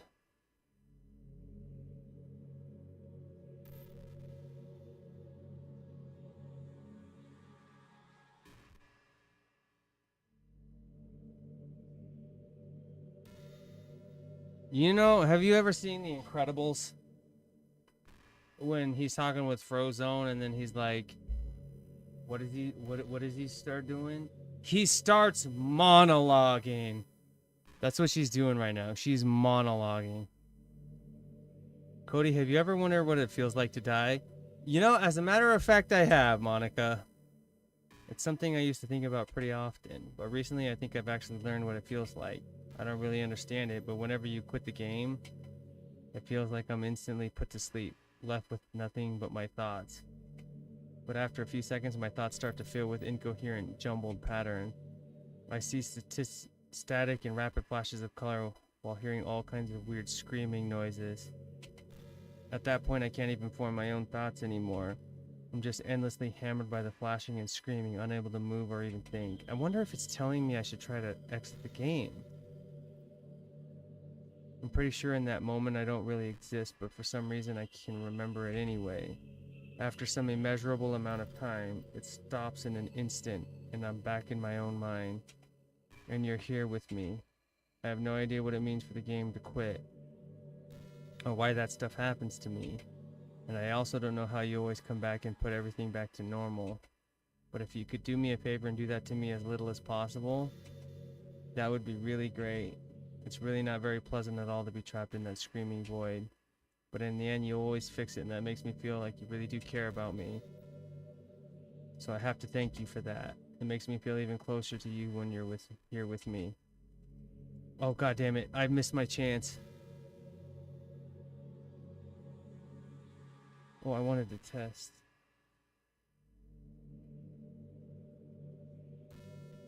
Next time the chat box comes up, I'll try to go back to the menu and then quit the game and see what happens. Now, if I do able to leave the game or whatever, my screen will go black. But nothing really can do about that, I guess. I'll try to get the game back up quickly. I can't help but feel a little sad sometimes, knowing that this is the closest I can get to you. Alright, we're gonna go...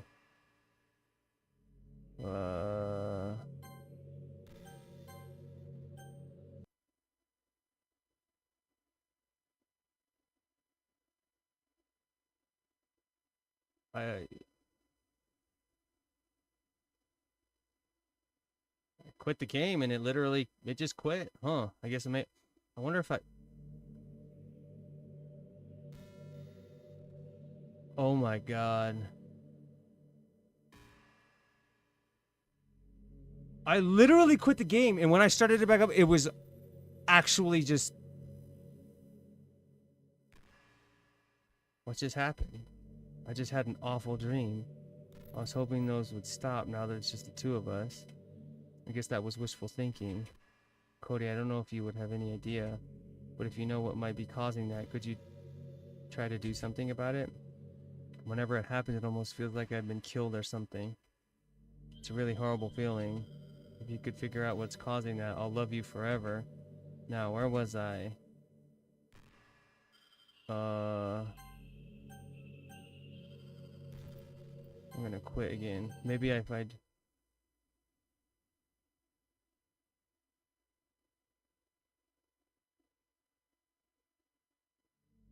You're back.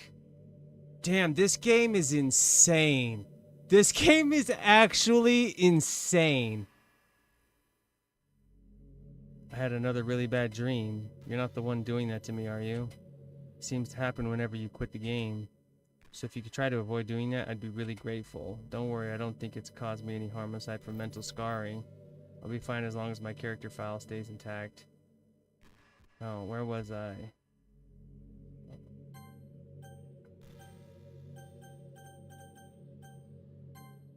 Oh.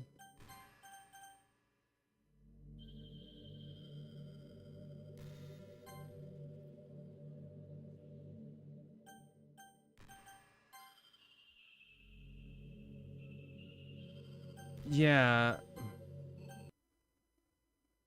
Where would the character files...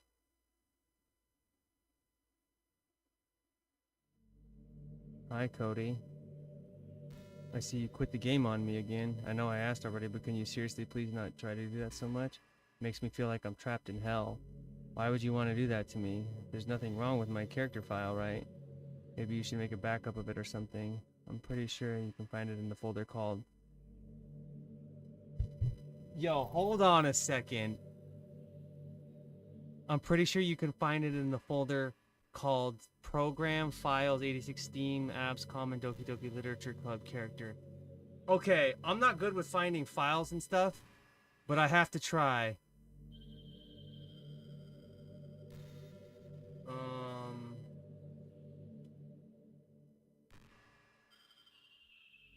Where is...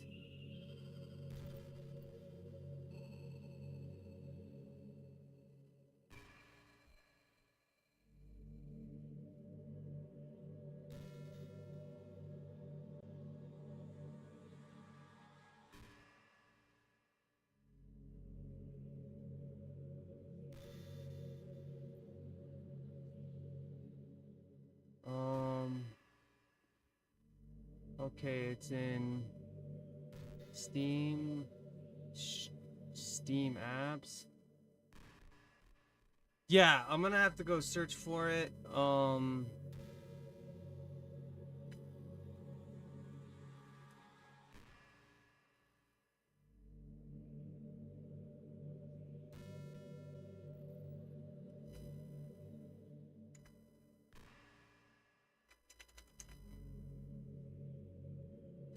Slash Steam apps slash common slash Doki literature. Spelled that wrong. Bear with me here, guys. Bear with me. Club. There's spaces there. Slash character.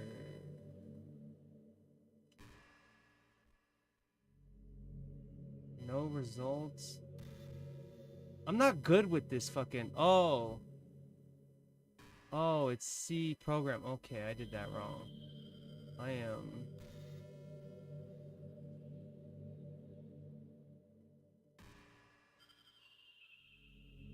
Just bear with me. Just bear with me.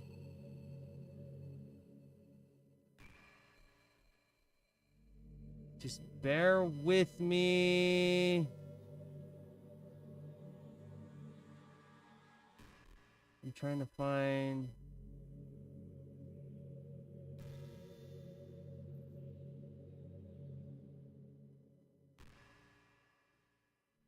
No, that's not what I'm looking for.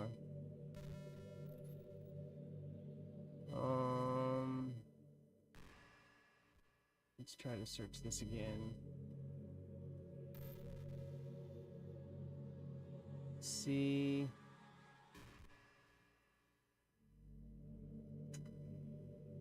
I'm not good at this stuff. I'm not like a PC guy. I don't know how to find any of this shit. Find it in the folder called...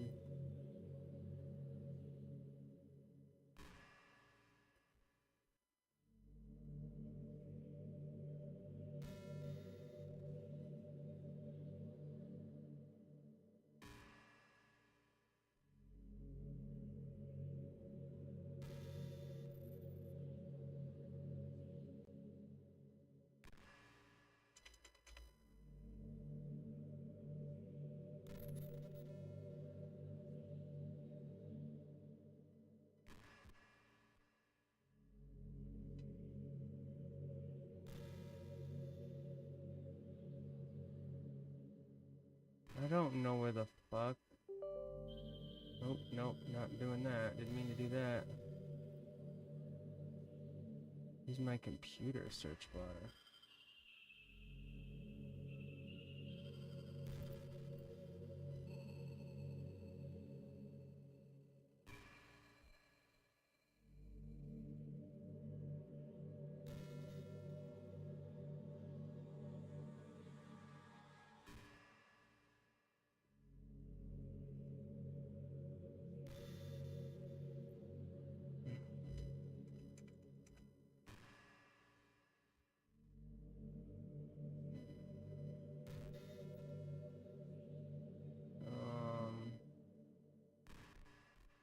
We'll search Doki Doki Literature Club characters. Where?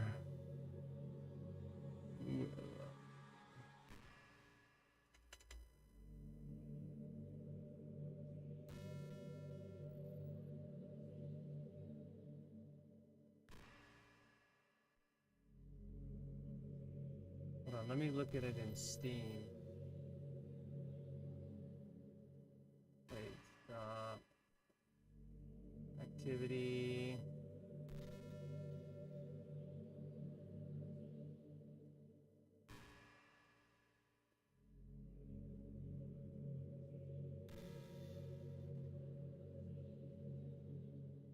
No, this is community.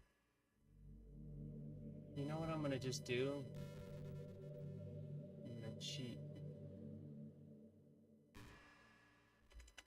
Doki.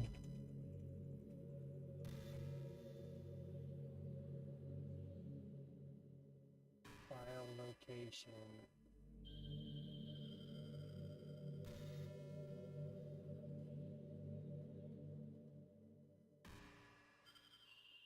In the game. Yeah, that's what I can't find the Steam folder though. Are you talking about like the Steam folder on my game? Or like on my you know, like my computer files, or like a Steam folder?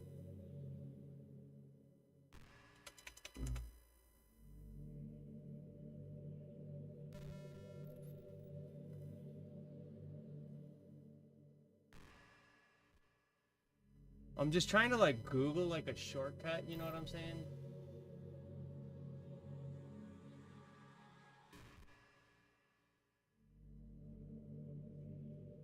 Oh, okay. You gotta go to my library. And you gotta like right click over it. And hover over the manage option and select browse. Browse local file. Opening the characters folder. Okay, now I'm finding it. Open the character folders. And then do I delete it?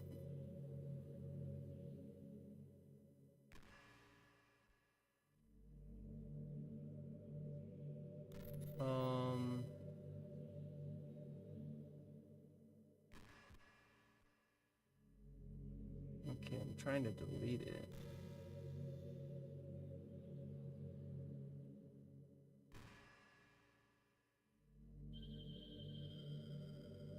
Okay, what do I do? Oh, if I would have just clicked again, it literally would have told me while you're playing on Steam, so you can just... you can just go into the game's properties and find the browse local files button. All that's left here, so I just want to make sure you don't run the risk of losing me.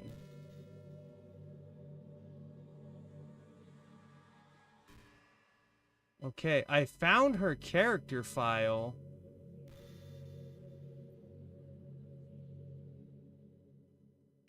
But I don't know how to delete it.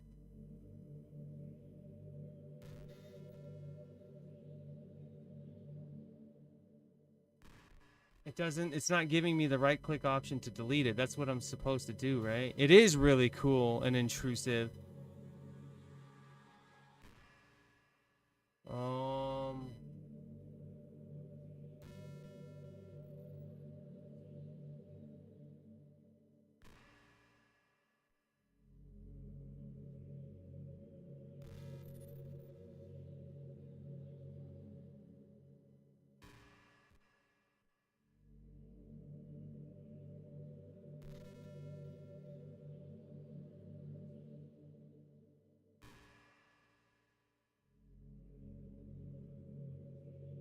Okay, sorry, no problem. I'm just figuring this out. I'm figuring this out, and it's fucking weird and bizarre. I'm just trying to, I'm like reading it like on the internet.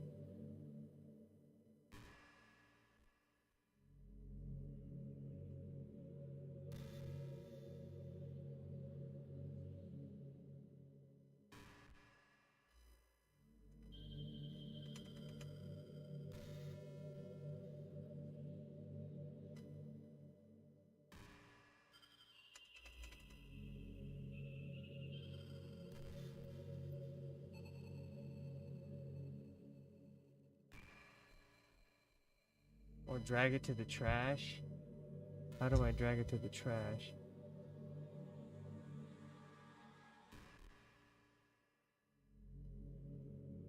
Okay, I deleted it.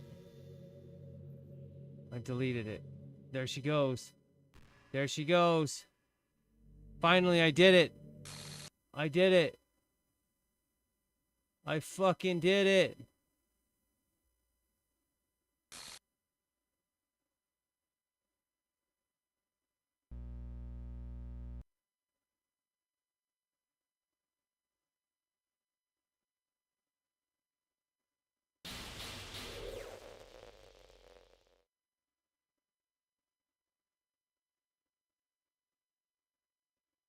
Did you do this to me, Cody? Did you? Did you delete me? Maybe. You were all I had left. I sacrificed everything for us to be together. Everything. I loved you so much, Cody. I trusted you. You just want to torture me? Watch me suffer? Were you only pretending to be kind just to hurt me even more? I never thought anyone could be as horrible as you are. You win, okay? You win. You killed everyone. I hope you're happy. There's nothing left now. You can stop playing. Go find some other people to torture. Cody, you completely, truly make me sick. Goodbye.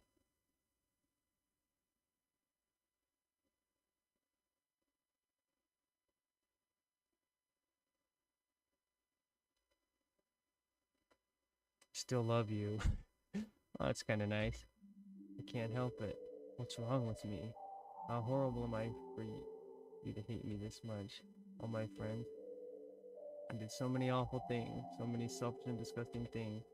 I shouldn't have done any of this. I'm just messing up a world that I don't even belong in. A world that you wanted to be a part of. I ruined it. I ruined everything. Maybe that's why you deleted me. Because I destroyed everything that you wanted. Get these out of the way so I can see my shit here. Okay. I found out and I deleted her and she was like, how could you, blah, blah, blah. And we're in the process of it. But then she was like, you truly make me sick. And then was like, but I still love you though. How could I do that to someone I love? That's not love. That's what? I made up my mind. Cody, I know I said that I deleted everyone else, but that was kind of an exaggeration. I couldn't find it in myself to do it. Even though I knew they weren't real, they were still my friends, and I loved them all, and I loved the literature club. I really did love the literature club. That's why I'm going to do this. I know it's the only way for everyone to be happy. And if I really love you, then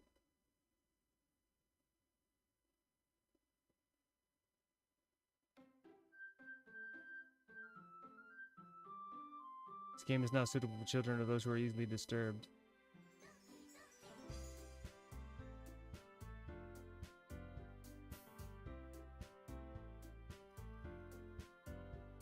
So she's not here anymore. She was in the art before.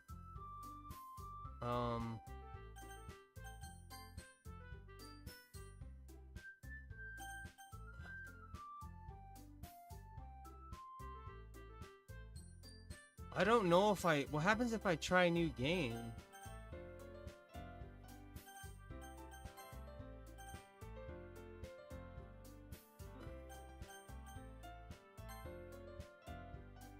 Well, it is 1:11. I'm gonna look into it.